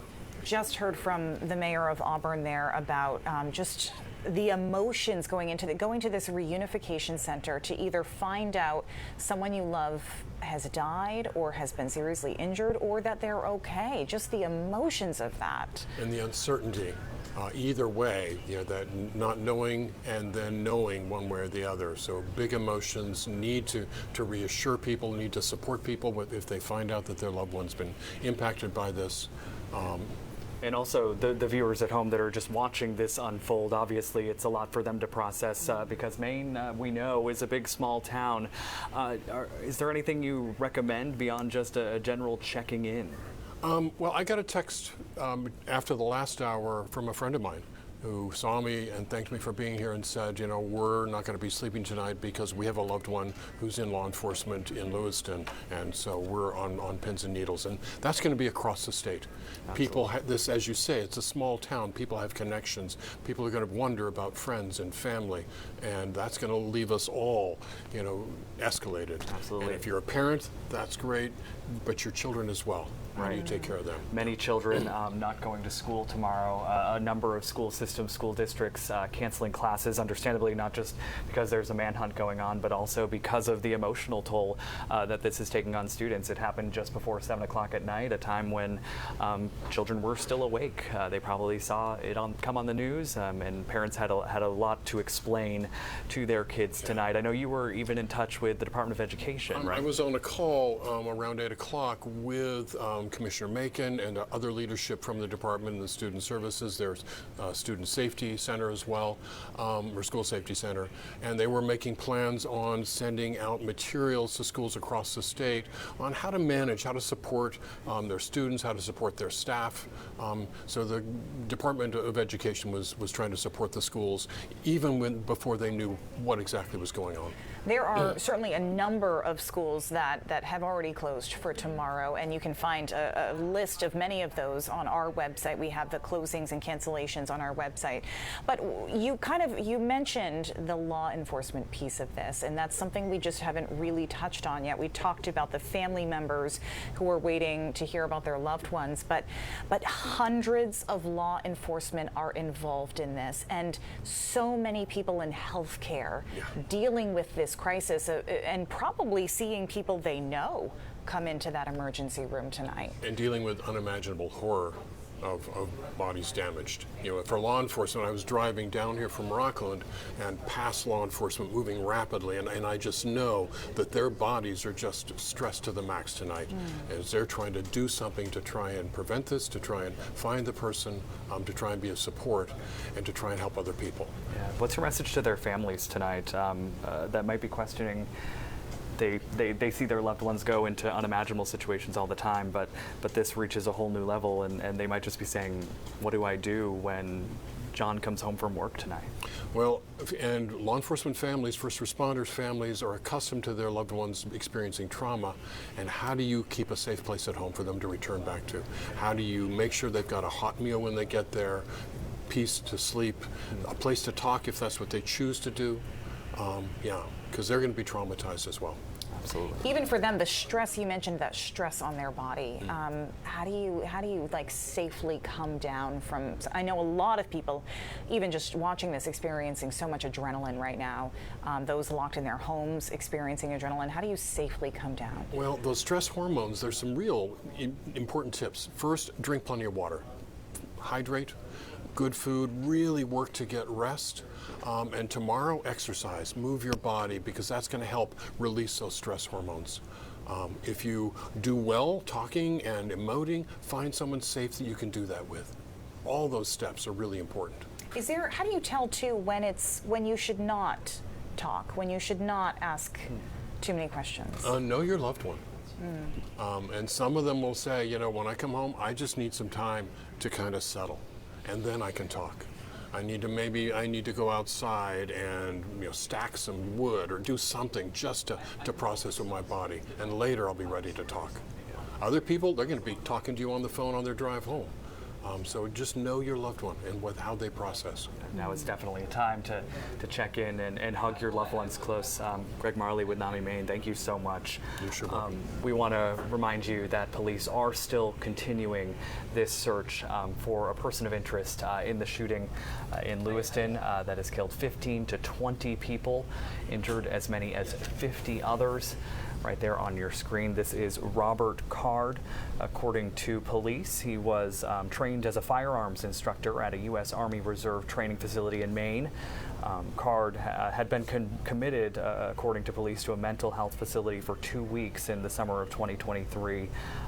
They didn't give specifics about the treatment, but there are reports that Card had heard voices and had threatened to carry out a shooting at a military training base in Saco. And so the manhunt continues still for Card. There was initially earlier this evening when we were on the air with you, we were sharing these images of the surveillance footage in that car that they ultimately found in the Lisbon Falls area empty, but they have not found Card. So we, as Amanda said earlier, hundreds of law enforcement officials from all across the state, all across New England, local, state, federal, are involved in this manhunt. Multiple towns have shelter-in-place orders. So Lewiston is still, at last check, in a shelter-in-place, as well as Lisbon.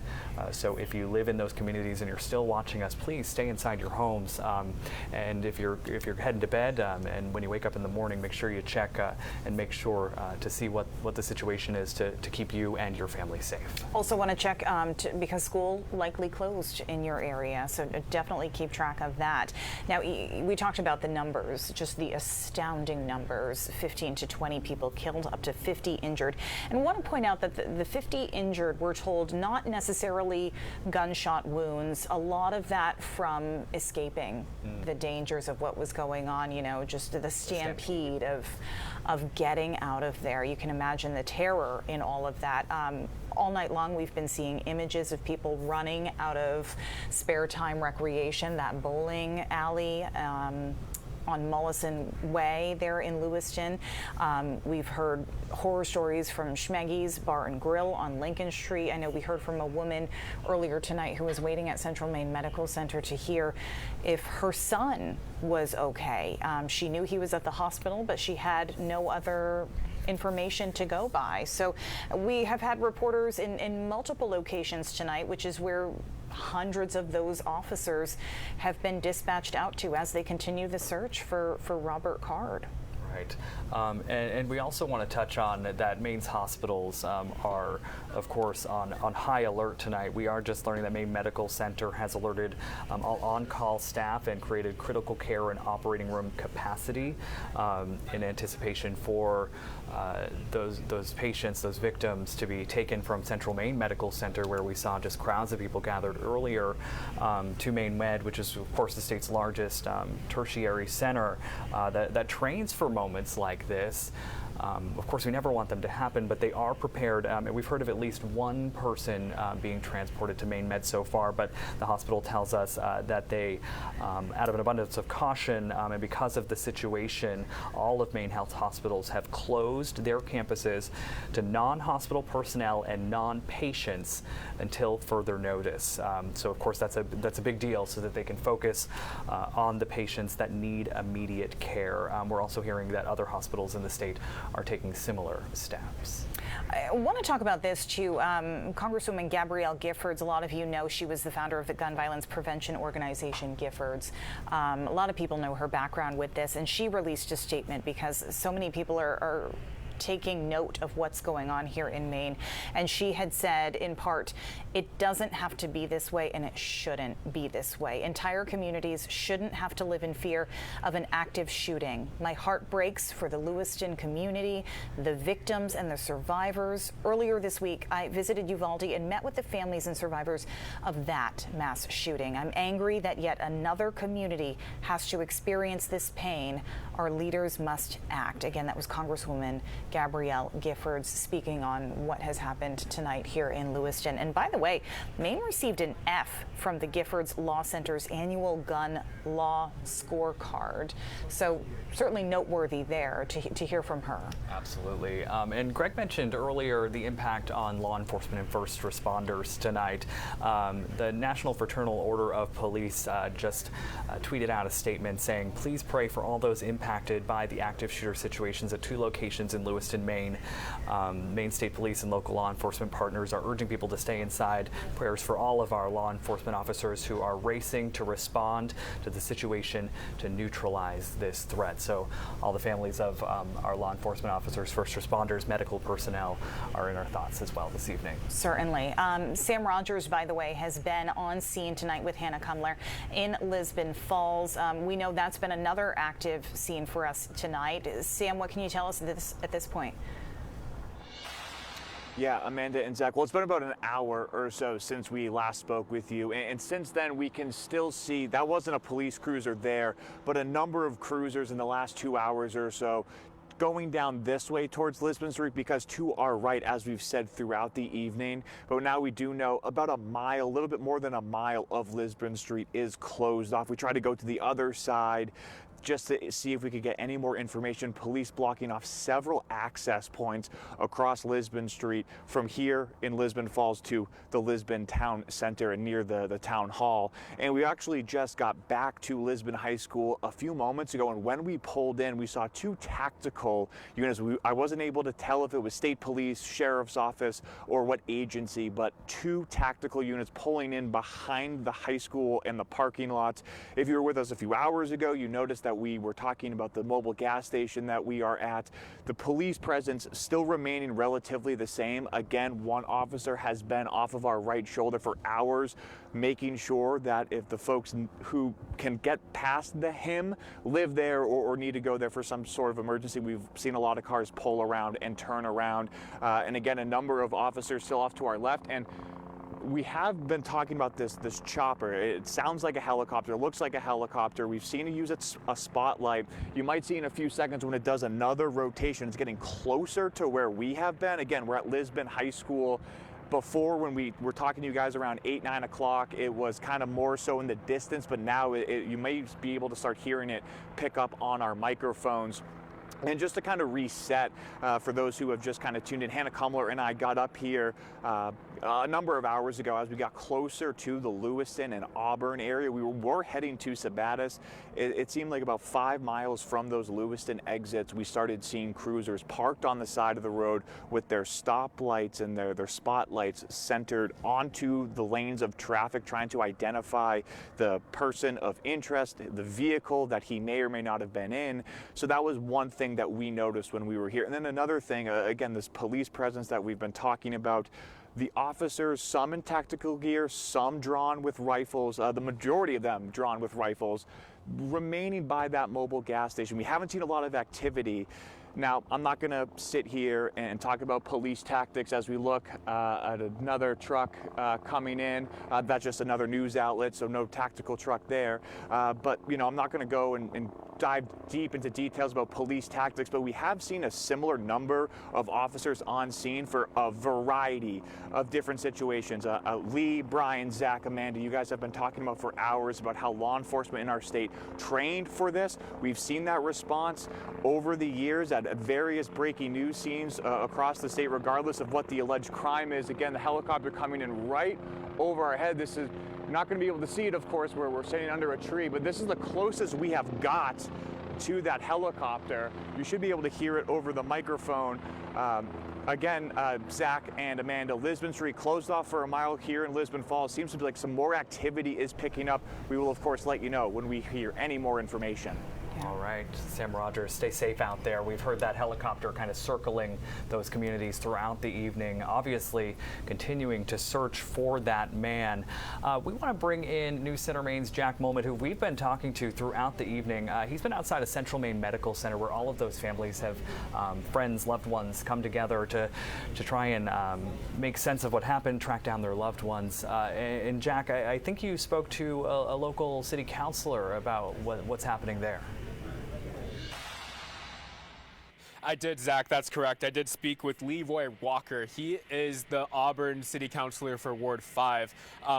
As we were standing here over the past few hours, it's been relatively quiet, but he pulled in his car, just walked into the hospital, walked right out, came up to us, says that his son is actually the manager at the bar in Lewiston, Ch, and he said that he hasn't heard from his son since the shooting took place. He said he's called around to various hospitals and still has not heard from his son. All of the hospitals in the area have said that they have not heard of him at all either.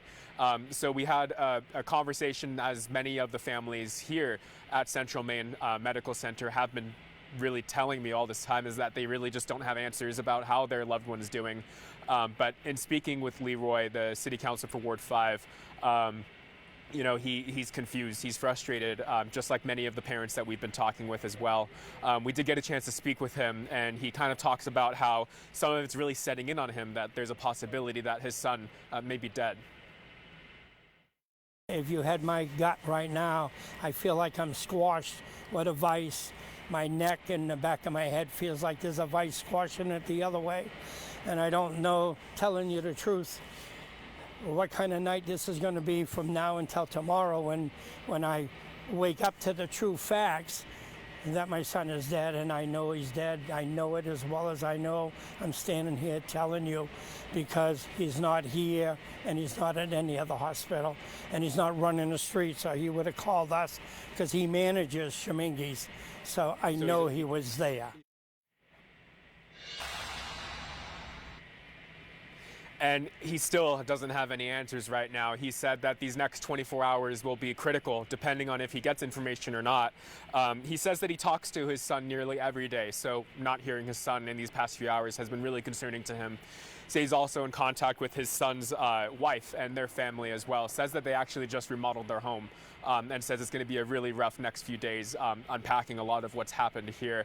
Now, if you look to my left here, you could see that this is the entrance to Central Maine Medical Center, and where those guards are standing right there, that is where the families were earlier today, offering up information about their loved ones to the hospital so they could keep tabs and find out more information on if their loved one who was potentially impacted by this mass shooting has been staying here. Again, we still have a suspected shooter on the large here. Maine State Police say that they're asking people to look out for a Richard Card. He is 40 years old. He is considered dangerous, and the Associated Press is reporting that, Robert Card actually had the man identified as the person of interest. He's a firearms instructor trained by the military and was recently committed to a mental health facility, according to state police. Now, if we bring the camera back here, really just standing here for the next these past couple hours, you really get maybe the tip of the iceberg of the gravity of what this loss means for community members here. But being here, you really do feel that loss. And there still is an active shooter lockdown happening here in Lewiston, as well as in Lisbon. Maine State Police and Lewiston PD, as well as Lisbon, are asking people to stay in place, lock their doors, do not go inside, don't do any unnecessary travel. But for now, we are here live outside Central Maine Hospital, the hospital closest to those locations of the shooting, where, as we heard NBC's reporting, 15 to 20 people here in Lewiston lost their lives earlier this evening. We'll throw it back to you guys. Yeah, Jack, I want to stay with you for a little bit. First, thank you for your incredible coverage tonight. This is not easy. I do want you to, especially for folks who were not tuned in earlier, can you really just paint the scene for us about what it was like to see the number of people gathered outside of the hospital earlier? And I know you spoke to some other people as well there. Yeah, Zach, that's true. Being here in the beginning hours of what's happened, dozens of people, like I said, standing out in front of the Central Maine Medical Center, entering the information of their loved ones. It was also when those dozens of people were standing there and we were reporting live that we learned that the death toll was going to be so massive here. And so learning that information and seeing that there's so many family members here who don't know if their loved one is alive or dead, it's really hard to wrap your brain around. And that's something that I think will stick with a lot of people for a long time. It's like I said, it's just hard to wrap your brain around, really. All right, Jack Molmid, again, we appreciate your reporting out there. We'll give you a break right now. Thank you. And while we're on the topic of hospitals, we know we're outside of CMMC right now, but also St. Mary's has activated its emergency response plans, and they've called in any available staff to help out with this. And we want to point out that they have said that they continue to prioritize the safety and care of patients. So that said, all elective procedures and surgeries scheduled for tomorrow morning have been canceled, and all of their St. Mary's practices are going to be closed tomorrow morning. So they'll be reaching out to people with appointments to try to reschedule some of this. But it shows you, just how impacted our hospital systems have become with this. Absolutely. We mentioned earlier that Maine Health, the state's largest healthcare system, has shut down their facilities to all non-patients. So it is definitely having an impact. It's been a couple of hours now, I believe, since we heard from police for the first time about this incident. They weren't able to share a lot of specifics yet, not a lot of numbers, but News Center Maine's Alex Haskell was there at Auburn City Hall, and I believe he joins us now. Thank you, Alex. What more can you tell us there? Yeah, hey, Zach. So we're here at Auburn Middle School. This is where a reunification center has been set up. And basically, this is where folks can come if they have any questions, if they have any concerns. A major one, if they're looking for a loved one, this is the place to come. And I'll give you the address. It's 38 Falcon Drive. Again, it's the Auburn Middle School. And I've shared this many times. You know, this is a safe place. We've seen many members of law enforcement here. They are shining flashlights in cars and walking folks up to the middle school here, looking for answers. And we were chatting with the mayor of Auburn a little while ago, and he was kind of sharing what's been going on here. You know, dozens of witnesses of the shooting have been brought here, and these witnesses vary in ages, the youngest being teenagers. And some here have gotten the worst news possible tonight. They were here when they found out they lost a loved one, but there's also been some great news. I chatted with this woman, her name is Lind. She came here looking for her husband, and after a little while I saw her walk out of the middle school with her husband, and they headed home. So some great news here. I chatted with a few other people, and I asked how helpful are folks inside, and they said very helpful, but everything is not well. And that might be a nice way to kind of cap much of what has been going on here. Just so much help from law enforcement, everyone tonight. But you know, we are not well as we face this tragedy. Certainly not alone. But, you know, this is, again, the place to be if you have any questions, concerns, or looking for some loved ones tonight. We've seen the mayor of Auburn walk people up. Things have slowed down a little bit. Earlier we saw busloads of people, dozens of people being brought up to the building, but things have certainly slowed down a little bit here. I'm going to toss to some sound from the Maine Public Safety Commissioner, who we heard from earlier back in the Lewiston City Hall. We have literally hundreds of police officers working around the state of Maine to investigate this case, to locate Mr. Card, who again is a person of interest and a person of interest only. And we'll continue to gather information so that we can bring the suspect to justice and ultimately seek prosecution down the road. And as more information comes in, of course, this is a great spot to come. I'm going to share the address one more time, 38 Falcon Drive. That's the Auburn Middle School. Come here if you have questions, concerns. Also want to mention, guys, that there are counselors available. So if you need someone to chat to, come here. Zach and Amanda. Certainly an emotional place to be, Alex. Thank you for your coverage on this. Like we said, we were talking earlier with Greg Marley with NAMI Maine about just the impact of this, the severity of this, of showing up to this reunification center and not knowing what the answer is going to be. Is it going to be good news or is it going to be horrific news? Yeah, and a lot of people, like the city councilor we heard from with Jack, are living that nightmare tonight.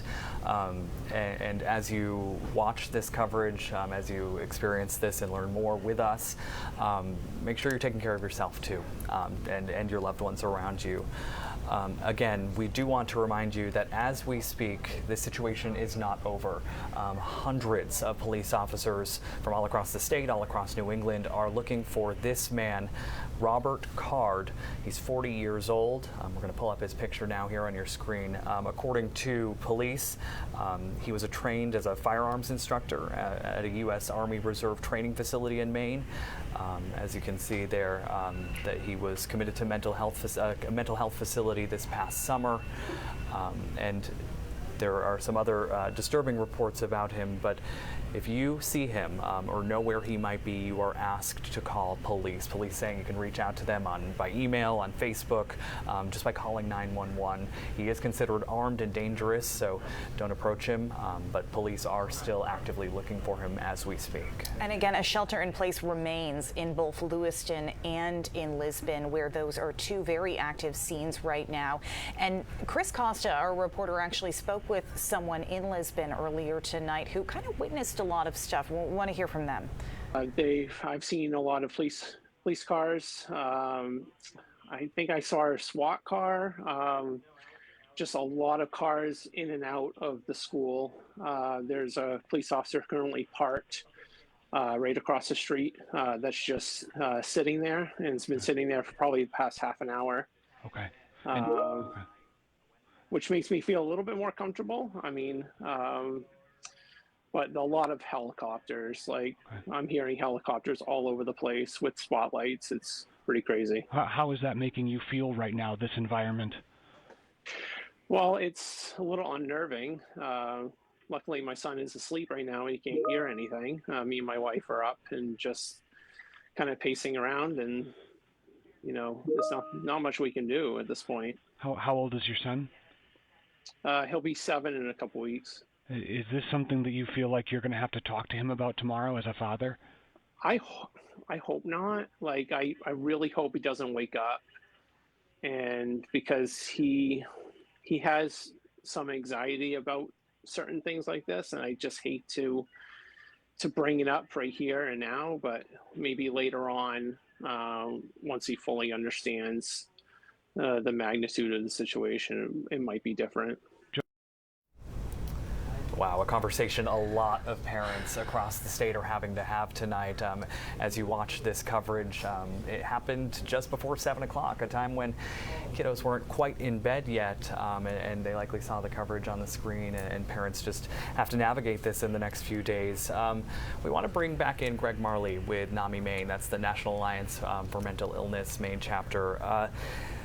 That conversation is a real one. How do parents navigate it? Kids are going to need reassurance. They're going to need a whole lot more physical hugs and cuddles. They're going to need simple messaging and the first step is for that parent to calm themselves so that they're delivering it in an even way, giving them just the facts based on their age and stage, Zach, not over their head. And expect them to have lots of questions and to react in their own style and their own age. We've mentioned a lot of schools, even not near Lewiston or Lisbon, closing tomorrow, recognizing the scope of this. But you yourself, you spoke with the Department of Education earlier tonight. How are they planning to move forward with something like this, to talk with their kids? What the department was doing was trying to get out information to the administrators and the clinicians and the teachers on how to support kids when they're back in school, to how to hold the conversations, what resources are available in the state and nationally to help inform that around, it's called psychological first aid, that engagement to help ground and settle someone who's just jangly after this kind of traumatic event. You also mentioned that you have been speaking with coordinators in the Lewiston-Auburn area tonight. How are they preparing for all of this right now? Well, I had an email just a few minutes ago with Catherine Ryder, who's the Chief Executive Officer at Tri-County Mental Health. And she said that her crisis response, critical incident response team is out tonight working with law enforcement on death notifications and support. And they're going to be, across the community tomorrow doing the same work, supporting people doing that critical incident response to help stabilize folks. So are you working with other agencies across the state, or do you expect to be working with other agencies across the state to support those kinds of efforts as this unfolds? I think my schedule tomorrow is going to go out the window as I'm trying to support this, what happens in the aftermath of this event. Absolutely. A whole nother force of important humans comes into play after the fact. Absolutely. Greg, thank you for joining us again. This is all very, what you said, psychological first aid, just had never heard that before, and it's incredible to hear that, because that is it's sort of like, how do we treat what's on the inside now? Because we know enough about trauma, we know how people react, and we know some steps that can really help to settle someone. In that reassurance, that normalization, kind of giving them some information about what's going to happen in their body, what's likely to happen emotionally, and to help ground them. Yeah. And we're all going to need that in the days ahead. Yes. We are. Greg Marley, thanks so much. You're welcome. All right, a little bit of a reset for you. We are continuing our coverage of a mass shooting in Lewiston, Maine. Killed, NBC reporting, anywhere from 15 to 20 people, injured 50 more. This is the man police are looking for tonight, captured on surveillance video there before walking into Spare Time Bowling, where he opened fire. This image still hard to see after we've aired it over and over again with that large weapon. Unloading on people that were there for a bowling league, that were there for after-work fun tonight. Yeah, we mentioned the timing of it all. 6:56 is when police were first alerted to what was going on, and it's people were just getting out of work. They were just getting ready to go do this. I heard from a friend tonight who said that she was signing up for that bowling league and would have been there tonight. And it's just these connections and how many people are impacted by this. How many people will continue to be impacted by this? You know, we heard from the Auburn City Councilor a little earlier tonight, still waiting to hear from his son who worked at Schmeggy's.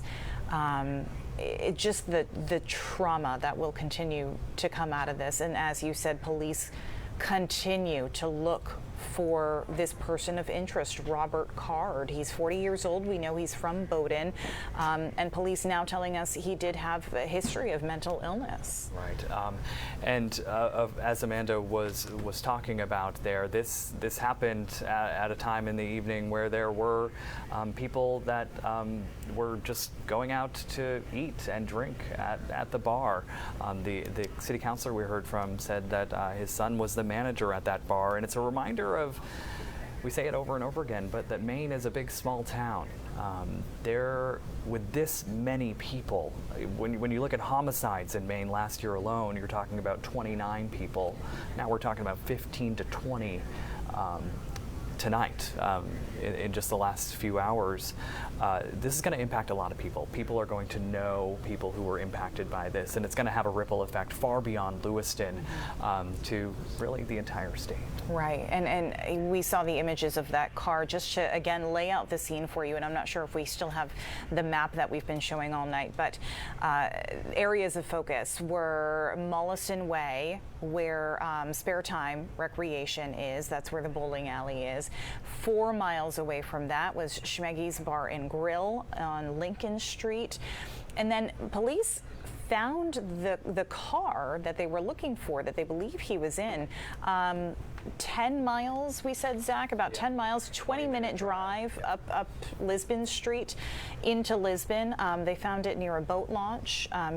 Robert Card was not in it, so they continue to search for him. And again, both Lisbon and Lewiston are in a state of lockdown, asking people not to leave, although certainly they understand if you need to leave to go to Auburn Middle School. That's where that reunification center is. That's where you can learn more information about maybe someone you can't get a hold of who you believe has been impacted by this, or just go there to be greeted by behavioral health specialists and get a little comfort. Absolutely.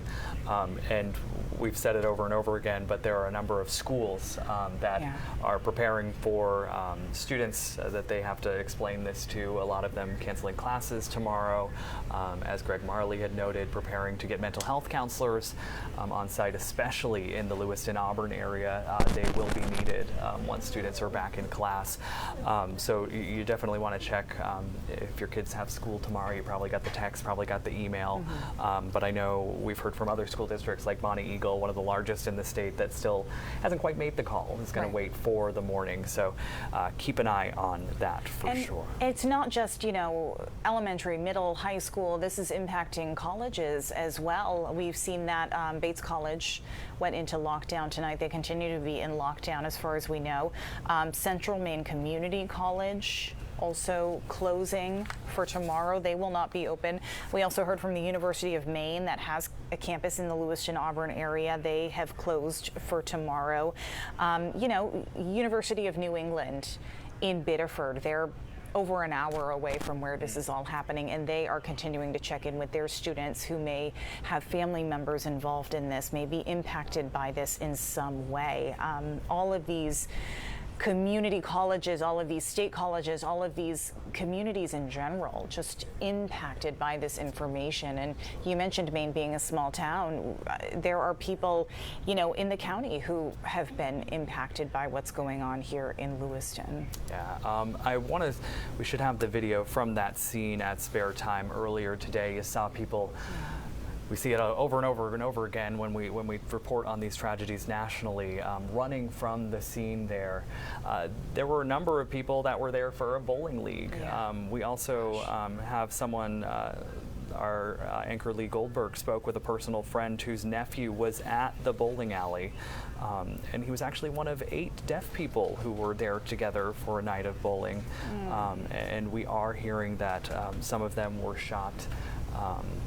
And perhaps some still missing. So our hearts go out to those families and many, many others tonight as we just continue to hear the stories of loss, of anger, a lot of emotions going through people's heads tonight. We heard earlier too from Auburn City Mayor Jason Levesque, who talked about some of this, and he talked about some of these survivors that we're seeing come out of Spare Time, and how they're all sort of in a very protected space right now where they can talk to police, they can sort of give their witness statements, but certainly trauma that they are dealing with.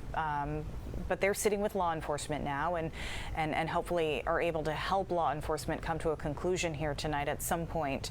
And also we heard from Mayor Levesque about the people who are coming to this reunification center at Auburn Middle School.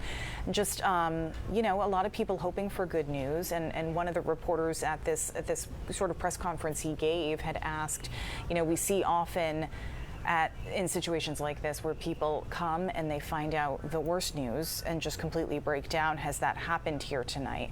And Mayor Levesque said yes, and I'll leave it at that. And you can see the emotion. Yes. Yeah. One of those things that you just can't put words on. I believe Chris Costa is going to join us now. He has been kind of talking to several different folks tonight, witnesses, as well as a professor at Bates College. And Chris, this professor isn't just a professor at a college that is locked down tonight. Right. He's a professor who studies these kinds of things. That is the shocking coincidence or irony here, I guess, in some way, that a professor who studies these exact type of events as part of his research. He is the Department of Sociology chair at Bates College. His name is Professor Michael Rock, and his research dives into specifically mass shootings and why they happen and what are the factors that either allow them to happen or things that they see through their research that could potentially prevent them. We talked for about 15 minutes on Zoom while all the students on campus there are locked down, and I asked him about his research. See if we have a minute to listen to what he and I talked about, just a portion of it. Sorry, I was wanting to ask as a human being. That's just Are you? So do you want to tell me? Were you on campus when any of these events happened? No, I was off campus when I heard about the first reports that there was an active shooter in the Lewiston area, and have been just monitoring the situation since. How are you feeling right now? I am feeling all of the things that people feel when their community has been attacked. I am somewhat in shock, even though we've been saying that these things can happen anywhere, and they often happen in smaller communities. And Maine has just been lucky for the most part to not have an attack like this. Of course, this is an attack on a scale that is shocking by any measure, but also concerned. I'm concerned about all of my students and my friends who work at Bates and in the community, and hoping that they are staying safe and that they are getting what they need. And again, this is unfolding right now. We don't know who the victims are, and so just kind of holding my breath at this point. Professor, you find yourself in a very probably unique position where a large portion, the majority of your career has been dedicated to researching these exact types of incidents. What are you kind of coming to terms with now in your head, given all of the research you've done about mass shootings and one happening right in your own backyard? Yeah, I mean, there's a lot that goes through your head. Obviously, most people who are following the story have seen the pictures of the suspect with the weapon, and people will draw conclusions about the type of weapon without it being confirmed yet. So I don't want to comment on what type of weapon it was, but it sure looks like some sort of a rifle that can do a lot of damage. And you know, we've done research on the types of guns that wind up causing the most casualties in these types of events. We know that there are certain types of laws that don't necessarily restrict people's freedoms, but also can be helpful in preventing these types of attacks. And so the first, reaction, I think, is frustration, really. Frustration that we've been talking about this. We've been trying to put out information about what we know so far, and we know more and more every day about why these attacks happen, how these attacks happen, and what type of policies are seemingly effective. And it does not seem as if there's any traction to get anything done. The two opposing factions arguing past one another, and we find ourselves in a position where now we're attacked at our own home, and that feels personal. And so there's frustration, there's sadness, a little bit of anger as well. So just to kind of recap what we know, what is difficult about these situations is that as they develop, we learn more information. And as you all are aware, in the age of social media, there are rumors that start to spread, and all of a sudden they become out of control. So what we are going to try to tell you now is about what we know as a fact, confirmed information from police, investigators, officials, and also explain what we do not know and why we do not know it. We know for a fact there was an active shooter in Lewiston at multiple locations, at least two. It started just before 7 p.m. This is all information coming from Department of Public Safety Commissioner Michael Soschuk. He spoke briefly before midnight.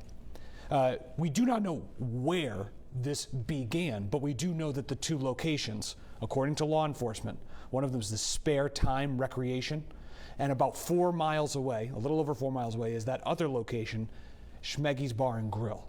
Now, police have encouraged people in both Lewiston and Lisbon to shelter in place right now. They're asking them to stay inside, lock their doors, because they say that right now on the run is 40-year-old Robert Card. They say he is armed and dangerous. They are saying that people should not approach him. They say he's just a person of interest. They did not go as far to say that he was a suspect, and Commissioner Soschuk made that clear. We didn't get the chance to ask more questions about why that distinction was important.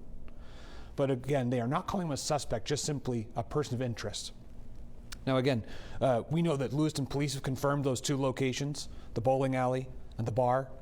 Lisbon police nearby had been reporting earlier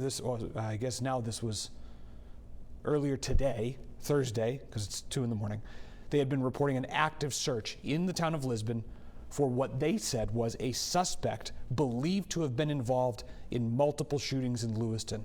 Now, here's something that we do not know that is important to clarify. We know right now that Robert Card is a person of interest. We do not know that he is the suspect or that he is the shooter. We can't say that with certainty because we have not heard that officially from police. We only know that he's a person of interest. On top of that, when asked, Commissioner Soschuk was not able to say definitively at the moment if there was more than one shooter. So the only person the police have put out right now to the public to be aware of, do not approach, do not make contact, consider this person armed and dangerous, is the person you're seeing on your screen, which is a 40-year-old, police say that is 40-year-old Robert Card of Bowdoin. Now, Commissioner Soschuk had said that there was a vehicle of interest located in Lisbon. That's why they were also asking people in Lisbon to shelter in place. Again, we are not able to necessarily make the connection between this vehicle and the person of interest that police have put out there right now, but somehow this is involved. We do know that this is an all-hands-on-deck situation involving Maine State Police, Lewiston Police, the Androscoggin County Sheriff's Office. We know that deputies from York County, Cumberland County, as well as FBI investigators, the ATF, have all been dispatched to the scene, and there could be more. An important note, President Joe Biden, the White House told us that the president spoke by phone individually to Maine Governor Janet Mills, Senators Angus King and Susan Collins, and Congressman Jared Golden about this shooting. He has offered full federal support in the wake of this. Now, one of the big questions out here right now is the number of people. How many people are hurt? How many people may be dead? NBC right now, and we told you earlier, the network had adjusted some of those numbers. We have not received any concrete information from law enforcement officials or hospital officials about how many people are hurt or dead. We do know that Central Maine Medical Center and St. Mary's are coordinating with Maine Medical Center, which is the state's only level 1 trauma center, to coordinate the care of the patients, and that all of these hospitals have basically risen to the highest level of operation right now, which is a mass casualty event. Zach and Amanda, I know you guys had covered the colleges. I know we'd covered the cities. Also, you guys had talked about the several school districts in the area that will be closed tomorrow. That includes Central Maine Community College, the Lewiston, City of Lewiston public offices also going to be closed. This is, as you have mentioned, an event that is rippling widely throughout this community, not just in the city of Lewiston or Lisbon, but throughout this state. There are ripple effects that are taking place right now for the people nearby. For sure. One more addition to that, too, the LA CityLink buses have said that they are not going to be running tomorrow. And, you know, a lot of people in the Lewiston, Auburn area rely on that transportation. And so this is certainly widespread impact here. Of course, and we were just getting some new video of the scene where this all happened. As it unfolded, we had a lot of cell phone video to show you, but this is more recent. You can see police are still there. This is at Spare Time Recreation, bowling alley there in Lewiston. You can see a number of cop cars as well as some police tape up in the area. And again, Zach, sorry to jump in, just to sort of set the stage for people who aren't familiar with that area of Mollison Way. You can see Spare Time, you know, we could not get close enough, but right here, this building is Subway.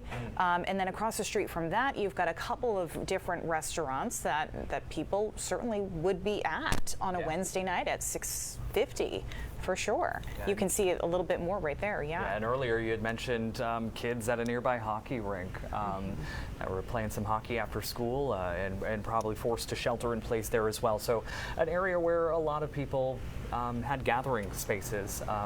This is outside of Schemenge's bar, just about 4 miles away. This is the second scene where more shots reportedly rang out there. We heard from an Auburn city councilor earlier who says that his son was the manager at that bar, and he still has not been able to locate him, going hospital to hospital tonight. And he is certainly not alone in that. A lot of people tonight still waiting to hear from their loved ones. And Schemenge's very popular pool hall. And, you know, like you mentioned earlier, people getting out of work, wanting to, you know, get some steam out, probably stopped in to play a little pool. And yeah, just a lot of people tonight waiting to hear word on their loved ones. Yeah, I think I saw on their Facebook page they had posted industry night or something like that, even offering a discount for those hard workers that just wanted to go and maybe grab a beer and play some pool to wind down, and obviously did not expect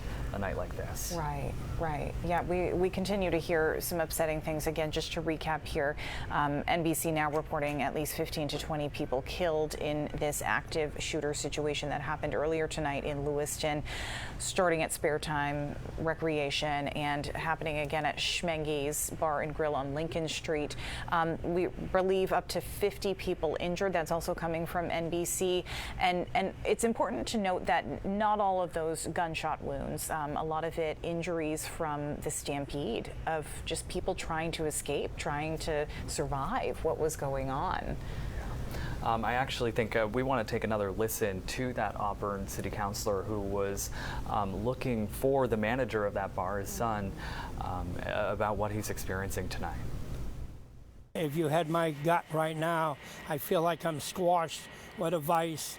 My neck and the back of my head feels like there's a vice squashing it the other way.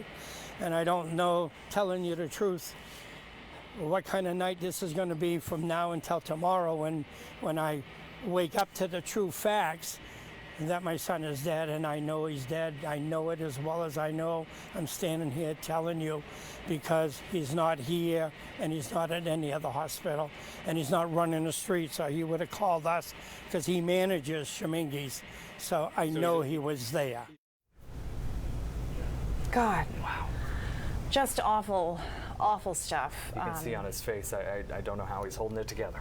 No, and I'm sure it's pure shock and adrenaline that a lot of people are running off of right now. And want to remind you too that Greg Marley with NAMI Maine has joined us a couple of times tonight, and he had some really, really important things to talk about being safe and creating a safe space for your loved ones, those who are hurting, and taking care of yourself. So you can find more of that information on our website too if you want to go back and look at that. Yeah, and this, as we keep saying over and over again, is having a ripple effect really all across the country this evening. I've received messages from reporter friends that are literally coming to Maine to report on this, checking in, saying, hey, are you okay? Do you need something to eat? That kind of thing. And so all eyes are going to be on Maine for a historic moment that we do not want. And none of us asked for. Meantime, Maine's political leaders are sharing a lot of statements tonight, many of them on their way back from Washington. Many of them have been in touch with the White House, President Joe Biden. One of those lawmakers is Congressman Jared Golden, who, of course, is from Lewiston, has represented the 2nd District for years now. His quote, like all Mainers, I'm horrified by the events in Lewiston tonight. This is my hometown. Right now, all of us are looking to local law enforcement as they gain control of the situation and gather information. Our hearts break for those who are affected, and we encourage everyone to follow the directions of the authorities as they conduct their work. A lot of people remember Dr. Nirav Shah as well, who was head of Maine's CDC, got us through the pandemic there. He's now with the national CDC. He's in Washington, and he tweeted out earlier, tonight we are all Mainers. As Maine grieves, so does the nation. Also tweeting out, the Celtics, our thoughts are with everyone in Lewiston, Maine. So certainly a lot of people paying attention to what's going on here, and it continues to be an active situation. We continue to wait to hear from police that they have found Robert Card, the man at large that they are looking for. Right, and we see this time and time again, right, when this happens in our country, these messages going out from all sorts of places. It's a tough night to have it happening in Maine. So take a look at your screen right now. This is Robert Card, who Amanda was just talking about. He is the person of interest. Police are actively searching for him tonight. We've heard of several different scenes in Lewiston at Spare Time, at the bowling alley, at the restaurant and bar, as well as in the Lisbon area. In Lisbon Falls, there's a number of police there, both state, local, even federal, and a helicopter. Sam Rogers was reporting earlier, you could actually hear that helicopter circling the scene, searching for this man who was trained as a firearms instructor in the U.S. Army Reserves facility in Saco. There was even state police saying that he was committed to a mental health facility this past summer. So it's perhaps someone they were aware of. Yeah, and that said, I think a lot more questions will be coming out of this as this continues to unfold, including should he have had access to guns if he did have this history of mental health struggles. Yeah, earlier Gabby Giffords, who you obviously know survived a mass shooting of her own and started a foundation kind of voiced her concern about that, about seeing these time and time again, and she releases these statements as they happen, as these shootings happen across the country, and now she's talking about Maine tonight. Yeah, and Maine actually scored an F on her report card, where they kind of look at your gun policies and what's going on in Maine, and we scored an F. And what she actually wrote in a statement in part is, it doesn't have to be this way, and it shouldn't be this way. Entire communities shouldn't have to live in fear of an active shooting. My heart breaks for the Lewiston community, the victims and the survivors. Earlier this week, I visited Uvalde and met with the families and survivors of that mass shooting. I'm angry that yet another community has to experience this pain. Again, Congresswoman Gabby Giffords going on to say that our leaders need to act. Right, and it's not just anger, it is sadness, it's complicated emotions. There is a reunification center in Auburn tonight where a lot of people have been going, in some cases to get good news that their loved ones did survive, and in other ways finding out that their loved ones died. And we spoke to Auburn Mayor Jason Levesque about just what that was like to be there, and all of those emotions. Take a listen to what he had to say. We're at the reunification site right now.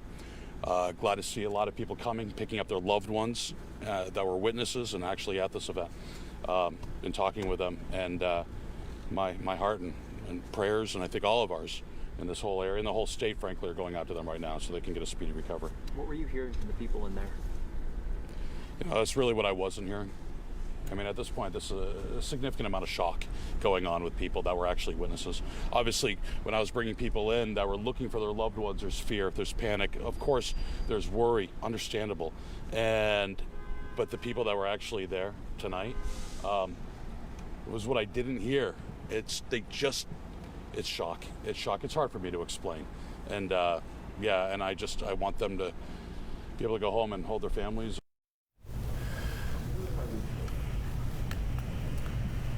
You've been listening to Auburn Mayor Jason Levesque speaking from earlier tonight. We're just swapping out crews to keep you informed throughout the morning here as we're learning information and working to learn more information. I'm Brian Econo, along with Lee Goldberg, of course. A lot to process, a lot to continue processing. Yeah, and we're switching out shifts, if you will, and in the off time, just gathering information as much as we can, right. Reaching out to the people that we know from being from here and from knowing so many people, and a lot of connections. Yeah, so just kind of reaching out to people, and I was just talking to you a little bit. So a friend of mine who reached out, and her nephew was at the bowling alley tonight. 8 people. He was in a group of 8. All of them deaf. Decided to go out bowling for the night. 5 of them were shot, according to her. 3 of them died. 2 of them did not get shot of the 8. And one of them, her nephew, is actually still missing. Apparently he was shot and they can't find him. So this is what people are dealing with right now. Right. And for those, as we just heard from Mayor Levesque, at the reunification center, how important that is for people to get the answers, looking for their loved ones that they can't find, or hopefully that they can find through that. Because those are really the range of challenges I think so many families are going through now. Of I don't know where they are, or I know where they are, but I don't know their condition, or I've heard nothing. And how you process that through the night, I don't know. I don't know how parents do it or families do it. So just to get you caught up, police still looking for Robert Card. We just have, I'm going to take this microphone out of my pocket because I think it's giving me some. Yeah, his picture is on your screen right now. This is Robert Card. He is considered a person of interest by the Public Safety Commissioner. We heard from him earlier this evening as well. Connected to shootings of at least 2 locations in Lewiston from tonight. Started around 7 o'clock tonight. The first was at Bowling Alley, Spare Time Recreation in Lewiston, right off Main Street there. You're looking at photos that police have released to us. That's the vehicle they had been searching for a while. And these are photos from inside the bowling alley where you can see what likely unfolded next based on these photos. It's been a night of chaos for everybody in our state, for people who currently live here, for people who have ties here, for people who used to live here and used to call Maine home, but still obviously hold our state very near and dear to their hearts. It's been a night of disbelief that it could happen, something like this, air quote, could happen in our state. We feel so protected and feel immune from what has happened in so many states and cities across the country, and never to this magnitude, certainly here in the state of Maine. So to be on the list, to hear things like the president has been briefed on your situation, like how surreal is that this is this is happening in our state, as we've seen, far too many times in other states across our country. And, we have certainly felt and mourned with those people, as they now do for us on this night, as we continue to learn more about what happened, how many people have been injured, how many people have been killed, and how they're still trying to find at least the one person right now that is a person of interest. So right, which is another point that we didn't get a lot of clarity on during the news briefing with the commissioner this afternoon of, is this the only person out there? The only person who participated in this shooting tonight. And all we could get confirmation on was this is their person of interest. No other comment there.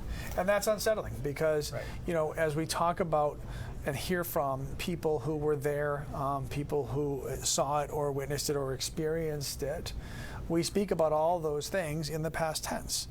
And yet we're in a current situation still because this person of interest has not been caught. So that's very unnerving, and it's to some extent disheartening that we're still talking about this here, 2:06 in the morning on Thursday, and we're still trying to find Robert Card, which I think would go a long way towards putting a lot of people's minds at ease to just know, okay, they got him, and now we can start to heal, because that can't start until this is settled, and this is certainly far from settled right now.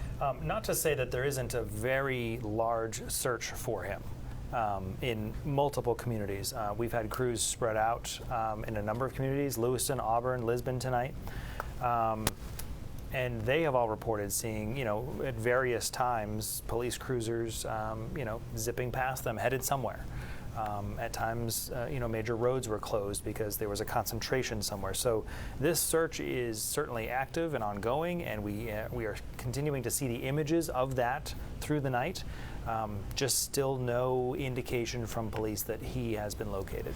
And not just all the law enforcement, which Commissioner Sawchuk referenced, the hundreds of law enforcement in our state at every level that are on duty right now, that have responded from all across the state.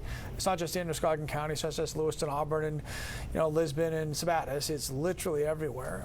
And I've heard from people who are all over our state tonight saying that where they live, as far south as York County, all they hear is cars on their way. So help has been on the way from every community as this search continues, and as the ripple effects of the news spreading throughout the country, it starts to be known, and people start to react to it. We've heard from so many people weighing in, politicians and regular folk, if you will. It's at that level that we always see happen in other places. So kind of a surreal-ish moment, if you will, is tonight for most NBA basketball teams. Tonight's their opening night. The Sacramento Kings, 3,000 miles away, played their first game tonight. After the game, their coach, Mike Brown, was asked about the game and did not want to talk about the game. Instead, he wanted to talk about what's happening here in our state. I'm walking over here and somebody says there was a mass shooting in Maine with 22 dead. If that doesn't touch anybody, I don't know. I don't even know what to say. That is absolutely disgusting, and it's sad. And it's sad that we sit here and watch this happen time after time after time after time, and nobody does anything about it. It's a sad day.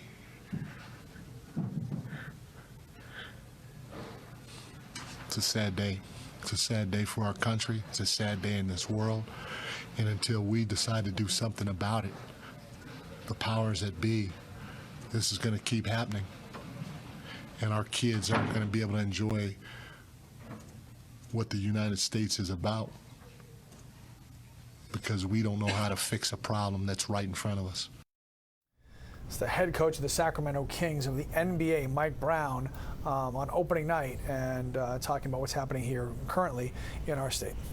In his reaction that you saw physically with him as he started to talk, I think that's the sympathy we often felt when we hear it happen somewhere else. We're like, oh my gosh, this is terrible. And to know that that's directed at us now is very different.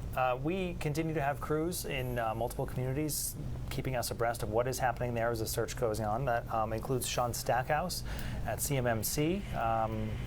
Middle of the night, Sean, tell us what's going on there right now.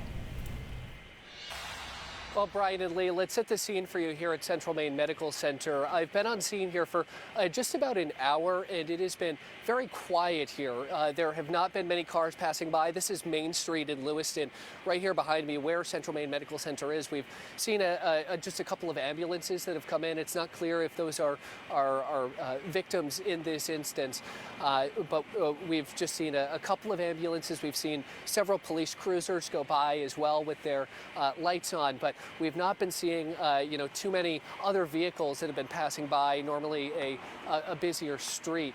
Now, Jack Molmud, one of my colleagues here at News Center Maine, had been on scene here at Central Maine Medical Center for much of the evening. He had the opportunity to be here as, dozens of families were coming here to see if this may be the location that loved ones that were injured in these horrific shootings were brought to.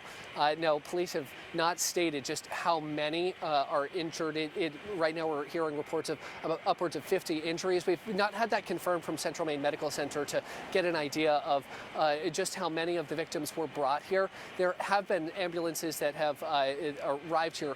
As I mentioned, Jack Molmud was on scene, and he saw many of these ambulances arriving. This has also been an area that Lifelight has been departing from to bring patients in serious condition to critical care units. Now, as I had mentioned again, this is Main Street, a typically quieter area here in Lewiston. Or typically a busier area, but it has been fairly quiet aside from some ambulances, some police cruisers that we've seen come by. Now, again, Lewiston is in a shelter-in-place order along with Androscoggin County. And our anchors have been bringing you the very latest as we continue to look for a person of interest. Police have not shared too many details about that individual, but we'll be sure to bring you the latest photos as well as the description of the vehicle that this person of interest may be in. Now, again, we're here at Central Maine Medical Center. This is the closest medical facility to where these two shootings took place. And we're going to be here throughout the evening continuing to monitor the situations here in Lewiston. But for now, Lee and Brian, I'll send things back to you. All right, Sean Stackhouse live in Lewiston this morning. We appreciate it. And, Sean mentioned that Jack Molmud had been there for several hours through the night as well. And it speaks to kind of the evolution of the scenes we have seen. That, there was a large presence of people and police at Spare Time shortly after the shooting. We saw a decent crowd of people gathered outside Central Maine Medical Center, initially trying to find out what was going on with their loved ones. And then there was this reunification center created at Auburn Middle School, which is where a lot of those people then moved to, which is why the hospital scene is now quieter now. So there's been quite the change through the night of what each of these locations look like. Sure, and the scenes have changed, right, from hectic and chaos and uncertainty to a little less of all of those things at those specific locations. The uncertainty remains with the picture on your screen. The uncertainty remains with trying to find the person of interest, as named by the Maine State Police Commissioner Mike Soschuk, Robert Card. That's everybody's uncertainty right now, because we still just don't know where he is, and until he's caught, that's going to remain obviously the case. And while people are trying to reunite with their loved ones, and the situation seems to have calmed in that area of where everything happened earlier, where obviously 6 hours ago it was, total chaos, and now it's not. Now it's quiet and it's calm in that area. While the hundreds of law enforcement officers that are from our state and maybe beyond are searching vigilantly, to find that man right there. So again, these are those photos that were released fairly soon after this shooting happened. Police sent these photos out with an initial search for him, and then we later learned his name, again, Robert Card. But these are the photos showing moments before what unfolded tonight at Spare Time Recreation. And the vehicle that was found in Lisbon. We had a crew there where there were a lot of police officers as well. He was not in that vehicle. but it was found tonight as well. So that's where part of the search is continuing tonight as well, and also why Lisbon has a shelter in place and schools are closed there as well for tomorrow. I mean, there is such a overwhelming feeling of sadness, Brian, that I know that we personally feel here, that we have heard from so many of our former colleagues, of friends who don't live here anymore, of a deep sadness and mourning for our state and what our state is going through, and what certainly the victims and their families are going through, and even the uncertainty of going to a place like the Reunification Center, not knowing what the answer is going to be. You know what your question is. You don't know what the answer is going to be until you get there. And that is just so unnerving that these people have to go through this. Our Alex Haskell is there at Auburn Middle School and has the latest on what's going on there. Hey, Alex.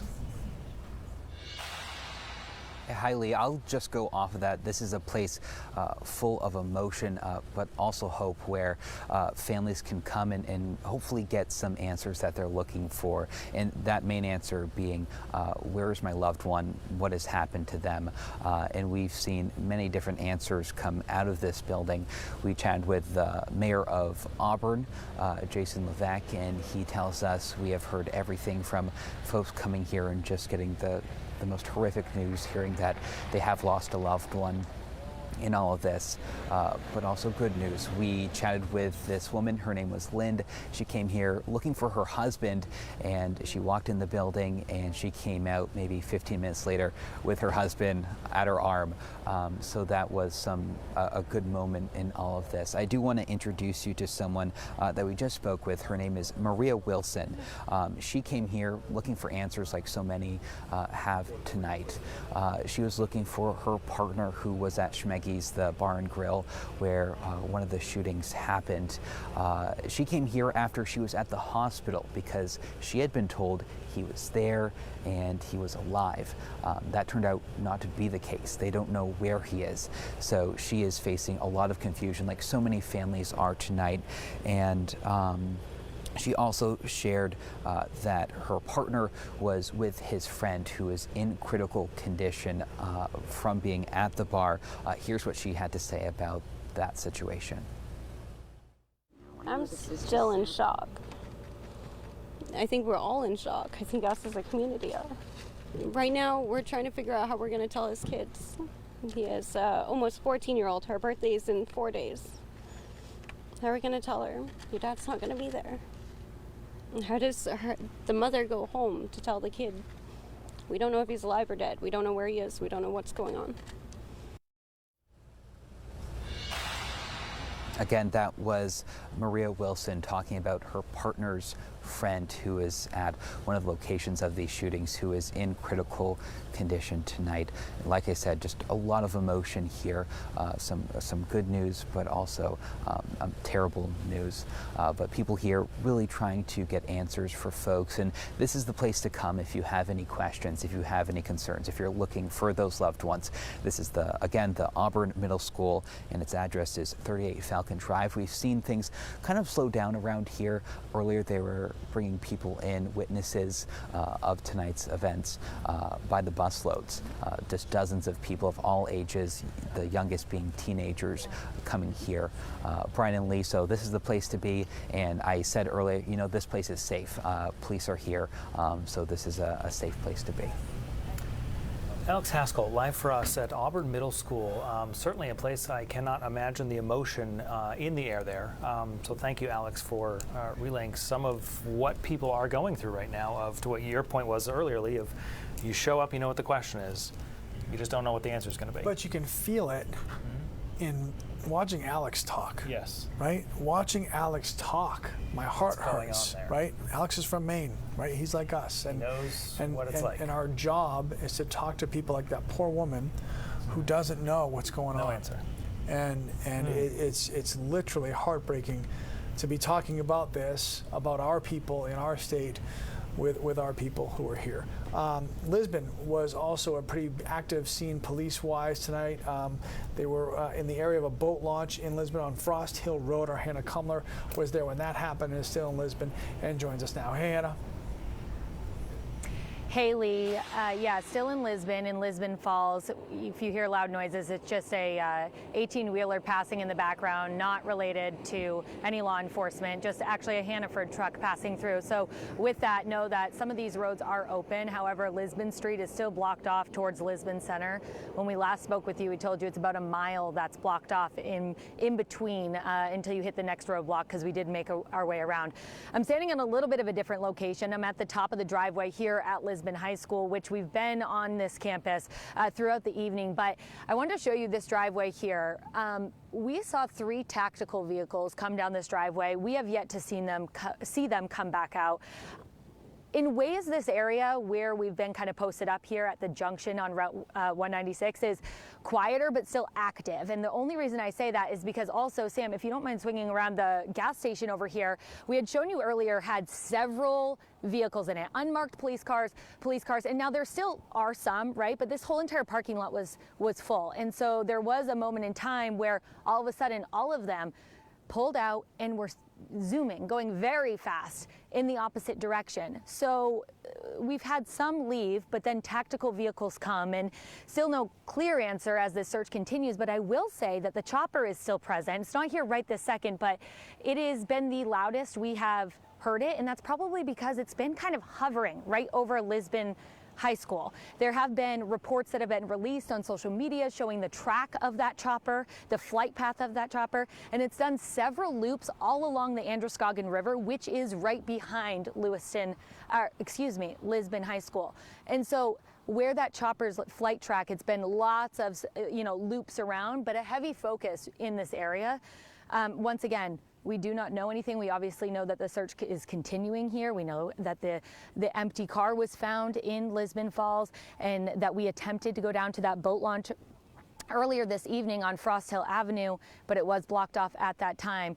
Now, there's still obviously a large police presence here, but all of those cars that left, they have not come back. So, a lot of questions still out there, kind of in this period, at least here at this scene, where things are uncertain and stuff is happening, but you don't really know the answers. So Sam and I are constantly looking over our shoulders and getting back into our vehicle and away from the fray when we can, because there is a shelter in place here in Lisbon Falls.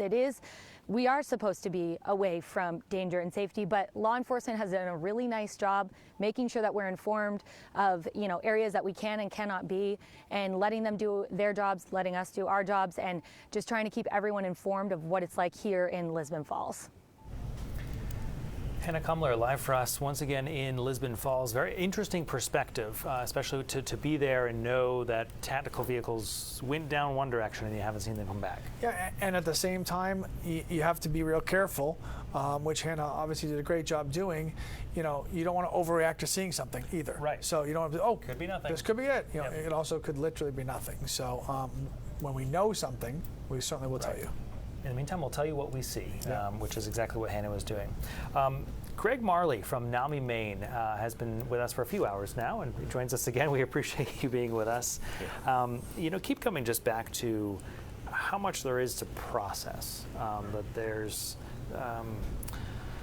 the weight, I think, of the numbers we're hearing that are unofficial in itself, and kind of just the uncertainty feeling of this person's out there. All of Maine is going to sleep tonight uncertain about what's happening, whether this alleged perpetrator is going to be captured. And so they're going to bed feeling less safe, and they're going to wake up the same way. And parents need to face their children, to reassure them. Most of the state is going to have school tomorrow, but not in the immediate area around Androscoggin County. But how do you send your children out on that bus, reassure them that the world is a safe place, that there are people they can turn to, identify those people at school that they rely on, that they trust, because they're going to be uncertain. They're going to need hugs. They're going to need reassurance. Yeah, I'll tell you how I'm doing it. Full disclosure, I'm not sending my kids to school tomorrow. So that's just a choice I'm making. I just want to be with them. So they might want to go to school tomorrow, but after being here for by the time this is all over, I want to be with them tomorrow. And I just want to spend some time with them and just talk about what happened tonight, because I know they know. They knew that I left earlier than I usually do, and they certainly are watching and have seen what's going on, and I want to be able to have those conversations with them, and they'll get a lesson outside of school that has probably got as much value as what they were learning in school. So And I bet you're not the only parent who's going to do that. I suspect there's a lot of kids who don't go to school tomorrow because those parents are going to want to hold them close and reassure them and be reassured by that love from their children. You know, Greg, obviously you don't have a crystal ball, so I'm not trying to put you in a position to imagine you do, but, you know, we can think of things through history that changed an environment. 9/11 would be one. Life changed after 9/11. Does this change us? Does this moment change Maine? I think life significantly changed in Maine shortly after 7 p.m. We have not experienced this type of gun violence in the state. We read about it across the country, but it visited us. And so it's going to make the state less safe. It's going to bring up a lot of questions about, is there anything we could have done? Early indications point that possibly this man is struggling with a significant mental illness and psychotic disorder. And does it bring in, how do we get people the help they need so that they don't decompensate and do something violent like this? Lots of questions. And how important to have that conversation versus avoid the conversation, because I think it's an uncomfortable conversation for a lot of parents, I think, to have with their kids, because it's uncomfortable for them to process it themselves. They're trying to figure out their own way to get through this, and at the same time convey that to somebody significantly younger. But I'm guessing, and you tell me, it's more important to have that hard conversation than to just not have it at all.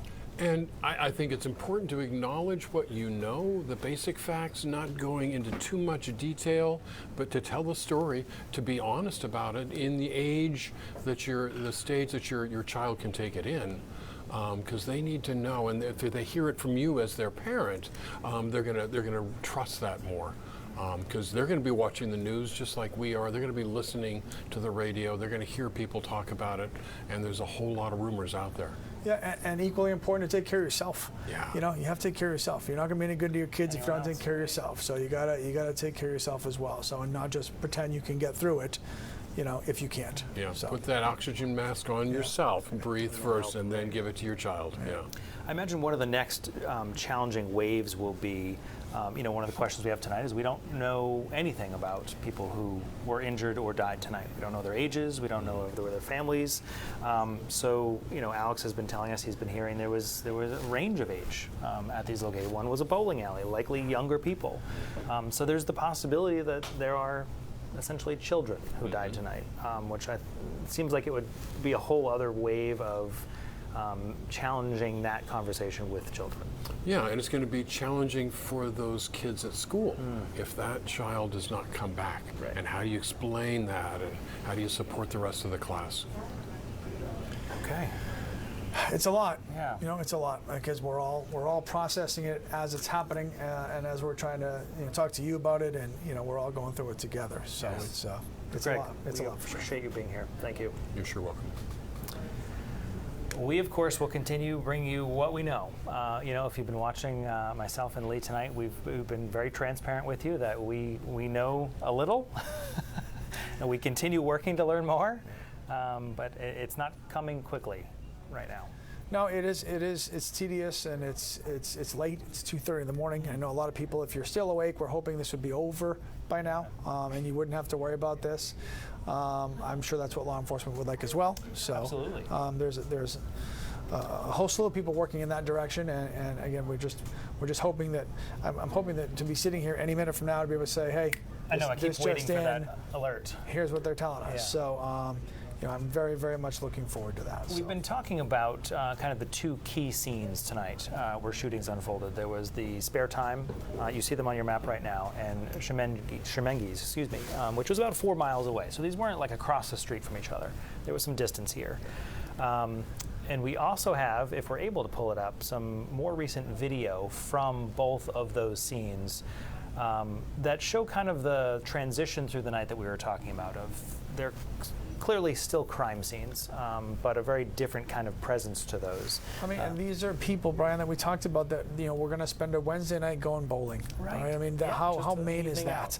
Let's go bowling on a Wednesday night, and you certainly don't think twice about anything going to possibly happen to you there, or, going out to Shemenges and maybe watching the Celtics season opener, which is tonight, and maybe, just gathering, and it's a joyous occasion. It's a celebratory night. It's a night to to just live your life and be footloose and fancy free, and it just turned into tragedy. It's turned into something we've never seen. It's turned into the nightmare that we have mentally prepared for, that it may happen someday, but let's hope it doesn't. That our professionals have trained for, that our officials have prepped for, where there are plans in place and protocols, and everybody knew what they were supposed to do if God forbid something like this happened. And I think the hope and the plan was that this would never actually need to be enacted, and tonight it has been, and it was, and it is continuing.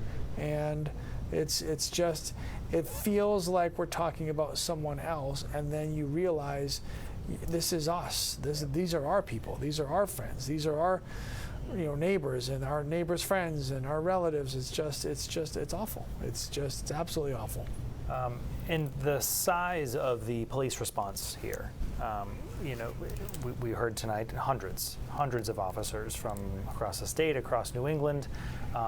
Here, certainly in the initial parts, that were big questions about what's happening, an active shooter, a mass casualty event declared at a number of hospitals, to now a full-on search, as Hanny was saying, from the air with a helicopter circling multiple times where she is in Lisbon, to police cruisers passing Sean in Lewiston near the hospital. So kind of just the ongoing search. And the message continues to be, if you see something out of place, if you see who you think is this person, call police. The message has also been consistent that, stay inside. The stay inside message, the shelter in place message, has not gone away. It's actually expanded. It was started in Lewiston, it went to Auburn, and it went to entire Androscoggin County, to just stay inside until they find this person that they're looking for. As far as Maine Medical Center, which is 60 miles away, 45 miles away. I mean, it's certainly not in Androscoggin County, and they have shut their doors. If you don't work there, if you're not a patient there, you're not getting in. So they're in sheltering in place as well. As everybody just has to be super diligent about their own safety, their own awareness about the fact that there's someone out there that is clearly dangerous, and to make sure that you stay safe while law enforcement, tries to find them. Keep looking there. Yeah. And that's kind of the big question now that so much is hinging on for the rest of us, if you will. But again, for these 15 to 20 families, their focus is trying to get answers. And as you see on the bottom of your screen there, as many as 50 people injured. Yeah. And Lee pointed out earlier here, as we have reported when these shootings have happened in other locations, sometimes the injuries are jumped through a window to get out of a building and cut themselves up. I mean, it could be anything related to the scene. Well, and it's going to have a ripple effect on, forget the physical injuries. Then you've got the psychological, stuff that people are going to be dealing with for so much time, who were there or saw something or whatever the situation is. There's going to be just so much extra that people are going to be dealing with for quite a long time because of this. And it's awful that it's happening here. We joke in Maine, that I was in Bar Harbor and saw a guy who played Little League baseball with you. Of course you did. Hashtag Maine, right? So then when something like this happens, you might be in Aroostook County or in York County, but you're going to somehow be connected to somebody of these 50 to 70 people. You're going to somehow be connected to them because we are such a large geographical and small populous state that we're bound to know someone who's directly affected by this, which will then directly affect us. And just the effect that it has on us in the first place, because this is our state. Right, and this is our home. The question about, does this change Maine? I'm sitting here listening to you ask that, and it made me sad. It is sad. It made me sad, the fact that I had not thought of that we will be looked at by ourselves differently. I never used to lock my door. Well, now maybe I'm going to. Right. Never used to, do this, and now maybe you think twice about it. And that's one of the things that I love about here. Why I wanted to stay here forever and raise my kids here is because of this state and how safe it is and how it's such a great place to be. And I don't, personally, I will not subscribe that this is going to irrevocably change us where that will not still be what Maine's all about. Right. That's still our but there core. will always be this speed bump in our path to perfection of the way life should be, because tonight is not the way life should be. No, it is not. But that shadow will be here with us forever now. All right, Chris Costa spoke with a professor from Bates right down the street from where all this happened. I want to listen into some of that conversation. Sorry, I was wanting to ask as a human being. That's just Are you, so do you want to tell me? Were you on campus when any of these events happened? No, I was off campus when I heard about the first reports that there was an active shooter in the Lewiston area, and have been just monitoring the situation since. How are you feeling right now? I am feeling all of the things that people feel when their community has been attacked. I am somewhat in shock, even though we've been saying that these things can happen anywhere, and they often happen in smaller communities. And Maine has just been lucky for the most part to not have an attack like this. Of course, this is an attack on a scale that is shocking by any measure, but also concerned. I'm concerned about all of my students and my friends who work at Bates and in the community, and hoping that they are staying safe and that they are getting what they need. And again, this is unfolding right now. We don't know who the victims are, and so just kind of holding my breath at this point. Professor, you find yourself in a very probably unique position where a large portion, the majority of your career has been dedicated to researching these exact types of incidents. What are you kind of coming to terms with now in your head, given all of the research you've done about mass shootings and one happening right in your own backyard?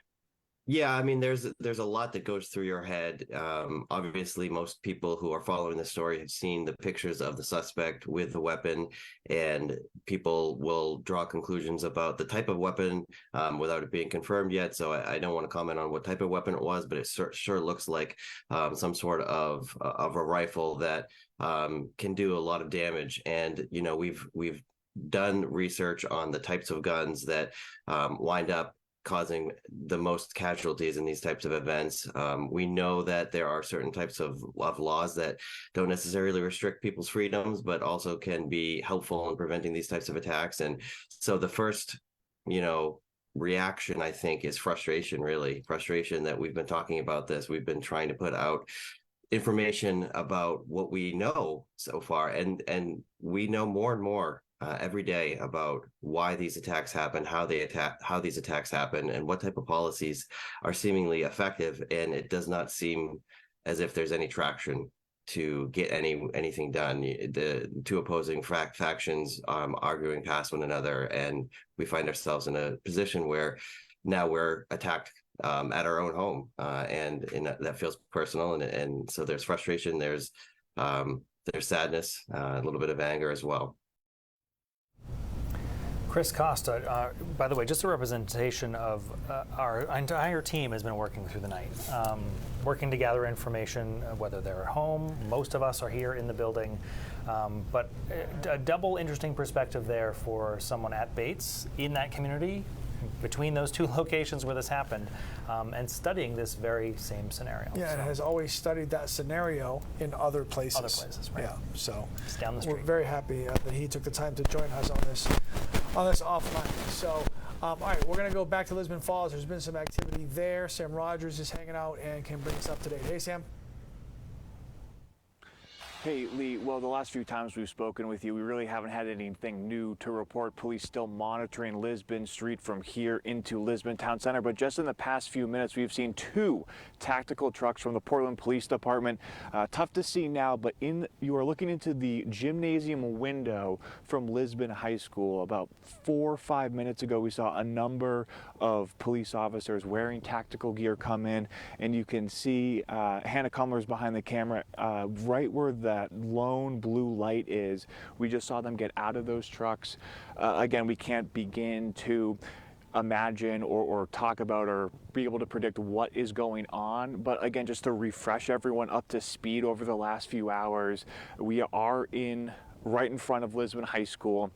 It seemed like there was a period about an hour or so where every 10 minutes we would see a few cruisers fly off to our right down Lisbon Street, kind of near Topsom, but we really didn't see what was going on. We looped back to the other side of Lisbon Street, police blocking off about a mile stretch of the road.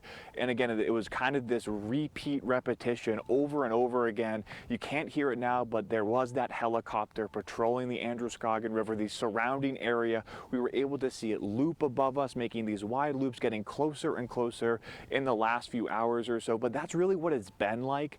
Again, for the past number of hours until those few minutes ago when we did see 2 of those tactical trucks from the Portland Police Department, plenty of law enforcement officers inside. It almost looked like maybe a bad comparison, but like an army truck. Again, tan cruiser coming in, a lot of people in the back. We could see a few of them with the helmets on, with the gear, with the rifles. Again, much of the same theme as we have seen from sheriff's deputies, from local law enforcement. Everyone is kind of, armed and ready, again, for lack of a better term here. We have seen a decrease in the police presence in the past few hours again, but the biggest development, Lee and Brian, is that Portland Police Tactical Team is now in Lisbon Falls. And of course, we are right in front of the high school, have a decent eye on them. Again, we don't want to predict on what they're going to be doing, what is going on right now. I just want to pass along that information.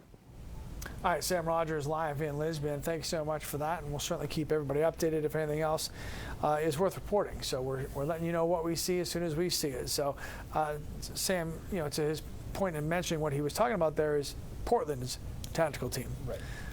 So we talked about the hundreds of people in our state that are in law enforcement and first responders that are aiding in this search and in this entire case, and there you go, living proof. So. Law enforcement is certainly one thing, but I do think it also speaks to the culture of Maine, that you have something going on okay, I'm on my way. I'm headed there. I'm here to help. And I think we're already starting to see some of that. And we certainly will in the days to come as more information comes out. Mayor Levesque in Auburn alluded to that as well when we heard from him earlier this evening. He's at the reunification center at the middle school, basically saying that that this is where people are coming together. In the smallest microcosm example of that is this newsroom. Chris Costa's on vacation. Right. I was supposed to be going to bed. Yep. As soon as I saw this, you come in. Didn't ask any questions. Right. So you come in. We want to be here to help, to help our friends and our neighbors, and to learn and to do whatever we can to help out in for this specific situation. Our role in helping is providing information and gathering. So and for others, it's to bring a meal, to give a hug, to be available, whatever it is, and so that's not lost on me, and it's not a surprise. That's certainly no surprise. No surprise at all. With all the surprises we have had tonight, that is not one of them. No. That Mainers will show up, and we will take care of this, and we will go back to being Mainers once this is over. So. We should probably remind you of who police are searching for right now. His name is Robert Card. Police released this photo of him this evening. He is not in custody. He is considered a person of interest to these shootings tonight, and we're being very specific with that language. That is what the Public Safety Commissioner used to describe him at a media briefing this afternoon. They also released the photos of who they say is the gunman there as well. But this is the primary photo, again, of Robert Card, who police are looking for right now. All right, so we've got crews covering all of this from all kinds of different angles, and we've done kind of a crew switch where some people have left, new people are coming in, but trying to get some more information. So Sean Stackhouse is now joining us now, and he's at CMCC. Hey. Lee, good morning. Yes, we are here at Central Maine Medical Center. This is the closest hospital to the locations of these horrific shootings. Now, it is fairly quiet here at this hour. We've seen a handful of ambulances, a couple cop cars, and there have also just been a handful of regular vehicles, as you just saw one pass by. Now, what we have been seeing, and this was a bit earlier on today, my colleague Jack Molmid was on scene, and there were dozens of families, dozens of loved ones that were arriving to Central Maine Medical Center looking for information, unsure if their loved one had died, unsure if they were injured or brought to a different hospital. Even just about 15 minutes ago, there was 3 individuals that came out of the hospital. They did not wish to speak with us, but they shared an emotional moment where they were hugging each other, and it is clear the impact that this has had on the community here in Lewiston as well as Auburn. I had mentioned my colleague Jack Molmid. He had the chance to speak with Leroy Walker. He's a counselor in Ward 5 in the city of Auburn. Now, Counselor Walker says that his son, Joseph Walker, goes by Joey, is a manager at Schmengen, one of the establishments that was attacked. He said that he can feel it in his heart. Take a listen. If you had my gut right now, I feel like I'm squashed with a vice. My neck and the back of my head feels like there's a vice squashing it the other way. And I don't know, telling you the truth, what kind of night this is going to be from now until tomorrow when I wake up to the true facts that my son is dead, and I know he's dead. I know it as well as I know I'm standing here telling you, because he's not here and he's not at any other hospital and he's not running the streets, or he would have called us, because he manages Schemengees. So I know he was there. Now, Counselor Walker, who you just heard from, says he has not heard from his son since this has happened, and said that's uncommon, said they typically don't go a day without staying in touch with each other, and this is something that many are navigating and dealing with today and looking for answers. Now, we do know right now that NBC News is reporting between 50 and 20 people have died as a result of this mass shooting, and NBC News also reporting around 50 others have been injured as a result. These are still numbers we're working to confirm with local law enforcement as well as hospitals. This is something we're going to be updating you throughout the evening as we learn more. But again, right now at Central Maine Medical Center, it is fairly quiet here. We've just seen a couple ambulances come by. There are law enforcement officers that are here, but we have not seen too many. There's just one car with its lights on. But again, we'll be continuing to update you as we learn more about the conditions of those impacted in this horrific shooting. Lee? All right, Sean, thank you very much. Appreciate that. You know, we felt the love, right? We felt the love from our friends who have texted us. You guys, you know, hey, I'm so sorry for what you guys are going through, and for people who have been watching us from all across the country who have heard about this and have gone, you know, to our app, and you're watching us now to get the very latest on this. And it is nice to feel the love from people. I mean, nothing's going to make this pain go away. We love this state. It's nice to see other people love the state. And scrolling through social media, people have never been to this state. Some say, my heart is with Maine. I've never been there. Right. I want to go there. I wish I could hug everybody in Maine. A great way I saw it, Maine is one giant small town. Yes. I love that. Great description for us. And how many people are feeling for us and hurting for us. We talked about this a little earlier. Tonight was basically opening night for the NBA, for basketball. A celebratory night for people, okay? 3,000 plus miles away in Sacramento, California, the Kings played their first game. The head coach, after the game was over, asked about the game. Didn't want to talk about the game. Want to talk about what's going on here in Maine. I'm walking over here and somebody says there was a mass shooting in Maine with 22 dead. If that doesn't touch anybody, I don't know. I don't even know what to say. That is absolutely disgusting, and it's sad. And it's sad that we sit here and watch this happen time after time after time after time, and nobody does anything about it. It's a sad day.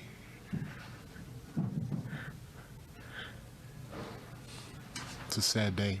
It's a sad day for our country. It's a sad day in this world. And until we decide to do something about it, the powers that be, this is going to keep happening. And our kids aren't going to be able to enjoy what the United States is about because we don't know how to fix a problem that's right in front of us. I mean, there's someone, and I don't know if Mike Brown has any direct ties to our state, but clearly affected by what happened tonight on a night where he should have been, celebrating right. his opening night. So. Yeah, I mean, how many times do we see those press conferences in a very different tone? You're right. I don't think it doesn't necessarily require a tie. I think we are known for things. We are known for peace, and we are known for just a beautiful place. And so I think it probably hits a little differently too for people to. Oh, Maine, really? Yeah, Happened there? There's no place this should happen, right? No. I mean, we all can agree on that. There's no place this should happen. Yeah. But when you hear that something like this happens in a place like this, it's not supposed to happen in a place like this. And it does, and it's sad, and it breaks my heart that we're having these conversations and we're talking about this, and we're going to be talking about this for days and weeks to come in the aftermath, when we get to the aftermath, because we're still not in an aftermath. We're still in an active situation. We're still looking for Robert Card, and that is the person who's been named by the Maine State Police as a person of interest in what has happened tonight. And there has just been a massive search for him that is continuing at this hour, and that a lot of people are currently still awake at this hour because that part has not been resolved yet. And I really believe this has a large part of why at 2:51 in the morning we probably have a lot of people that are still awake and watching, because they might not feel like they really want to go to bed until they know that this person's been taken care of. I mean, he's been labeled as armed and dangerous. It's clearly, if this is the person responsible, then there's certainly been enough damage to warrant that warning. And the fact that everybody's been told to stay in place and to not go outside and kind of lock your doors. I mean, the entire Androscoggin County, all of it, not just Lewiston and Auburn. So this is bad. It's a big deal. It's an awful blemish in the history of our state, and it's just, it's awful. And when we talk about details we don't have the answers to yet, we see the numbers on your screen right there from NBC. Local officials not putting a number out tonight, even though they were pressed for a ballpark. We don't know how many of those were at the bowling alley. We don't know how many of those were at the bar. We don't know how many people were at either location. To Lee's point, there were probably a lot of people watching games tonight at bars. Yeah, I mean, and this is me as a human and not as a journalist for the last 32 years. I don't care. I mean, is it if it's better, is it 10 versus 20 versus 25 versus 7? If it's one terrible person, there's no good answer to that question of how many. I mean, yes, we need to know it. I'm not underplaying that we need to know that answer. It's just tragic no matter what. I mean, this is just. It's just an awful thing. I mean, I just can't. I feel like I keep saying the same words over and over again because I struggle to find other ones that do this night justice. It's just, it is. It's heartbreaking. And we've been seeing the emotion, I think, from our colleague Alex Haskell at that reunification center. That's, Hannah Cumler and Sam Rogers have a very kind of tactical, logistic conversation with us when we're live with them in Lisbon Falls. Alex's conversations with us feel different. Well, I mean, he is where the emotion is. This is where everybody else is fact-checking and getting information, and it's important, and we need it, right? Like oxygen, we need it. We need the information. Alex is where the emotion is. Alex is finding the families who are showing up, hoping that when they get to Auburn Middle School, that they're going to ask their question and get a good answer. And knowing that they might not. And the sober reality that we heard from Auburn Mayor Jason Levesque, that, when they ask, if my person's okay and the person's not okay, that's also where they're going to find that out.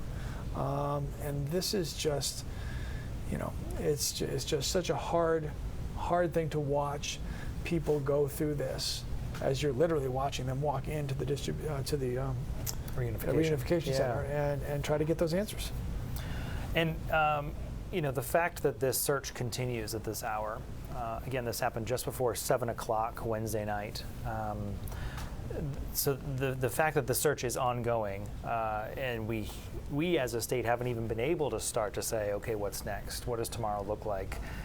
Because we need that part to be closed first, makes it all the more difficult. As we wait for more information, we did have the Maine State Police have a press conference a little bit ago. At this point, maybe an hour or so ago, maybe longer.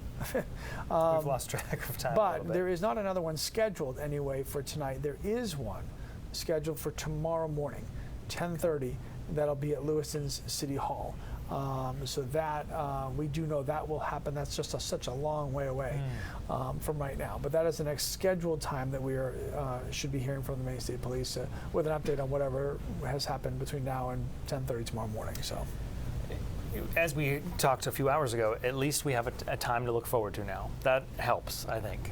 We know that perhaps we will get some information then, and we can only hope there is some better news about the search for Robert Card at 10:30. You are asked and should be reminded as we keep putting up the picture of Robert Card, who is the person of interest that the police are looking for. If you happen to see him, if you happen to be outside of your house and you see him, you are certainly asked to not approach him. You are asked to call your local law enforcement wherever you happen to be at the time of seeing him. Do not approach, do not engage. Just let someone know. And if you see somebody that you think, you know, is Robert Card, make the phone call. Right. Just to find out, just to be safe. It's not for you to decide, you know, if you can positively ID somebody. So if you think that it's the person that they're looking for, then certainly reach out and let them know. We just talked about Auburn Mayor Jason Levesque and you know, being there at the reunification center and how important that location now is to the people who are searching for answers. Yeah. And he spoke with us a little bit earlier tonight. We want to hear what he had to say. We're at the reunification site right now. Glad to see a lot of people coming, picking up their loved ones that were witnesses and actually at this event. Been talking with them, and my heart and prayers, and I think all of ours, in this whole area, and the whole state, frankly, are going out to them right now so they can get a speedy recovery. What were you hearing from the people in there? You know, that's really what I wasn't hearing. I mean, at this point, there's a significant amount of shock going on with people that were actually witnesses. Obviously, when I was bringing people in that were looking for their loved ones, there's fear, there's panic. Of course, there's worry, understandable. But the people that were actually there tonight was what I didn't hear. It's shock. It's shock. It's hard for me to explain. And yeah, and I want them to be able to go home and hold their families. Yes, and for far too many families, that's not happening tonight. And they are getting that horrible news, showing up there at Auburn Middle School and finding out their person did not survive. And we heard Alex spoke with somebody earlier who believes their person has been shot, but they can't find their person. Right. They don't know where. Which is, you know, obviously even more disconcerting to not even know where to look versus, go to hospital X and then you know. Then you find out there. The unknowns in all of this are just the parts that are really hard to get through. And there are so many of them right now. Because it leaves you to your own devices to try to figure it all out. And so certainly the unknowns are not on purpose. I'm sure everybody involved in all of this would love to have everything be unknown answers, and give you everybody the answers that they so desperately need. And unfortunately, that's not the case, and that is certainly a very unsettling part to all of this. Well, you know, the Commissioner of Public Safety even said that when he started his press briefing this afternoon, or tonight, I should say. He was very candid. He said, "I'm sure you have a lot of questions. I probably can't answer most of them." Yeah.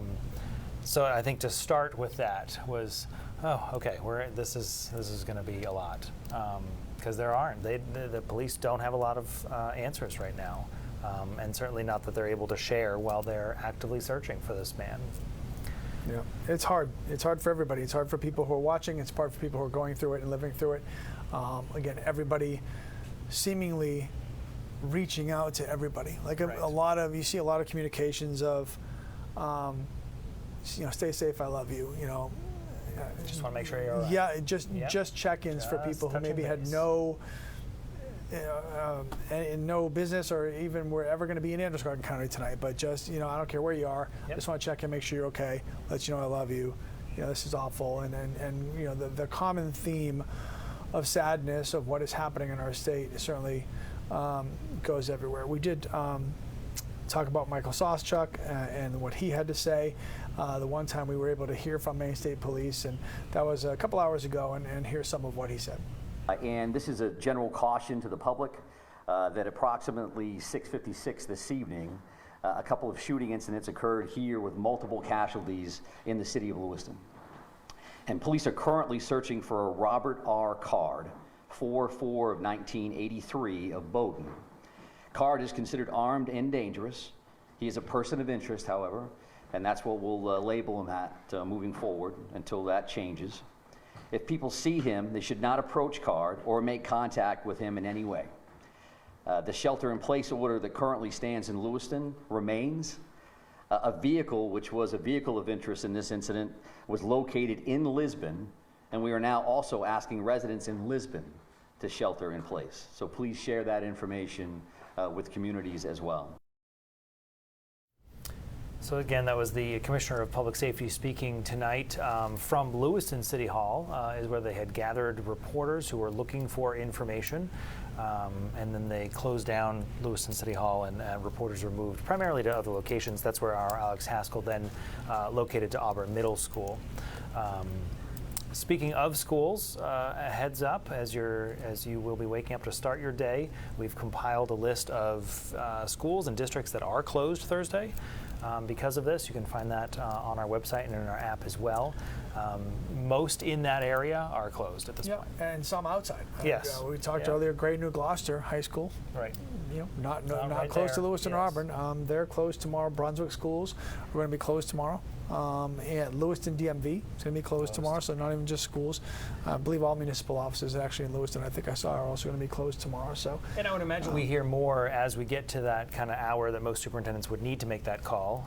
If Robert Card is not caught, perhaps we will see more schools closed. Yeah, just scrolling through all the people who have commented, which so many have. Obviously, Adam Lee, representative, is from Auburn, so this is real close to home for him. Representative Lee saying, my family and I are safe, sheltered in place. Hug your loved ones, pray for the injured, give thanks to the first responders, law enforcement, and hospital staff tomorrow and beyond.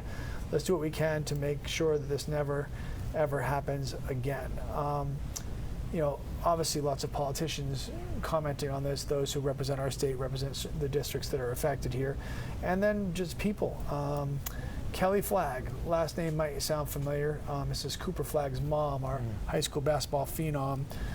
Fun fact, Kelly Flagg played for UMaine 100 years ago, and I used to broadcast her games, and now she's got a kid who's a superstar. And that's why tonight is so difficult for the state, because we all know each other. Kelly, prayers for Maine, to all affected and all of those terrified tonight by happenings way too close to home. One of the things we love about Maine is the relative amount of safety that we feel in our state. It seems that evil has infiltrated even our small corner of the world. That hurts it. That's how we feel. And I don't remember who said it. I think actually it was you. I'm sorry. We feel violated. It feels like a violation. It really does, and that's such a great way to put it. It just feels like that somebody, this person of interest or whoever they find responsible for this, took something from us. We had safety, right? That's why we're here. That's why we live the here. fact that this doesn't happen here. And that's not to be naive, never thinking that it couldn't happen. I mean, clearly, we've trained, and our kids have trained in school, and our first responders have trained, and they've all gone through their active shooter drills, right? We've documented all those. And you just hoped you're never going to have to use it. And now, that blemish is there. And Greg Marley commented on that from Maui, Maine. He's been joining us a few times tonight that, for a fair number of people, it was probably always in the back of their mind of when will our time be up? because we've been very fortunate. And tonight it was a reality. And as we mentioned, Alex Haskell is over at the reunification station in Auburn at the middle school there, and had a chance to speak with somebody who went in to check on their loved one. And here's how that went. I'm still in shock. I think we're all in shock. I think us as a community are. Right now, we're trying to figure out how we're going to tell his kids. He has almost 14-year-old. Her birthday is in 4 days. How are we going to tell her? Your dad's not going to be there. How does the mother go home to tell the kid? We don't know if he's alive or dead. We don't know where he is. We don't know what's going on. And there is the crux of what we're all feeling is that woman's emotion of despair and sadness and worry, and we all feel that. And worry for a word we've used so much tonight, the unknown. There's so much unknown on a big scale and on a very personal, my person scale. Yeah, and you can't put the pieces together to answer a lot of those questions, because all of that is after something is over. You can go back and do that, and this isn't over. And that's my most unnerving thing for me, is that we're still talking about this at 3:05 in the morning, and this person is still out there, and so that is a concern. As we're reading through one of the people, I haven't had a chance just to get to it yet. There's so many.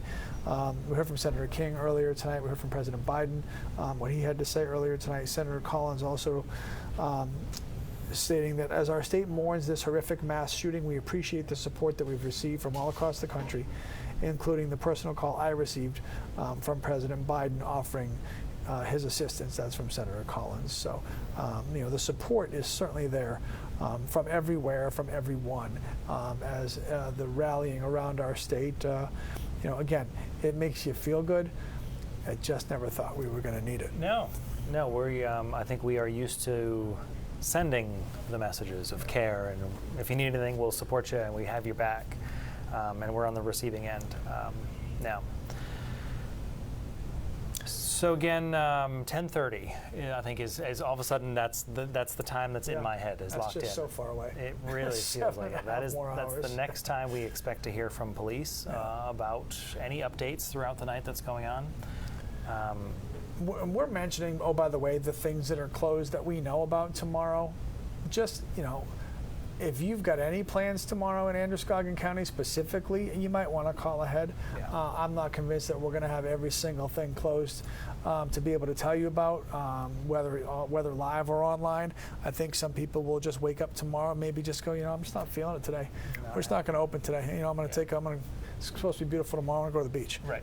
Just have a mental health exhale kind of day. So would be good too. No buses in Lewiston Auburn Transit, not going to run tomorrow. So it's just when we had the pandemic and Kurt Crowdy went out and shot those moments of zen.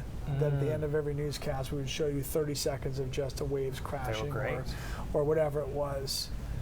I think tomorrow's going to be a day for some of us to just for a lot of us, breathe for a second and just reset. With hopefully some more news, more details. Yes, that would be great. So we've been talking about the shelter in place that is pretty broad right now because this search continues. We touched base with someone who was sheltering in place earlier this evening, and here's part of that conversation. I've seen a lot of police cars. I think I saw a SWAT car, just a lot of cars in and out of the school. There's a police officer currently parked right across the street that's just sitting there, and it's been sitting there for probably the past half an hour. Okay. Which makes me feel a little bit more comfortable. But a lot of helicopters, I'm hearing helicopters all over the place with spotlights. It's pretty crazy. How is that making you feel right now, this environment? Well, it's a little unnerving. Luckily, my son is asleep right now. He can't hear anything. Me and my wife are up and just kind of pacing around, and there's not much we can do at this point. How old is your son? He'll be 7 in a couple weeks. Is this something that you feel like you're going to have to talk to him about tomorrow as a father? I hope not. Like I really hope he doesn't wake up, and because he has some anxiety about certain things like this, and I just hate to bring it up right here and now, but maybe later on, once he fully understands the magnitude of the situation, it might be different. So that was part of Chris Costa's conversation with someone obviously sheltering in place, staying at home with his family, as so many of you are doing tonight, kind of going through this with us. It raises such an interesting point. I feel like we've talked so much about the mental health challenges of our students and the stresses of the fears of something like this, coming out of the pandemic, and to have those conversations now of, okay, it was here. Yeah, this is why we do it, right? This is why we practiced our just in cases, because we became the just in case. And you know, I'm sad for my kids. I'm sad that this is not something I ever had to deal with. When I was a kid here, I never thought about it, never worried about it. It wasn't happening anywhere in the country, and it certainly wasn't happening here. So the fact that I'm going to have these conversations with certainly my younger children tomorrow, the ones I've had with my older children continuously through the night, even the ones who don't even live in our state anymore, who are from here, and I'm just connecting with them and just kind of letting them just get their feelings out and the same. It's just yeah, it's just not good. So there's nothing good about it, and it's there's a lot of healing that's going to have to happen for a lot of people, for sure. Yes. And we've been talking about how law enforcement trains for this. They have strategies for these situations. What feels a little different, and I'm sure they train for this situation too, because they seem to train for everything. But I feel like the training is kind of that we've talked about here in our reporting, in our schools and business trainings. There always seems like there's an immediate end. This is what you do in the moment. Police come, story's done. And this just feels so different. Well, we don't have that part of it. I mean, to be brutally honest, this is dragging on quite a while, and the longer it goes, the more concern. Because why don't they just have them? Right at this point, I mean, in all those drills, the bad guy gets gotten right there. Right away. That's what always happens. So then, all right, then you just take care of it. So the longer this goes, certainly the more concerning it is. Do we have Commissioner Sawchuk, guys? Okay, so we told you that he met with us. The commissioner had a press conference. The commissioner for the Maine State Police. We want you to hear everything he had to say. I thought he did a good job in a really hard situation, saying what he could say and certainly not saying what he couldn't say. And he makes a point that I'm going to advance a little bit here about as you jump on social media, as you want to find out what's going on, as you're scrolling through everything you can find to get as much information as you can possibly consume, be wary of where it's coming from. Don't read it and instantly say it's true. Be cautious. Let us feed you what's real versus what's being said. There's a difference. Certainly in today's world, there's a difference. Everybody's got a police scanner, thinks they hear something, and all of a sudden it goes on social media, and it can cause more harm than good, I guess is the shortest way to say it. So Commissioner touches on that and some other things. So this is Michael Sawchuk, Maine State Police. Thank you for joining us here this evening. My name is Mike Sawchuk. I'm the Commissioner for the Department of Public Safety here in Maine. We truly do appreciate your patience and your partnership as we work with all of our partners across the law enforcement spectrum at all levels, local, state, county, and federal, to address and investigate these violent crimes that occurred in the city of Lewiston this evening. As you know, this is an experienced group. We won't have a lot of Q&A here this evening. This still is very fresh. It's new. It's new for all of us. And our focus is on the investigation and getting this right the first time. And we're doing that with our partners. And we do appreciate you putting out information from time to time. Moving forward, we would appreciate it if you got that information from us so that we knew that it was accurate. And that is incredibly important for all of us from an investigative standpoint and from a public safety standpoint, that we have a unified front with this information as we release it. The delay in coming here with you now is simply because we want to confirm information from our end. We want to make sure the information we're giving you and the information that goes out to the general public is accurate. So we do have some information here that we will release. It is here on the podium. And this is a general caution to the public that approximately 6:56 this evening, a couple of shooting incidents occurred here with multiple casualties in the city of Lewiston. And police are currently searching for a Robert R. Card, 4/4 of 1983 of Bowdoin. Card is considered armed and dangerous. He is a person of interest, however, and that's what we'll label him at moving forward until that changes. If people see him, they should not approach Card or make contact with him in any way. The shelter-in-place order that currently stands in Lewiston remains. A vehicle, which was a vehicle of interest in this incident, was located in Lisbon, and we are now also asking residents in Lisbon to shelter in place. So please share that information with communities as well.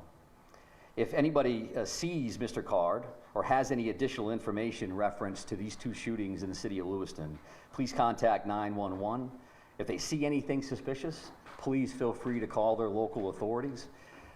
We have literally hundreds of police officers working around the state of Maine to investigate this case, to locate Mr. Card, who again is a person of interest and a person of interest only. And we'll continue to gather information so that we can bring the suspect to justice and ultimately seek prosecution down the road. This release also includes a photo, which I believe I have seen from various sources.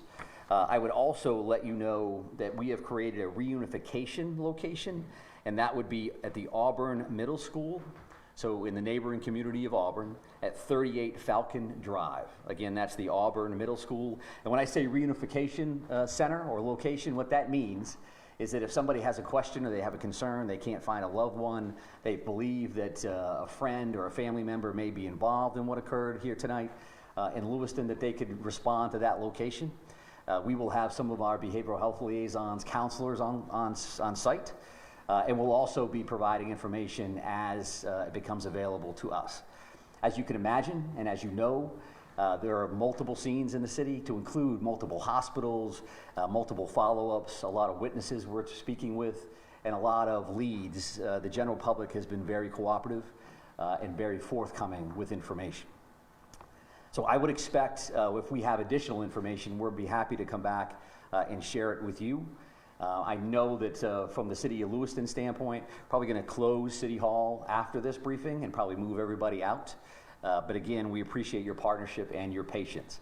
I would offer to take questions just so you know that I probably won't have answers. And as long as you know that going in, there's no disrespect intended in that.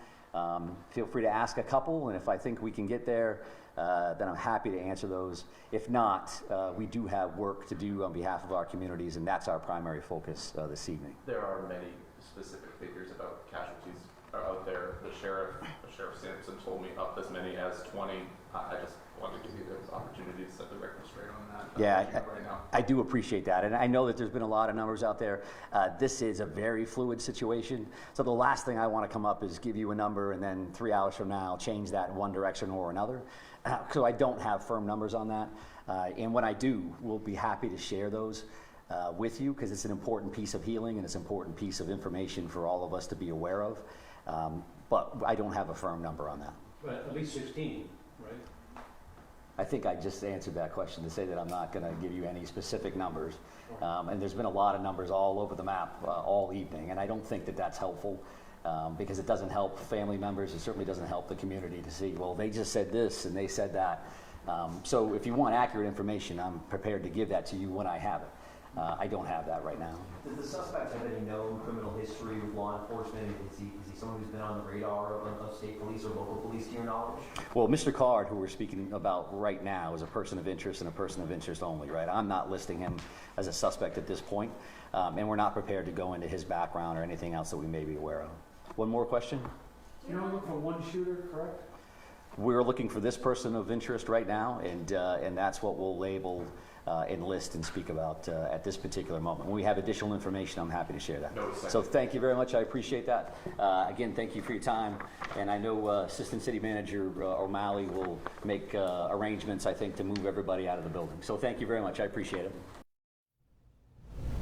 That was Department of Public Safety Commissioner Mike Soschuk from, I guess, yesterday now, giving what limited information we are able to get out, confirmed on the record about what has happened so far in our state in the last less than 12 hours, 9 hours or so. And Lee, one thing that strikes me about what could make this investigation very difficult for police is the fact that there are at least 2 locations that we know of confirmed. There could be more. And it actually reminds me of I can't believe I'm about to say that I've covered another mass shooting, but in 2019, there was a mass shooting in Odessa, Texas, where a person hijacked a car and was shooting indiscriminately down the road. Investigators told us at that time it was very difficult for them to be able to put together the timeline of where that person went and when, and what events happened when, because they were driving, 20 miles down, a highway. Obviously, a different case here, right? Those 2 locations, the bar and grill and the bowling alley, about 4 miles apart. Multiple ways to get between those, which could also complicate things for police. But they're talking about how that one area on Mollison Road still going to be closed for several hours while they investigate. And the next time that we expect to hear from police, scheduled, is 10:30 tomorrow morning at Lewiston City Hall. Now, it is possible, if they are able to make an arrest or there is some notable development, that we may hear from them before that time. But until that happens, we have the 10:30 press conference at Lewiston City Hall. And to your point about putting the pieces together and, how did this all happen, and what led to all of that is after the fact, right? That's all past tense. Yeah. Because it's over, so now we can now go do this. Yes, this is a good point. This isn't over, right? We're still trying to find Robert Card, and that is, first and foremost, that has to happen before all of the other things have to happen. Right. So that'll be stuff that we get to, and it'll take what it takes. But we have a clear and present danger, right. And I think Commissioner Soschuk spoke to that. This is someone to watch out for. And we have in several cities and towns, Lewiston, Auburn, and Lisbon, currently urging residents to shelter in place. Well, all of Androscoggin County, the entire Androscoggin County has been told, according to their communications department, the whole county, to shelter in place. It's been that way for a while. Nobody goes anywhere. And, out of an abundance of caution, absolutely, because it's happening not just in Androscoggin County either. Other communities are doing the same thing. And keep in mind that if you need to go somewhere on Thursday, there are going to be many locations across Androscoggin County and outside of it that will be closed. Yeah, definitely call ahead and make sure wherever you think you're going is actually a place you can go. But to your point, it is strange to think about the fact that we're talking about tomorrow and what you might do tomorrow with what police have said is a armed and dangerous person of interest still at large. And one of those shelters in place is outside of Androscoggin County's Maine Medical Center. They decided they were going to shut down as well, and nobody's going in there unless you're a doctor, a nurse, an employee, or a patient. And Baldridge has more from Maine Med on how they're handling what they're dealing with in helping out. Maine Medical Center was affected by the mass shooting that occurred in the Lewiston-Auburn area on Tuesday night. The hospital was on lockdown for several hours into the morning. Many of you are asking how you can help. The American Red Cross says they can provide as much blood as needed. But if you want to donate, you can find a local blood drive on the Red Cross's website. We're waiting to hear from community leaders about fundraisers and the other way the hashtag LAStrong is trending online to help people around the world show support. In Portland and Baldridge, News Center, Maine. This whole night started, according to police, 6:56 p.m., so that's over 8 hours ago. Spare time bowling, one of the first places that we certainly heard about where there was so much damage and so many questions that need to be answered about that. Hannah Yashivi is there live right now, 3:23 a.m. our time, and Hannah's at Spare Time Bowling. Hey, Hannah. Hey, good morning, Lee. I just got here to Spare Time Recreation in Lewiston, and just to set the scene before I introduce you to my guest, we are on Mollison Way. To my left, there's a Subway. To my right, there's a Legends. And if you don't know the area or you don't live here, it's about a 5-minute walk from the Martin store, which is a big store here in Lewiston that people know about. But to better set the scene, because I actually just got here, I have a neighbor who lives here. Mar, thank you for being with us this morning. And I saw you as soon as we were setting up our gear. Tell me a little bit about why you are here when there's a shelter-in-place order. Because there's a mass shooting in Lewiston, Maine, and it doesn't happen here. And I had to come and find out what's going on. I got friends, I got family, I've got a lot of people I know here. I just couldn't believe it. Tell me a little bit about your reaction when you woke up to the news that this happened in your own backyard. I woke up at 12:20 a.m. because I had a little cold and I had fallen asleep like 3:30 and I couldn't believe it. So I got on my phone. And on my YouTube little thing, it said Gray Hughes was live, and it said mass shooting in Lewiston, Maine, 20 dead, 30 injured, and the suspect still on the loose. And I just had to get in my car and come. I don't know why. And you were telling me that before you came here to scope out the scene, you stopped by your mother's house. Why did you do that? Because I wanted to make sure that her house was locked up and she had the bar in her sliding glass door, because she never locks her doors.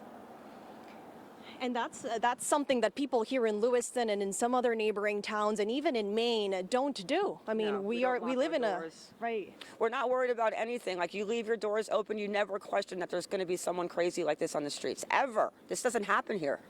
How are you feeling right now? I think I'm still in shock. I think it's going to be worse tomorrow when we actually find out what happened, and hopefully they're going to catch them. But I'm curious to know if I have any friends or family that was at the bowling alley, because I have a feeling that tonight was the league night where they bowl in the leagues. I think it was Wednesday night, but I'm not really sure. I've been to the bar, but it was years ago. I couldn't even really remember walking into it.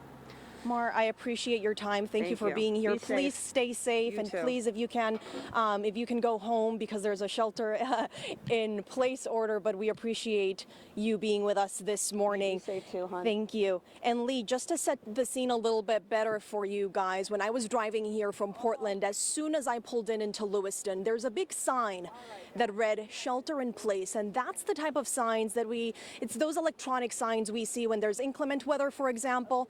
Well, the sign was reading "Shelter in Place," so that shelter in place order is pretty much active as of 3:26 this morning. Mar just locked her mother's door. People are encouraged to do exactly the same. 40-year-old Robert Card is still at large.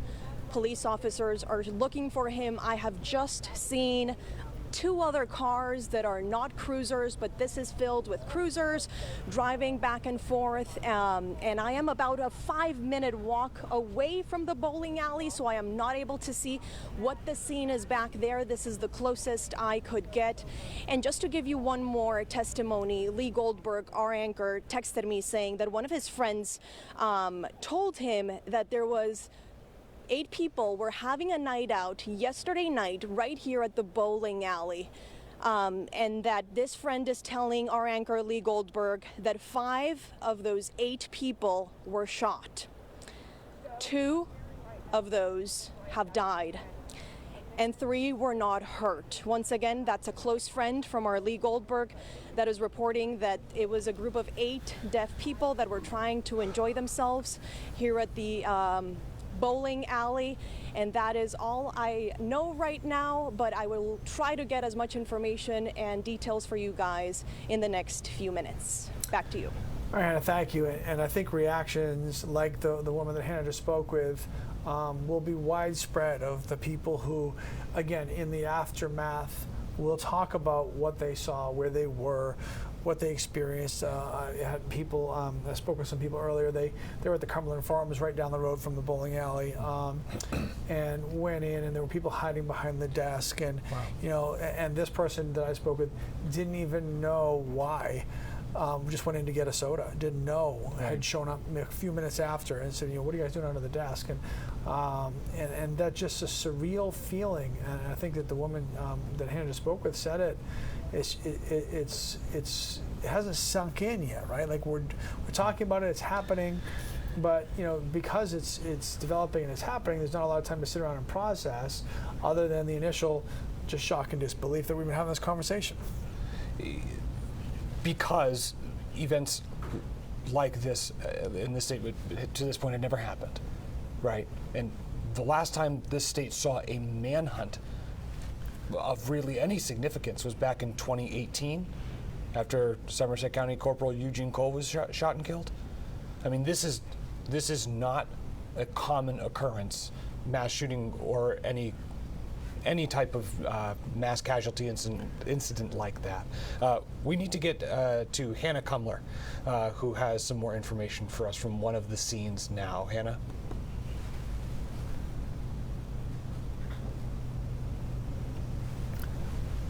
Okay.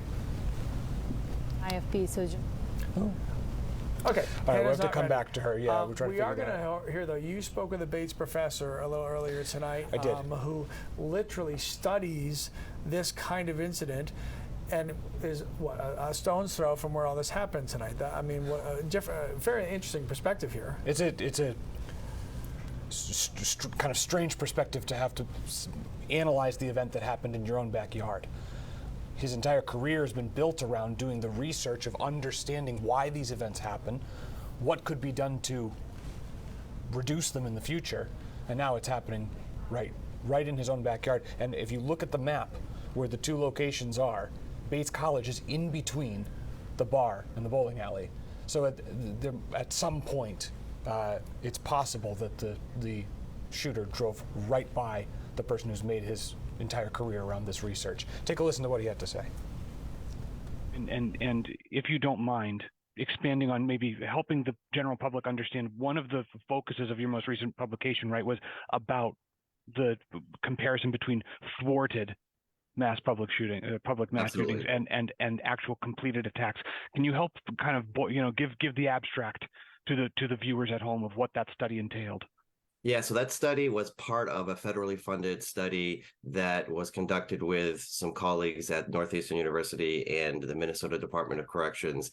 And the study was a 3-year project that was seeking to learn more about mass shootings, mass public shootings in particular, which this case in Lewiston was a mass public shooting, which is far less frequent than the typical mass shooting, which happens in a residence. But we were trying to compile a data set and try to understand some of the correlates and trends of these mass public shootings. We also wanted to learn a little bit more about what makes particular events more newsworthy. Do they spread through some sort of a contagion effect? And another part of the project was, as you mentioned, looking at averted mass shootings. So mass public shootings that were planned, that there were steps taken to perhaps enact the attack, but it did not happen. And that thwarting could be through someone putting a stop to the attack as it was in motion, or the plans coming to the attention of some sort of authority. And what we found was, with these types of thwarted attacks, they oftentimes happen with younger people, and that could be just a matter of us having more information when younger people make threats. I think that young people sometimes make threats even if they're not necessarily serious threats. And so trying to figure out what's the serious versus a non-serious threat was somewhat difficult, but there tends to be a lot of what we call leakage. People tend to make their plans known, particularly the younger people. And so people who are with peers or surrounded by groups of individuals where they're talking and they're complaining about things, and maybe they let slip a plan that they might have, or even trying to actively recruit people to be engaged in their plan. These are some of the things that we found. But cutting across the mass shooting literature in general, we know that oftentimes these perpetrators make their intentions known somehow. They have some sort of behavior that could be disturbing, that is a warning that lets us know that something is happening and we need to take it seriously. And to that point, Professor, there's some information that is circulating that we have not yet been able to verify about what knowledge our Maine Information and Analysis Center may or may not have known about this person. I don't know how how would you recommend corroborating that information for the public? Yeah, I mean, I think that I have seen the reports that you're mentioning as well, detailing the background of the suspect. And, without that being confirmed, it's difficult to speculate too much on it. But I would say that until the suspect is apprehended, we probably will still be speculating. And then once hopefully that happens soon, then we'll certainly know more. But what has been shared in the media is certainly not uncommon in terms of people who have engaged in these attacks before. I'm hesitant to say that there's a profile. I don't believe that there is a profile of a mass shooter, but there's certainly some characteristics that we see that are that weave their way through a lot of these cases. And so the information that has been shared, if it turns out to be true, is not necessarily surprising, but is again more evidence that these types of events are preventable, and we need to take them, I think, a little bit more seriously. And it's a challenging situation. You don't want to strip somebody of their rights when they have not actually engaged in an attack. But until we figure out a way to take guns out of the hands of people who are intending to do harm, I think that we need to do our best to focus on people who have made concerning comments or behaviors are concerning, and figure out what we can do to ensure that they do not harm others. That is the chair of the sociology department at Bates College, Professor Michael Brock. He had said earlier in the evening that this is the worst mass shooting in Maine history, which would make sense, given the amount of information that we have. This has never happened before. He also said that gun laws cannot get more lax than they are in the state of Maine, which we didn't have a chance to talk about in much detail, but is something that will definitely be a point of conversation, if not in reporting, definitely by policymakers in the days ahead. Yeah, and these, as we have always observed in other places where this happens, when it happens in your community, you react, you adjust, you try to make sure it doesn't happen again. So Maine will have no choice but to be reactionary in some regard to the things that have happened tonight once we discover all the things that happened that led to this, to try to make sure that we don't have a night like this ever again as we try to come to terms with the fact that we are even having one of these in the first place. We did try to go to Hannah Kumler earlier, who's in Lisbon Falls. We have now made some contact with her, so we'll check in with Hannah, see how things are going there. Hey. Hey guys, yeah, kind of more the same here in Lisbon Falls for the time being. I'm still at the at the driveway of Lisbon High School right now, and was telling you guys earlier that this driveway that kind of loops down and around, you can see an ambulance. Back there is where Portland PD rescue vehicle as well as a tactical truck drove down there. They're still down there as we speak. And then the gymnasium, there's a small window at the bottom right-hand side of the high school here, and you can see into the gymnasium. We saw several law enforcement officers in people go inside in their tactical gear and helmets and with their weapons in there, and so there was kind of quiet, but then there was a little bit of a commotion because it looked like they were maybe putting their tactical gear back on. We never saw them come out since then, so we've been posted here just monitoring what's happening. But right before you came to me, two unmarked police vehicles came through this checkpoint here. The road is still blocked here on Lisbon Street, and just took off as soon as they got through the checkpoint. And so there are cars headed towards like downtown Lisbon. If you are familiar with the area, that downtown street where a lot of shops and businesses are, they're headed just in that direction. Not sure, cannot say where exactly they are going, but tactical vehicles are here. We've seen a few of those tonight. The chopper has been around and been present, but I will say for the last maybe like 30-40 minutes, I have not seen or heard it. I can almost hear it in the distance, however, I have not seen it, so that's just something to know. I will say that this area, I mentioned this earlier, it's kind of weird, it is very active, but at the same time, it's died down a little bit. So earlier in the evening or morning, there were police officers and crews set up at the base of Frost Hill Avenue. That's a road, if you remember, that the boat launch is down. It's a road that we tried to go down and were turned away, and it was eventually blocked off. Now those vehicles are gone, and at one time there was, about 10 cars or so there. And so there's definitely movement happening. Some of the roadblocks have been removed. For instance, the one on Ridge Road, which is directly behind where I'm standing here, it's across from the high school, that roadblock has been removed. The one on Lisbon Street still stands. But we are here at Lisbon High School, and it seems like there's a lot going on here. The chopper had a flight pattern that was circling around, I wouldn't say specifically the high school, but in this area, as well as land and on the Androscoggin River. If you aren't familiar with this kind of downtown, it is kind of a main throughway, which is Lisbon Street, which we're standing on right now, we're next to. You have Lisbon High School, and then there's wooded area, of course, but then the Androscoggin River is behind that, running adjacent to this entire street. So that is where it seems like there is a lot of activity. However, we cannot confirm that at this time. There just seems like a focus on this area. And so as we're talking about just what it feels like to be a Mainer and living through these experiences, whether you're a journalist or not a journalist, Alex is feeling something, being, exposed to everything in his environment and how horrible that can be. Here, I guess the feeling, and I mentioned it a little bit earlier, is just like a little unnerving because you're not quite sure. You have cars going this way and cars going that way. And so there is a shelter in place in Lisbon Falls, but I think probably a lot of residents are just waiting for that sigh of relief, as is the rest of the state of Maine. But for now, guys, I'll toss it back to you. We're still here in Lisbon Falls. We'll continue to update you as soon as we learn anything here in Lisbon.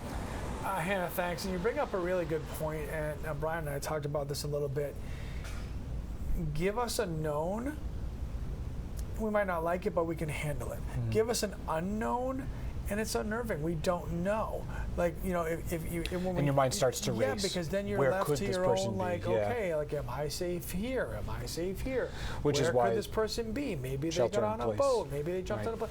Like, every possible scenario goes through your mind. From outsiders, because we don't know what law enforcement is doing, and so we're trying to figure it out, and everybody wants to know, am I safe where I am? And we talked about that with schools tomorrow.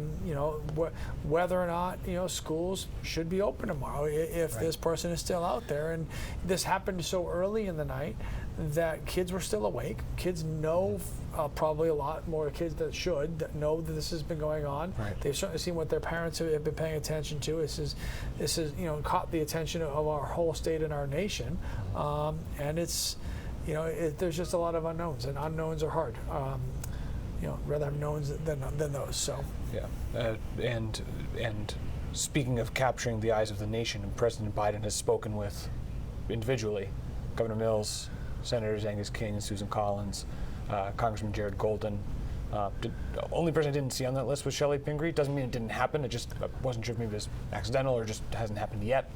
It is 3 a.m. Next time we're expecting to hear any concrete update from investigators, 10:30 this morning at Lewiston City Hall. Right now we're going to try to send things over to Raya Wooten, who is on one of the scenes now with more. Raya, tell us a little bit about where you are right now.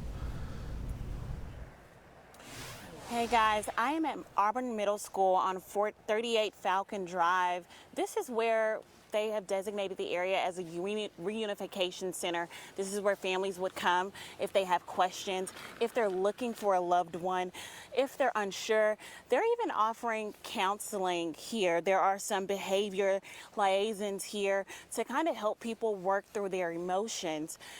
If you're just now joining us, just to catch you up on a few things, we are giving some morning coverage over from the night of that mass shooting that took the lives of anywhere between 15 to 20 individuals and possibly injured 50. So here, people are coming earlier. You may have been with Haskell, and he pretty much was watching families as they were coming in, checking in, and it was a little emotional area earlier. It's kind of calmed down here, as you can see.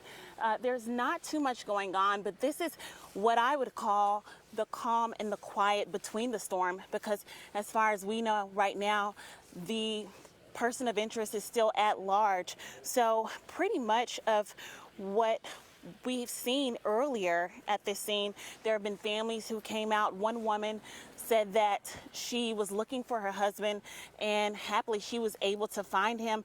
Unfortunately, there are some people, you know, who haven't had those good outcomes as we've been here.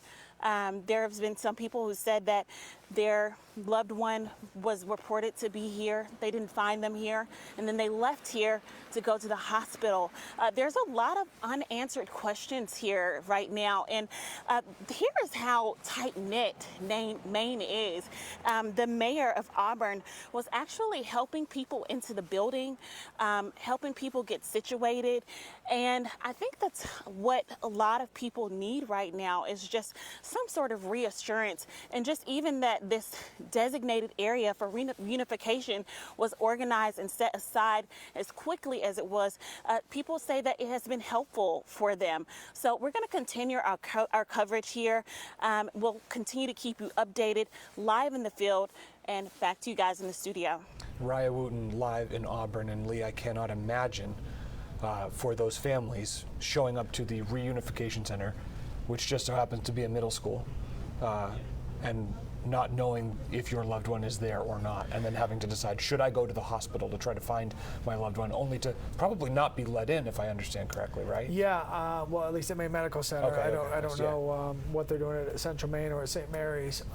But yeah, you're going there looking for answers, and you're hoping to get an answer that you'd like to get. And the Auburn mayor told us earlier Mayor Levesque tonight. said no. I mean, it's not always going to be that way. I mean, whatever it is, it's going to be. And so, it's very possible that people have gone there tonight and they've asked their questions. Hey, have you seen my person? And the answer is, you know, we're sorry to tell you. Yeah, he said that has happened. And that's it's all heartbreaking. It's all heartbreaking. So I'm glad there is a place like that, though, so to at least streamline that process, because for the first few hours it wasn't like that. It hadn't been set up yet, and people were all over the place trying to find answers. And now that at least we can direct people to a specific place to go to try to get your questions answered, and certainly we'll pray that you get the answer you're looking for. So there's that. There is not an arrest yet or a capture of Robert Card. They're still looking for him. Hundreds of law enforcement, according to Commissioner Soschuk, from all around the state. We heard Hannah Kumler reference earlier tactical trucks that were from Portland that were up in Lisbon helping with this search. And that's a picture released by the Lewiston Police Department.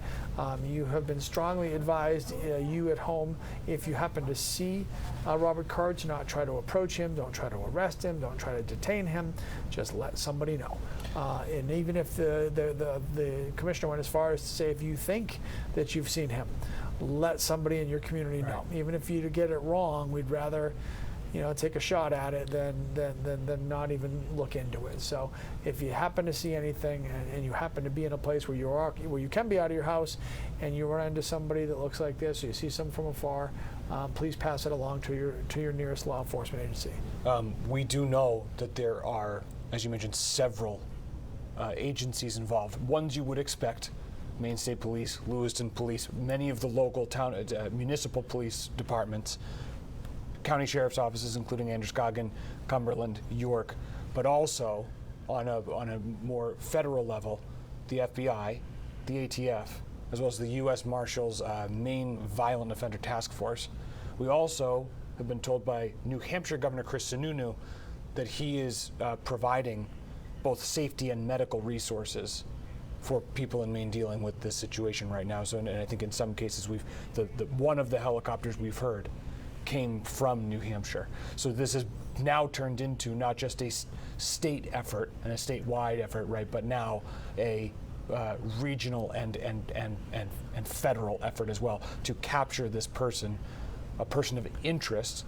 The commissioner has not yet called this person a suspect, not called Robert Card a suspect. We need to understand a little bit more about what the difference is and why that's an important distinction to make. But the bottom line is that person is still at large, considered armed and dangerous. And listen, nobody wants to find Robert Card more than law enforcement right now. But And Maine has a lot of woods, right? We've got a lot of good hiding places in the state of Maine. And it's particularly in that part of the state. Yeah, and it's dark, and all of those things. But the longer this goes, and all the agencies you just referenced that are here helping, it makes it concerning that he hasn't been found yet. If there are hundreds of people looking, and you've got federal agencies and all the state agencies, then why hasn't he been found? That's a simplistic look at it, understanding it's way more complex than that, but that is the uneasiness that we all feel at 3:48 in the morning waiting to get news. He's been caught. Exhale, start to pick up the pieces. So speaking of picking up the pieces, Schmenge's Bar and Grill, one of the places where some shooting happened tonight. The manager of that establishment spoke with our Jack Mulman earlier tonight. Here's what he said. I also been talking with the city manager on the phone, trying to make the connection with the police that may be down there at Schmenge's, asking them to identify my son, but they had the state police take over things like this. So until the state police have done their final whatever they do to identify everybody and do their thing within the building, nothing can be let outside the building from them. But this CMMC, their workers have just told us after being here for, how long we been here? 4 hours. 5 hours, whatever. We've been here and we've been asking if Joey Walker, is he here? Joey Walker, have you brought him in? Do you know where he is and whatever? And the answers were, we'll check on it. We'll do our best to get back to you. We'll check on it. Finally, some other gentleman that we hadn't seen all night came in and said, I have the names of most people that are here and whatever. So if your son's name doesn't come up, then he's not here. And we've already checked other hospitals, so we knew he wasn't in any of the other hospitals. All right, and just to be clear on that, I think I misspoke when I was introducing who that was. So that man is a city councilor in Auburn, and his son is the manager of Schmenge's, and he, at the time that we spoke with him there, had not been located yet. So, interestingly, about an hour ago, the Bar and Grill posted on its Facebook page, with not an attribution to who was writing it other than just coming from the bar's account, but it says, "My heart is crushed. I'm at a loss for words. In a split second, your world gets turned upside down for no good reason. We lost great people in this community. How can we make any sense of this? Sending out prayers to everyone." I would imagine that's the sentiment that pretty much everybody in the state is feeling tonight. Yeah, I mean, Chris, it's a Wednesday night, right? It was a Wednesday night where kids went bowling, adults went bowling, people went to Schmenge's to watch the Celtics play. Right. You know, it's just, it's a relatively innocuous, let's go out on a Wednesday in October, Maine night. Right. And it has turned into this absolute living nightmare that our state will never forget, that our state has never seen before. And that is going to leave a permanent scar on the pureness and the wholeness of Maine. And that's not to be naive and think that, oh, well, it couldn't possibly happen here. And there's the post that Chris was referencing. Because we've all been thinking about this for a long time now. You know, could it happen? Let's be ready in case it happens. We're trained for it. We're ready. The kids practice it in schools, right? The law enforcement in every community has their active shooter drills. You've been part of those drills for news stories on you know, the kind of training that our first responders go through to prepare for nights like this. All the while, somewhere in our heads, hoping, thinking maybe probably won't happen here, but just in case we'll be ready. Right. And then when just in case presents itself, it's jarring because it's not what you expect. And I don't think there's a community out there that sits anywhere in our country that goes, well, we expect it'll happen here. Nobody does. But when it does, and it's you, and it's not somewhere else, where you don't send your thoughts and prayers, you're actually here. And you're actively participating in that, it's jarring. One thing that I imagine would make things very difficult for those very first responders running, you know, kind of towards the gunfire, so to speak. And we don't know that actually occurred in this instance, but the idea of somebody having to run into a scene where people are hurt or dying they have ways that they prepare for that in public locations. Schools, movie theaters, shopping centers. When I've spoken with these law enforcement teams that do this type of work, they have strategies of how they prepare for this. I would imagine it gets more difficult going to a private business, especially something small, locally owned, may not have the same level of detail as, for example, a big box store may have a protocol that gets handed over to investigators. Hey, here's a map of our building, so on and so forth. It may take a little bit longer with a smaller entity that, as you have just mentioned, was never expecting to have to go through something like this. Helen and Emery, if we can get Greg Marley sound, I want to talk about him. He's a licensed clinical social worker who was kind enough to come in and join us earlier tonight. And this is a conversation that's going to need to happen. It's going to need to happen with your kids. Mm-hmm. It's going to have to happen with yourself, with your spouse, with your siblings, with anybody that you care about that is going to be directly or indirectly affected by all the things that happen tonight. And once we find out more, once we get to that part of this process of understanding who the 50 injured and the 15 to 20 killed were, so we're talking upwards of 70 people, right. In a state like this, we're all bound to be touched somewhere. In our 6 degrees of separation type thing. Somewhere, right. We're all going to know someone or connected to someone that either knew someone or however it works, right? So it's conversations that are important. And it's a delicate process because we are also obviously processing ourselves. If we have children, they're going to want to have a million questions that you're going to want to be able to talk about, responsibly, to not, instill any panic or fear, but be real as you can possibly be, age-specific wise.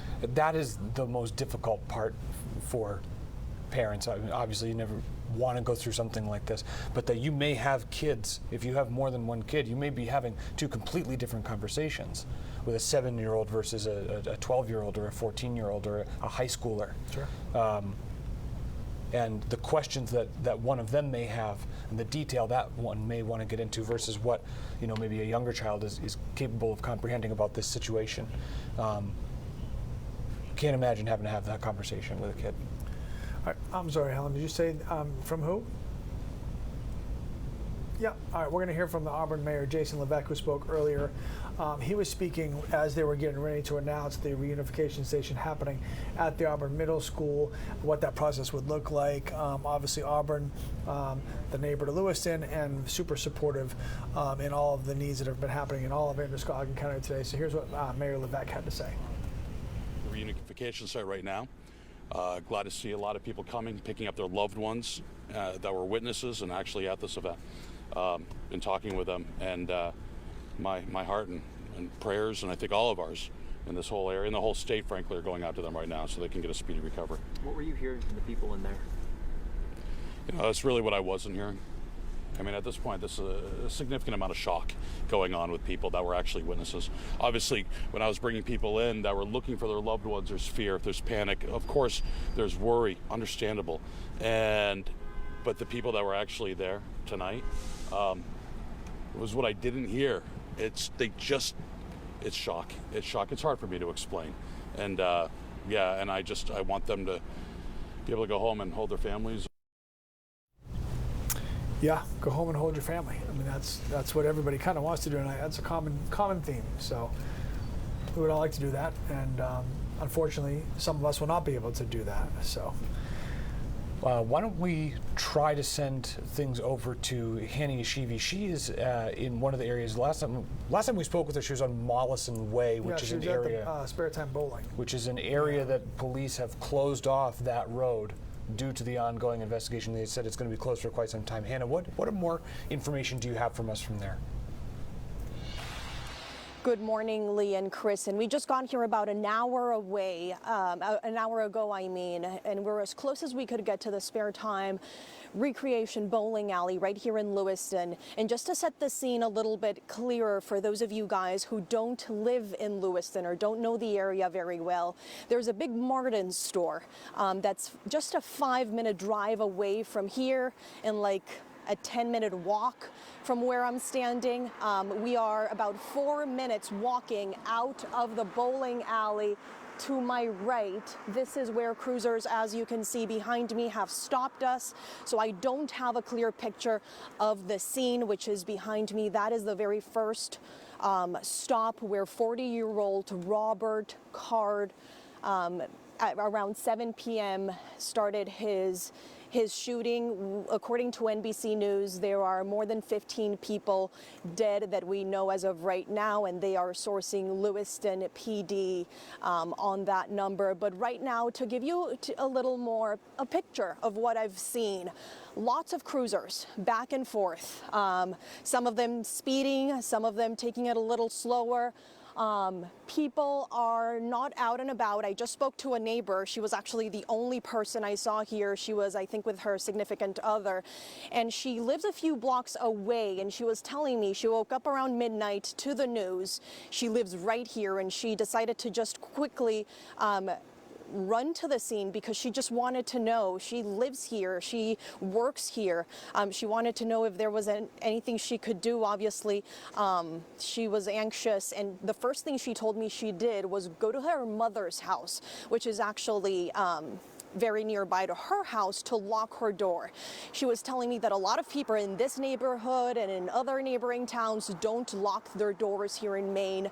We're lucky that we live in a pretty safe state, but that order in place is still on. And something interesting, Chris and Lee, that I saw while I was driving here to this location, as I said, I just got here about an hour ago, was this big sign right as I pulled into Lewiston saying shelter in place. And as I said, this sign is typically those electronic big signs when there's inclement weather or when you should take it slower. It just said shelter in place. So I do know that that shelter in place order is still active. People are encouraged to stay home. School in this area in Auburn and in other neighboring towns is canceled for the day. 40-year-old Robert Card, person of interest, is still at large as of what we know right now. And there is something that I do want to share with us that Lee Goldberg, our anchor, told me about that happened right here at the bowling alley behind me. Yesterday night on Wednesday, 8 people were trying to enjoy themselves and maybe try to avoid the big crowds that are here. Maybe on a Saturday and Sunday they were here. It's 8 people, and then we know that 5 of them were shot. 2 of those 5 have died, and 3 of them were not hurt. And this is according to a close friend of Lee Goldberg, who they were inside. These 8 people were they were trying, as I said, to just enjoy themselves on a Wednesday night. There were a lot of other activities happening on an October night here in Maine, and it's just quiet right now. One cruiser to my left, another one to my right. A lot of reporters around me trying to deliver and bring you all the news that we get minute to minute, and I'm going to be here for the next few hours and bring you more details as I learn more. Back to you, Chris and Lee. All right, Hani Yeshivi, thank you so much. Again, police looking for 40-year-old Robert Card, who they say is armed and dangerous. The Commissioner of Public Safety has called Card a person of interest in this active shooter investigation. They've not named him as a suspect. They deliberately pointed that out during a news conference late Wednesday night. We are expecting to hear from police again at 10:30 this morning, so that's coming up in about 6.5 hours from Lewiston City Hall. And unless there is some major development, police have told, such as an arrest, police have told us that we should not expect to hear any updates until that time. There are, as we've talked about a lot, there are so many unknown factors in this. And Lee, I've heard you throughout past couple of hours talk about how it is so critical that we are not basically copying and pasting, sharing without thinking about some of the information that we see on social media. Already in our newsroom, one thing that we're trying to combat is videos that are circulating online that we are trying to figure out their authenticity. It is a very, very difficult landscape right now in social media, and that is why the Department of Public Safety has asked us to relay information as it comes from them, as opposed to us trying to seek out other sources of it. There's reasons for us to do that. There's ways we can help the public by delivering other pieces of information that are not necessarily related to the investigation. Sure. Well, I mean, misinformation can obviously cause unnecessary panic and unnecessary worry, and can certainly be detrimental to this entire process. So while everybody is interested and everybody has social media and everybody wants to know what's going on and wants to dig for information from home, it's real important, as Commissioner Sawchuk alluded to understand where you're getting information from. Don't spread it or share it or talk about it if you don't know for sure that what you're reading, hearing, seeing is true, and that's important. We had this exact same incident happen earlier in our coverage when NBC News was reporting 22 people dead. Now you see the number at the bottom of our screen now says 15 to 20. They had interviewed a city official with the city of Lewiston who had given them that number.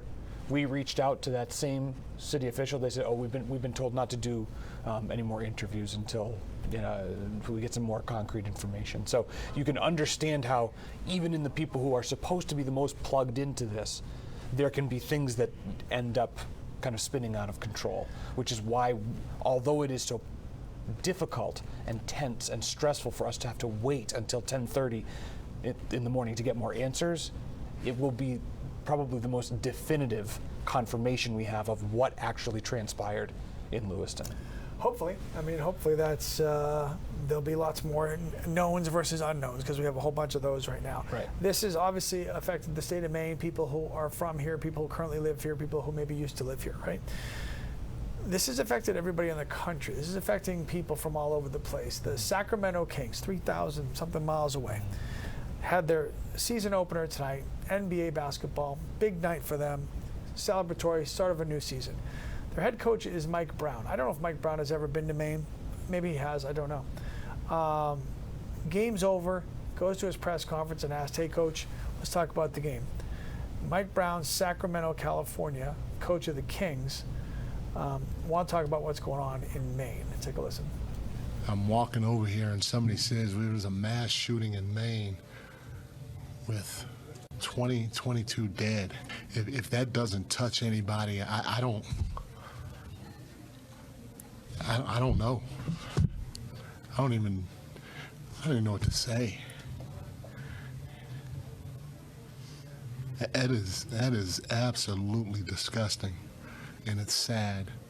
And it's sad that we sit here and watch this happen time after time after time after time, and nobody does anything about it. It's a sad day.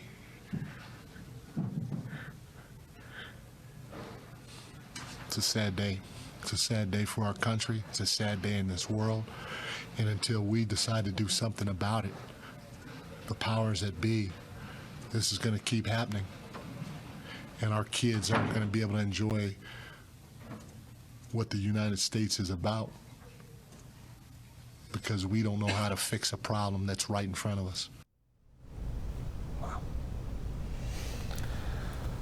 Sobering, and obviously not the first person to make those comments. The frustration over seeing these types of events play out in cities and towns, in all, I can't say with certainty every single state in our country, but there are no state border lines when it comes to this type of violence, unfortunately. Well, I think what you're trying to get to is when these happen, you're instantly on to where's it going to be next, right? And we've heard people make comments like this before about things that have happened in other cities. Right. And they continue to get made, and there continues to be a next place. And today we are that next place, and that is something that 1.2 million people, at least the greater majority of them, never thought would happen here, and it did. And we are going through it as we speak. So there's that. Raya Wooten is joining us live, and she's going to bring us the latest as well. I think she is at the Reunification Center in Auburn Middle School. Hey, Raya. Hey, yes, we are still here at Auburn Middle School on 38 Falcon Drive.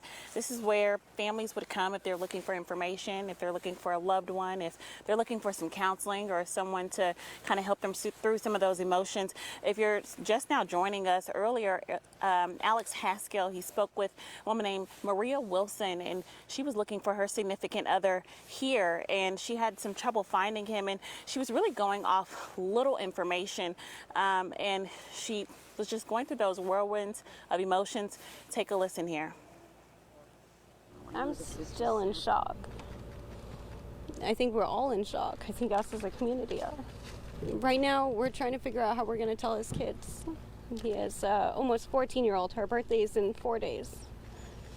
How are we going to tell her? Your dad's not going to be there.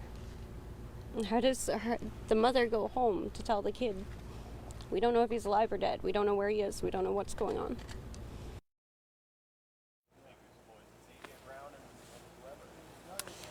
Yeah, so very, very emotional. And that's the reality for a lot of people tonight. A lot of the conversation that we've had on air, guys, is how you talk to your family and talk to your children about this, about a tragedy like this that hits hard into the core, especially in a community as tight-knit as Maine is. Even I myself, as I was leaving out to come here and to cover the story, I kissed my kids goodnight. And unfortunately, some people didn't get the opportunity to kiss their loved one or their child or their husband or their wife or their cousin. And it weighs heavy. It weighs very heavy, and people are going through those emotions. So if you find yourself going through emotions, if you are in distress, if you need more information, there's definitely people here at the Reunification Center that can at least offer or lend some support and help you navigate through this. Earlier with Alex Haskell, he said that the mayor of Auburn was here walking people in, supporting them through the process, being of service in whatever way that he could possibly be. And that stems true for a lot of people who were out on the grounds this morning, who were out on the grounds overnight, and will continue to be here with you, giving you the latest updates and keeping you posted and informed on what's going on. Back to you guys. Raya Wooten, live in Auburn tonight. Heartbreaking message from that mother about how she's going to have to explain to her kids why her partner's missing. Well, and this is going to be, sadly, a conversation that, as of now, 15 to 20 people are going to have with their families. Not to mention the 50 others that have some type of physical damage, not to mention the others that are going to have psychological damage. So there's multi-layers to this onion of pain that our state is feeling right now. We spoke with Greg Marley, who's a licensed clinical social worker with NAMI. He was kind enough to come in and talk to us earlier tonight about how to have these conversations, the importance of them, the approach to take, all that important information for us to have as we process ourselves and as we help the ones that we love process as well. Take a look. We want to bring back in Greg Marley with NAMI Maine. That's the National Alliance for Mental Illness Maine chapter. That conversation is a real one. How do parents navigate it? Kids are going to need reassurance. They're going to need a whole lot more physical hugs and cuddles. They're going to need simple messaging. And the first step is for that parent to calm themselves so that they're delivering it in an even way, giving them just the facts based on their age and stage, Zach, not over their head. and expect them to have lots of questions and to react in their own style and their own age. We've mentioned a lot of schools, even not near Lewiston or Lisbon, closing tomorrow, recognizing the scope of this. But you yourself, you spoke with the Department of Education earlier tonight. How are they planning to move forward with something like this, to talk with their kids? What the department was doing was trying to get out information to the administrators and the clinicians and the teachers on how to support kids when they're back in school, to how to hold the conversations, what resources are available in the state and nationally to help inform that around, it's called psychological first aid, that engagement to help ground and settle someone who's just jangly after this kind of traumatic event. You also mentioned that you have been speaking with coordinators in the Lewiston-Auburn area tonight. How are they preparing for all of this right now? Well, I had an email just a few minutes ago with Catherine Ryder, who's the Chief Executive Officer at Tri-County Mental Health. And she said that her crisis response, critical incident response team is out tonight working with law enforcement on death notifications and support. And they're going to be, across the community tomorrow doing the same work, supporting people doing that critical incident response to help stabilize folks. So are you working with other agencies across the state, or do you expect to be working with other agencies across the state to support those kinds of efforts as this unfolds? I think my schedule tomorrow is going to go out the window as I'm trying to support this, what happens in the aftermath of this event. Absolutely. A whole nother force of important humans comes into play after the fact. Absolutely. Greg, thank you for joining us again. This is all very, what you said, psychological first aid, just had never heard that before, and it's incredible to hear that, because that is it's sort of like, how do we treat what's on the inside now? Because we know enough about trauma, we know how people react, and we know some steps that can really help to settle someone. In that reassurance, that normalization, kind of giving them some information about what's going to happen in their body, what's likely to happen emotionally, and to help ground them. And we're all going to need that in the days ahead. Yes. Yeah, we are. Greg Marley, thanks so much. You're welcome. Psychological first aid, it jumps through the screen when you hear that. I mean, it's such a simple way to put it. And it's so important. And we thank Greg Marley for joining us. We will be hearing more from him today, Thursday, and I'm sure more even in the days to come. A huge resource for us to help get the message to you on how we all are supposed to process this, present company included. I mean, I'm listening to every word he says. This is not something we've done, right? This is not something we've been through. We don't know how we're supposed to act. We've seen other people do it, but we've never done it. Right. And that makes it different.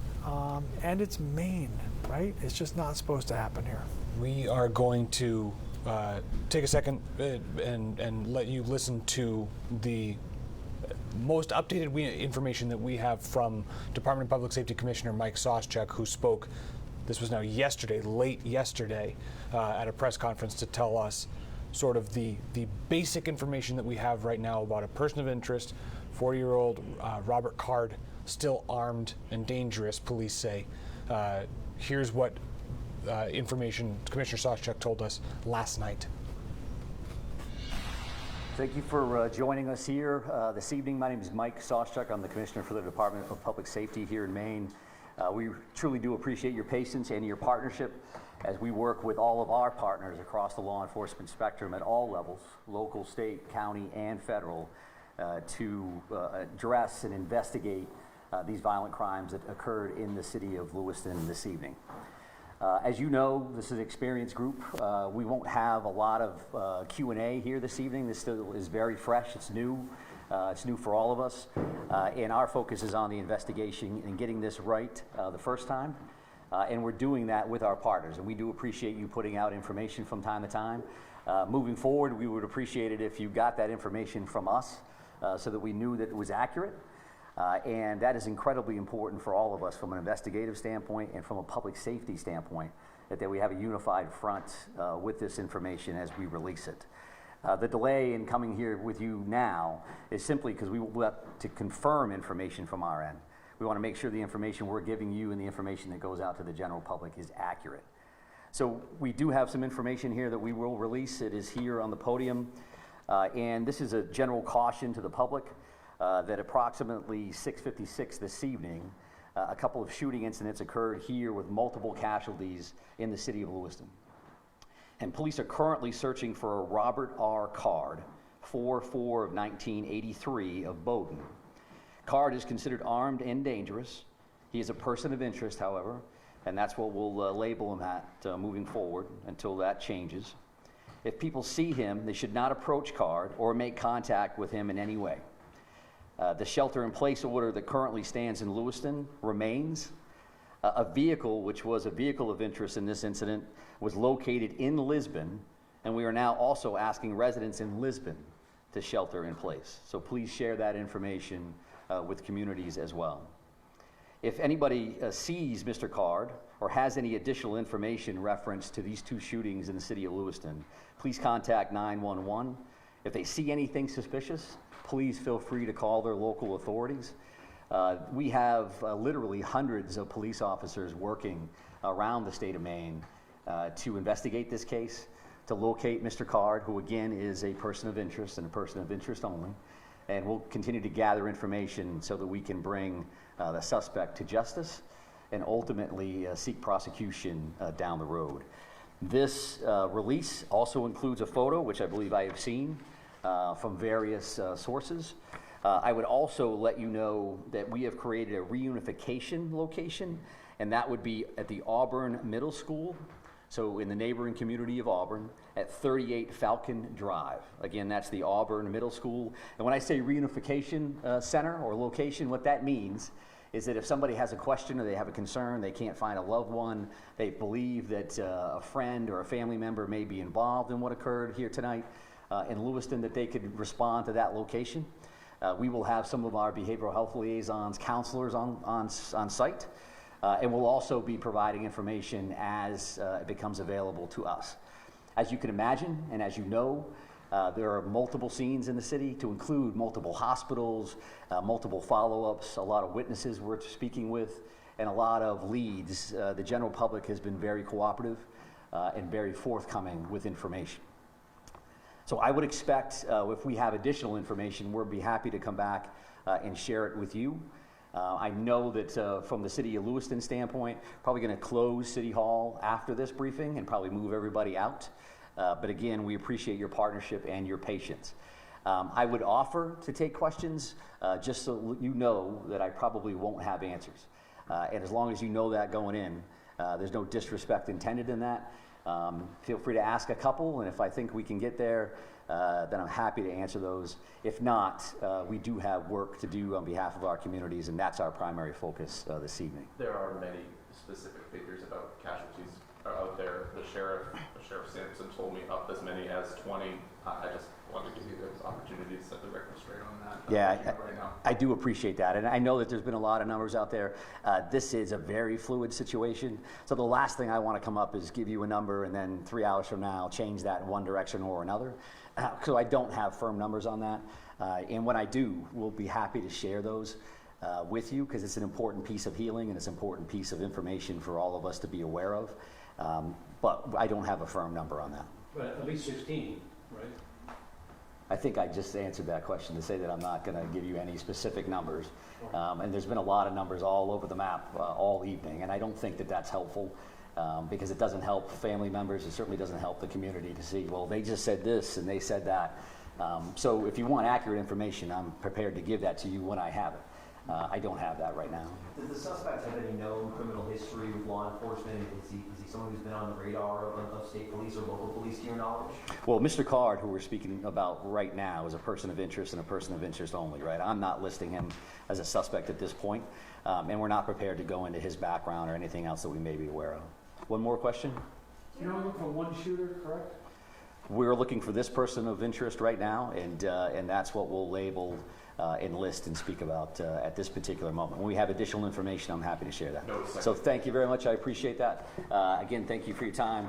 And I know Assistant City Manager O'Malley will make arrangements, I think, to move everybody out of the building. So thank you very much. I appreciate it. Commissioner Mike Soschuk of the Maine State Police. A couple hours ago, in the first and only appearance we've heard from law enforcement yet, another one scheduled for 10:30 this morning, so about 6 hours from now. That is the next scheduled time we're supposed to hear from law enforcement. Obviously, if something happens, an arrest, a development, something, I would imagine we might hear before that, but that's the next time that something is scheduled.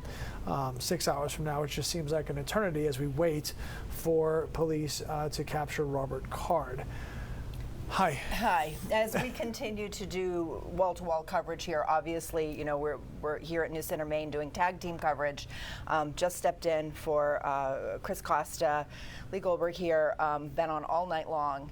And as we try to move our coverage forward and bring you all the latest details and anything new that we're hearing, we realize that some of you may be just waking up and just joining us and may not have some of the basic, you know, of exactly what happened when. Stay with us because we're going to be bringing you all those, you know, basic details over the next few minutes to get you brought up to date on what exactly we do know. And then as far as the feeling that is out there, you know, you guys have been talking about this all night. There are a lot of feelings that go along with what's happening right now. There is confusion, there's fear because the person who committed these crimes still has not been caught. There is outrage, but I think it's all shrouded in a feeling of it's just surreal. I think that the word that it goes as an umbrella over it all is just surreal. And again, it's not the idea that, oh, it couldn't happen here. I think we were all well aware that it could happen anywhere. But when it actually happens and you're actually moving through the details of what happened and trying to figure out how it happened and who's involved, it kind of feels like you're moving around underwater. Yeah, Brian Iacono, I think, put it great earlier tonight. He said it feels like Maine was violated. And again, not that we live in some utopian bubble that nothing bad can happen, but we kind of live in a utopian bubble where not a lot of bad things happen. So when something like this does, it's jarring. I don't think, you know, to your point, we're not naive to think it's not going to happen here, because we've been preparing for it, right? The kids have been ready. They practice in school. Law enforcement's been doing their drills for years now to prepare for if it happens, and our if it happens happened to be today. There's going to be a lot of things closed tomorrow, not just in Androscoggin County. So whatever you think you're going to be doing tomorrow, just make sure you call ahead. Certainly schools outside of Androscoggin County have already said they're closing, and we've got a whole bunch of them on our website. We're going to bring you as many as we have. I think the best common practice will be just to make sure you call ahead. It's not just schools. The bus isn't going to run in Lewiston tomorrow. The DMV is not going to be open in Lewiston tomorrow. So there's other businesses and things. And I think as people wake up and we learn more, and depending what happens, honestly, between now and 8 a.m. or 9 a.m., that list might change and grow even more. So. Right, we're trying to put together a comprehensive list. So we do encourage you, as you're waking up, if you have any questions about whether your business, your school, your institution is open or holding the meetings that they were supposed to have, as this has become, you know, a statewide issue, not knowing where this man is, please check our website. And we would encourage you, if you own a business or operate a school or have, you know, something scheduled for today, please call into our system and let us know so that we can keep that list as updated as possible for everyone out there. So all this started, according to State Police, 6:56 p.m., about 9.5 hours ago at this point. Spare Time Bowling Recreation Center in Lewiston. That's where our Hannah Yeshivi is. She's not at the site. She's a little bit moved away because it's an active crime scene right now. But Hannah has the latest of what's going on there. Hey, Hannah. Hey, good morning, Lee and Sharon. I'm here, as you said, where it all started around 7 p.m. last night. 40-year-old Robert Card, suspect who is still at large, right behind me. Went into this bowling alley as people were trying to have a fun time with family and friends. And we know as of now, according to NBC, we're reporting 15 to 20 people shot and dead in this mass shooting, and that number is expected to go up. But just to set the scene a little better for you guys, I'm here. This is Main Street. To my right, I have the Legend Sports Bar and Grill, and to my left, I have a Subway, and this is the entrance of Mollison Way. Yep, Mollison Way. Main Street behind me, and it's 4:26 a.m. I have seen throughout the last few hours a little more traffic than usual, and maybe that's because people are starting to wake up. Some people are trying to figure out if they should go to work or not. And something that I've been saying, which caught my attention as soon as I pulled into Lewiston, was that big sign saying shelter in place. So that shelter in place order in Lewiston and neighboring towns is pretty much active. We have not heard otherwise. We are still reporting that 40-year-old Robert Card is at large. Hundreds of police officers, statewide, local, are looking for him. And we've seen a lot of cruisers. 2 are behind me blocking the area, so I don't have a clear sight of the bowling alley where this mass casualty happened. I am 5 minutes out of it, but lots of cruisers behind me. It's a quiet scene here. I've only spoken with one neighbor who's been the only person who showed up.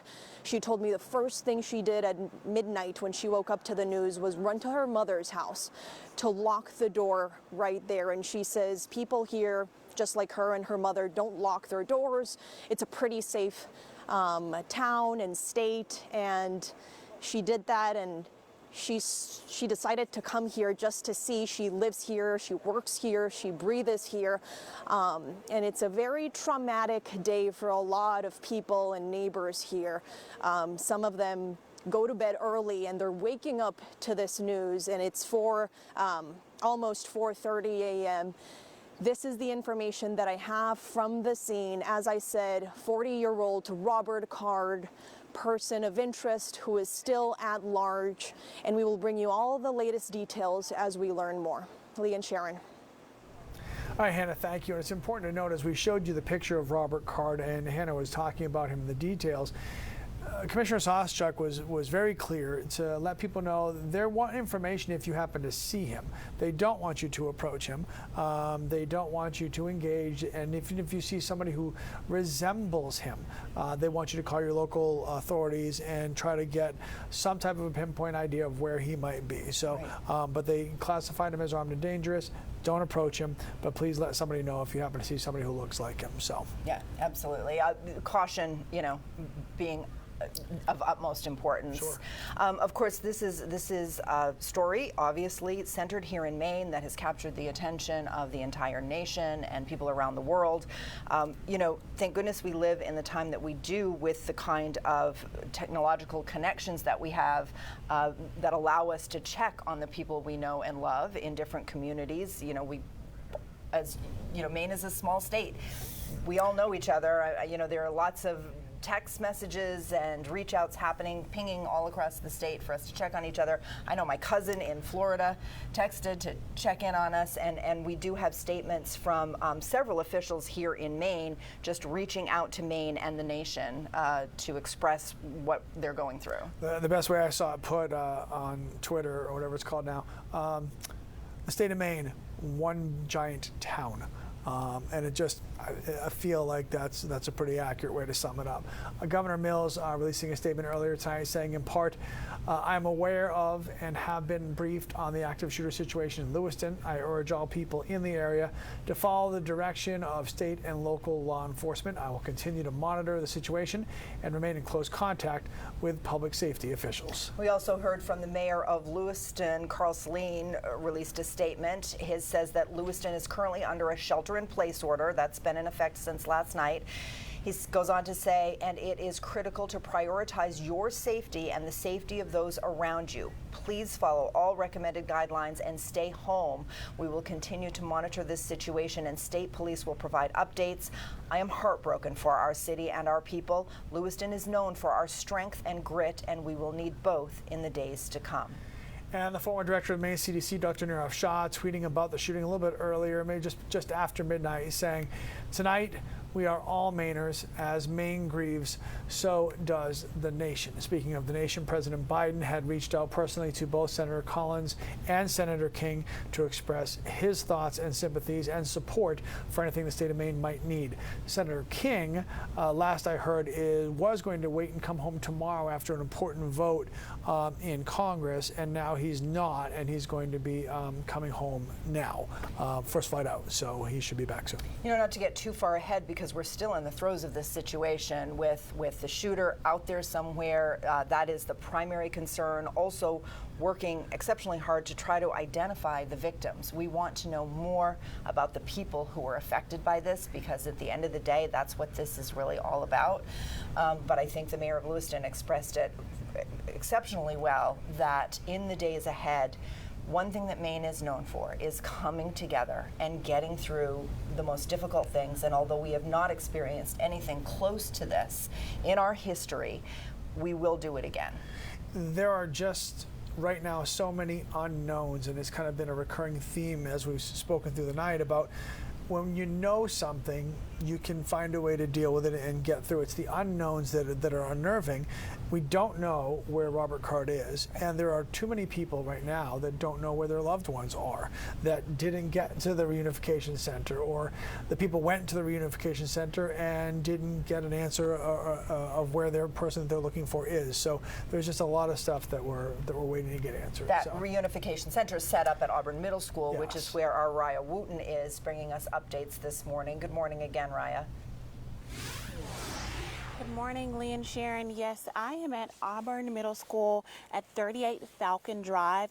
This area is designated as a reunification center for families who are looking for their loved ones who may have gotten caught up in the mix of this mass shooting that happened last night. It's also for families who may be seeking some type of counseling, people who may be looking for answers that they haven't been able to find.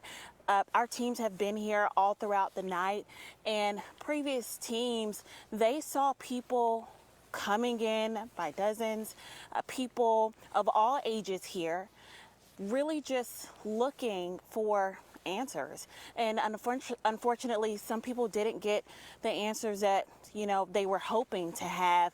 We previously spoke with a woman named Maria Wilson, and she was looking for her significant other, and she came here to seek for answers, and she was directed to go to the hospital nearby. And unfortunately, she did not find him there. And one of the things that she said when she spoke to one of our previous team members, she said that how does she go home and talk to her 14-year-old daughter and tell her that dad is not coming home? And that is the reality that a lot of families are facing right now. A lot of families are trying to figure out how they bring this conversation up to their kids, how they talk about this with their kids. It's very easy to prep for things when it's not actually happening, and when it's not actually in the moment. I know earlier in the broadcast you all have mentioned that it's not something that Maine has not been preparing for in the case that something does happen. But when you're in the mix, when you're foot to ground, and when everything is unraveling and there's so many unanswered questions, it's hard to figure out how to navigate that. So that's what this Unification Center is really for. We've seen some families come in. This area is guarded. There are police officers that are around, and they're pretty much checking people as they arrive and asking questions just to maintain safe. But people, we've seen come in. We just recently saw someone walk up to the building. It's very unclear about whether they were coming in to check for family or whether they were coming in to seek some help and assistance to work through those emotions, because there are some behavior liaisons here, and there's also some counselors here that are here on the ground to help people through their emotions and kind of walk them through this process of just really taking in and picking apart what we've all seen just progress over the night and over into the morning. So being that this is still an active situation, being that the person of interest is still at large, it's something that people are still sitting in. And it's something that people are, still reveling in and trying to really grasp and understand what the next steps are. So I'm pretty sure into the morning, later today, maybe even tomorrow, will look very different from people's normal routine. And we're going to continue to keep you as updated and informed as we possibly can. We are live in the field and we'll continue our coverage on into the morning. Back to you guys in the studio.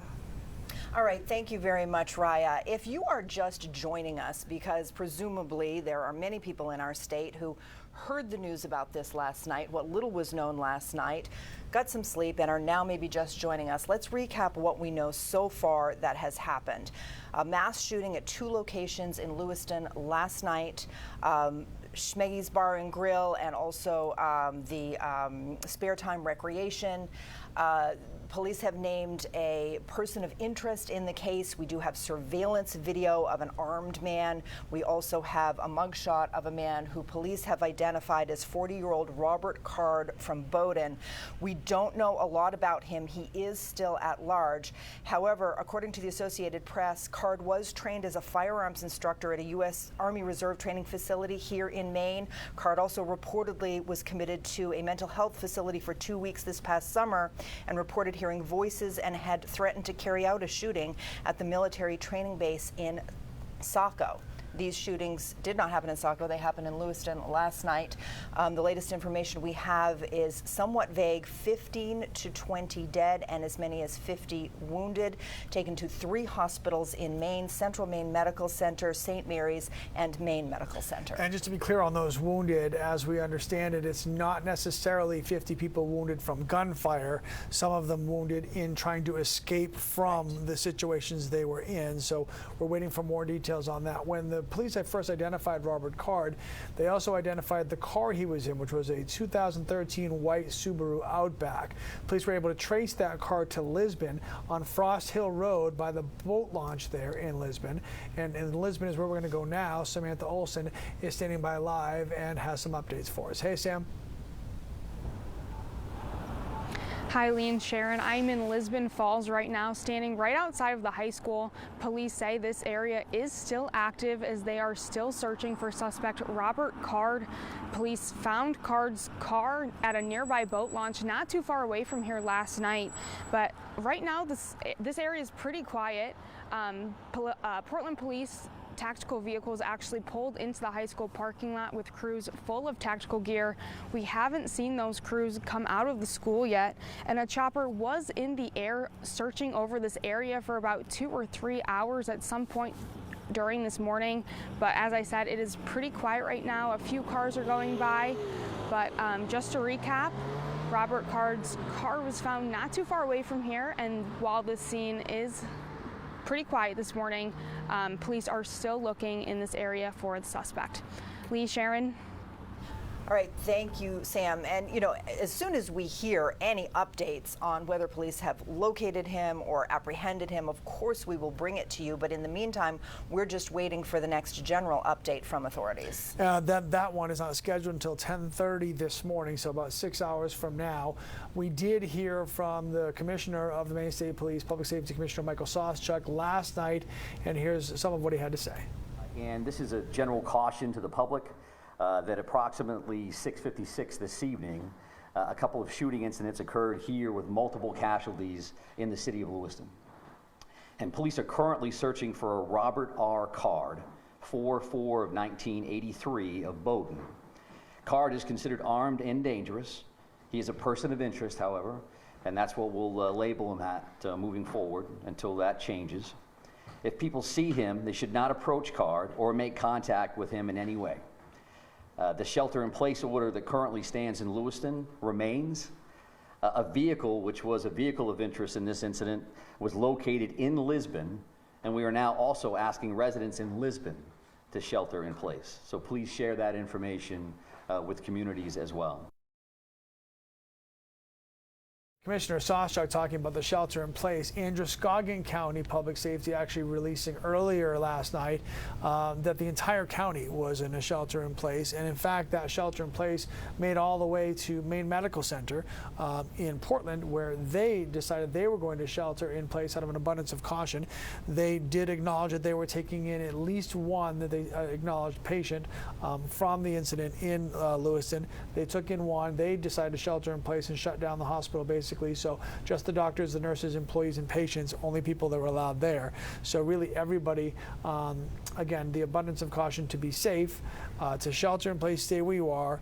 You know, first and foremost, because Robert Card is still out there, and until that's resolved, nobody really knows where they're safe. Right, and the last thing we want to do, of course, is be alarmist about this situation, but it has been several hours now since we've had any type of indication of his location.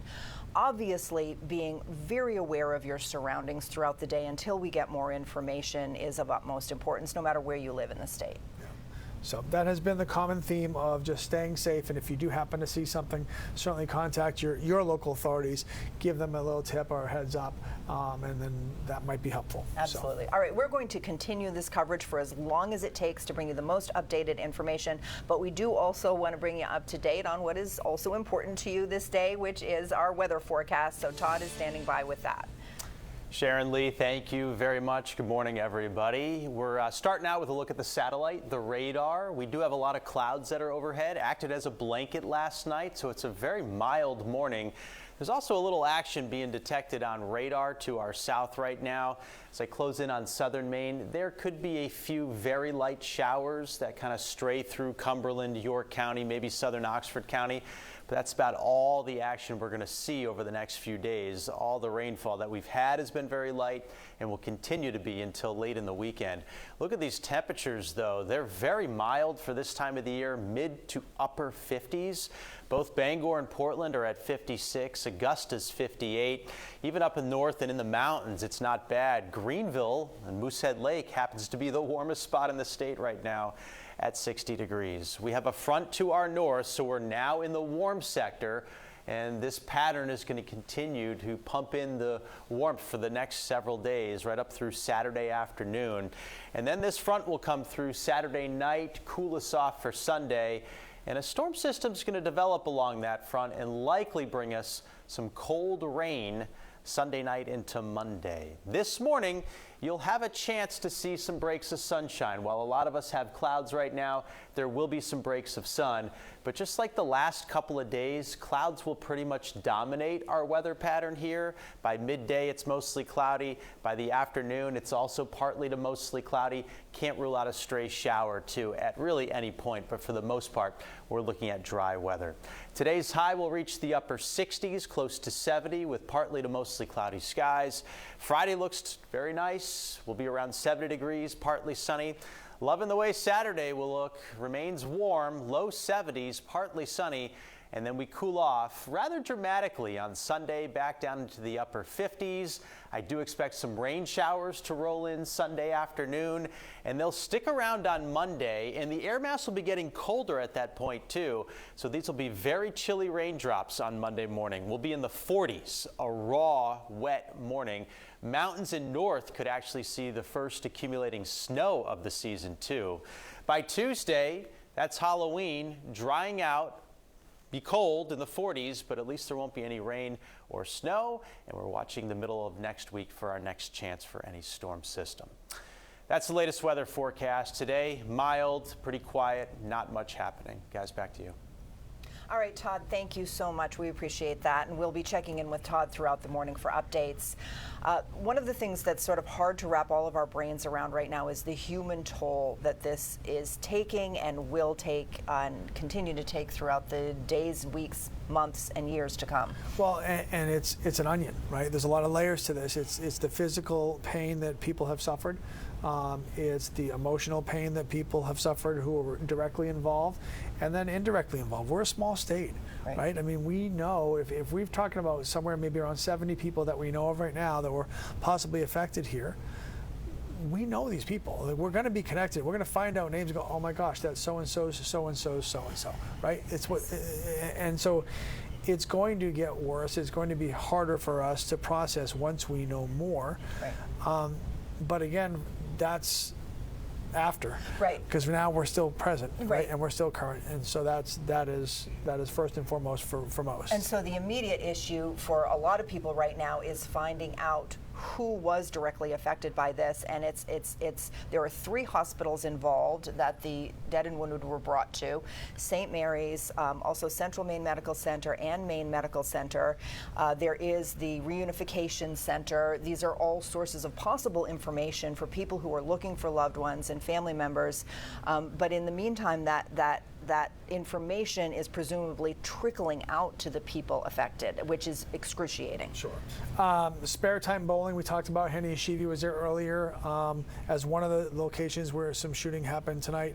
Schmenge's is another one. It's a bar there. Leroy Walker is a city councilor for the city of Auburn. His son is a manager at Schmenge's. Mr. Walker has not been able to get in touch with his son, and he spoke with our Jack Mulmet earlier. If you had my gut right now, I feel like I'm squashed with a vice. My neck and the back of my head feels like there's a vice squashing it the other way. And I don't know, telling you the truth, what kind of night this is going to be from now until tomorrow when I wake up to the true facts that my son is dead, and I know he's dead. I know it as well as I know. I'm standing here telling you because he's not here, and he's not at any other hospital, and he's not running the streets, so he would have called us because he manages Schmenge's, so I know he was there. And a thank you to Mr. Walker for sharing his situation with us. As we know, dozens and possibly hundreds of other family members are going through the same thing.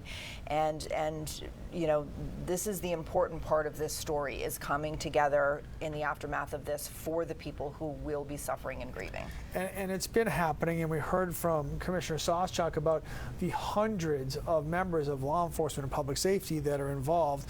That's just within the state and the FBI. I mean, it's, you know, everybody has come to help and to help our state get through this from within and from outside the state.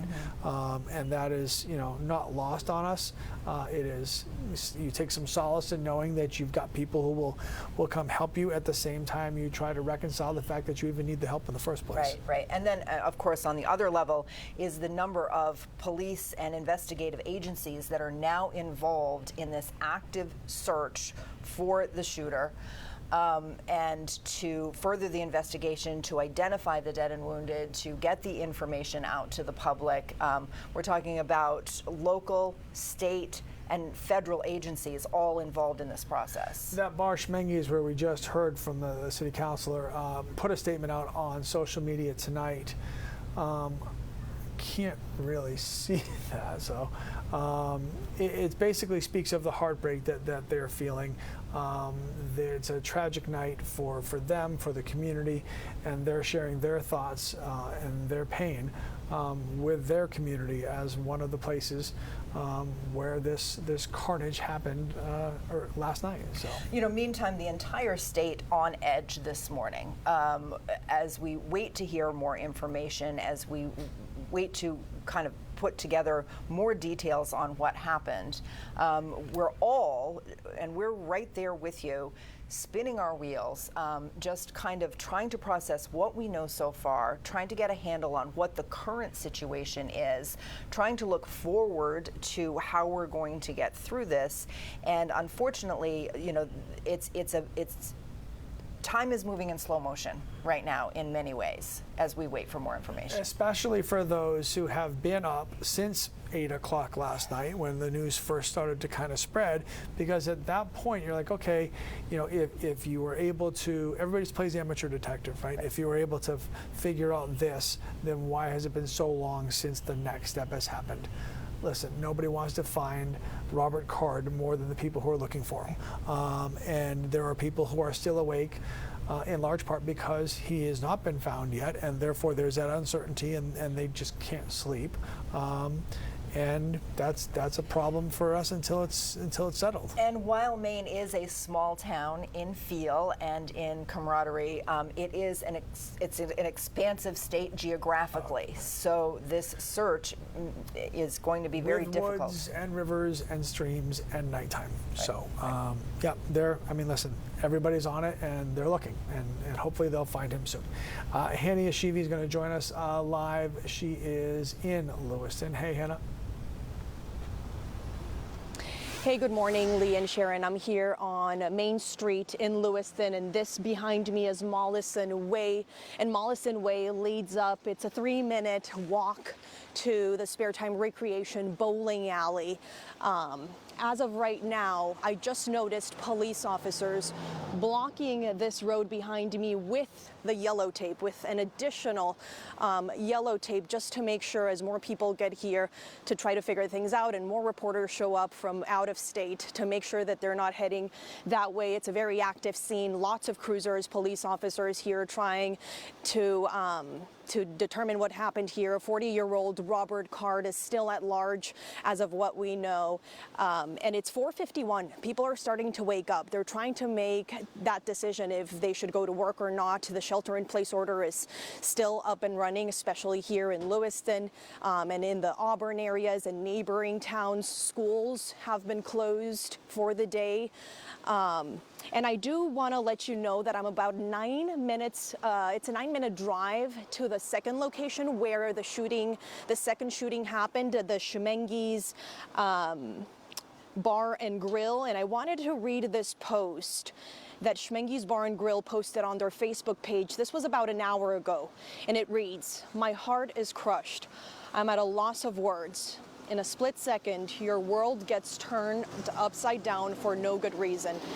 We lost great people in this community. How can we make any sense of this? Sending out prayers to everyone." And once again, that's the location of the second shooting. And that's a feeling that neighbors here, I spoke to one of them who was just here in the morning, that it's a feeling people have here. They're in shock. This lady lives just a few blocks away from me. She was saying the first thing she did was run to her mother's house to lock her door. And she left. She is sheltering in place, but she just wanted to take a look for herself of this traumatic situation that is unfolding here in Lewiston. And then another thing that I did want to share with you guys is Lee Goldberg, a friend texted him saying that a group of 8 people last night right at the bowling alley were having a night, were trying to enjoy themselves. And of those 8 people, we know that 5 of them were shot. 2 of those 5 have been dead and 3 were not hurt. And this is a friend of Lee's who texted him just letting him know that they had a group of people there, and this was a community of deaf people who were trying to enjoy a night out on a Wednesday night at the bowling alley. So that's all the information that I have for you guys right now here, as I said, by the Spare Time bowling alley in Lewiston. Back to you. Thank you, Hannah. That must have been an incredibly difficult text to receive. Well, I mean, listen, so talking about touching home, right? So this is a friend of mine. These are 8 deaf people who in a moment like that don't have a translator there, don't have somebody who can interpret what's happening, and they're trying to figure out what to do.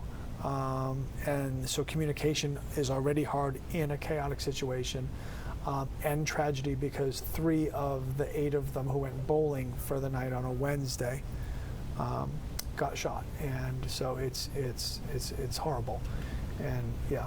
It's hard to find words. Yeah. It's hard to find words at this point when it brings it down to the individual people who are affected by this, which is what's going to unfold in the days and weeks ahead.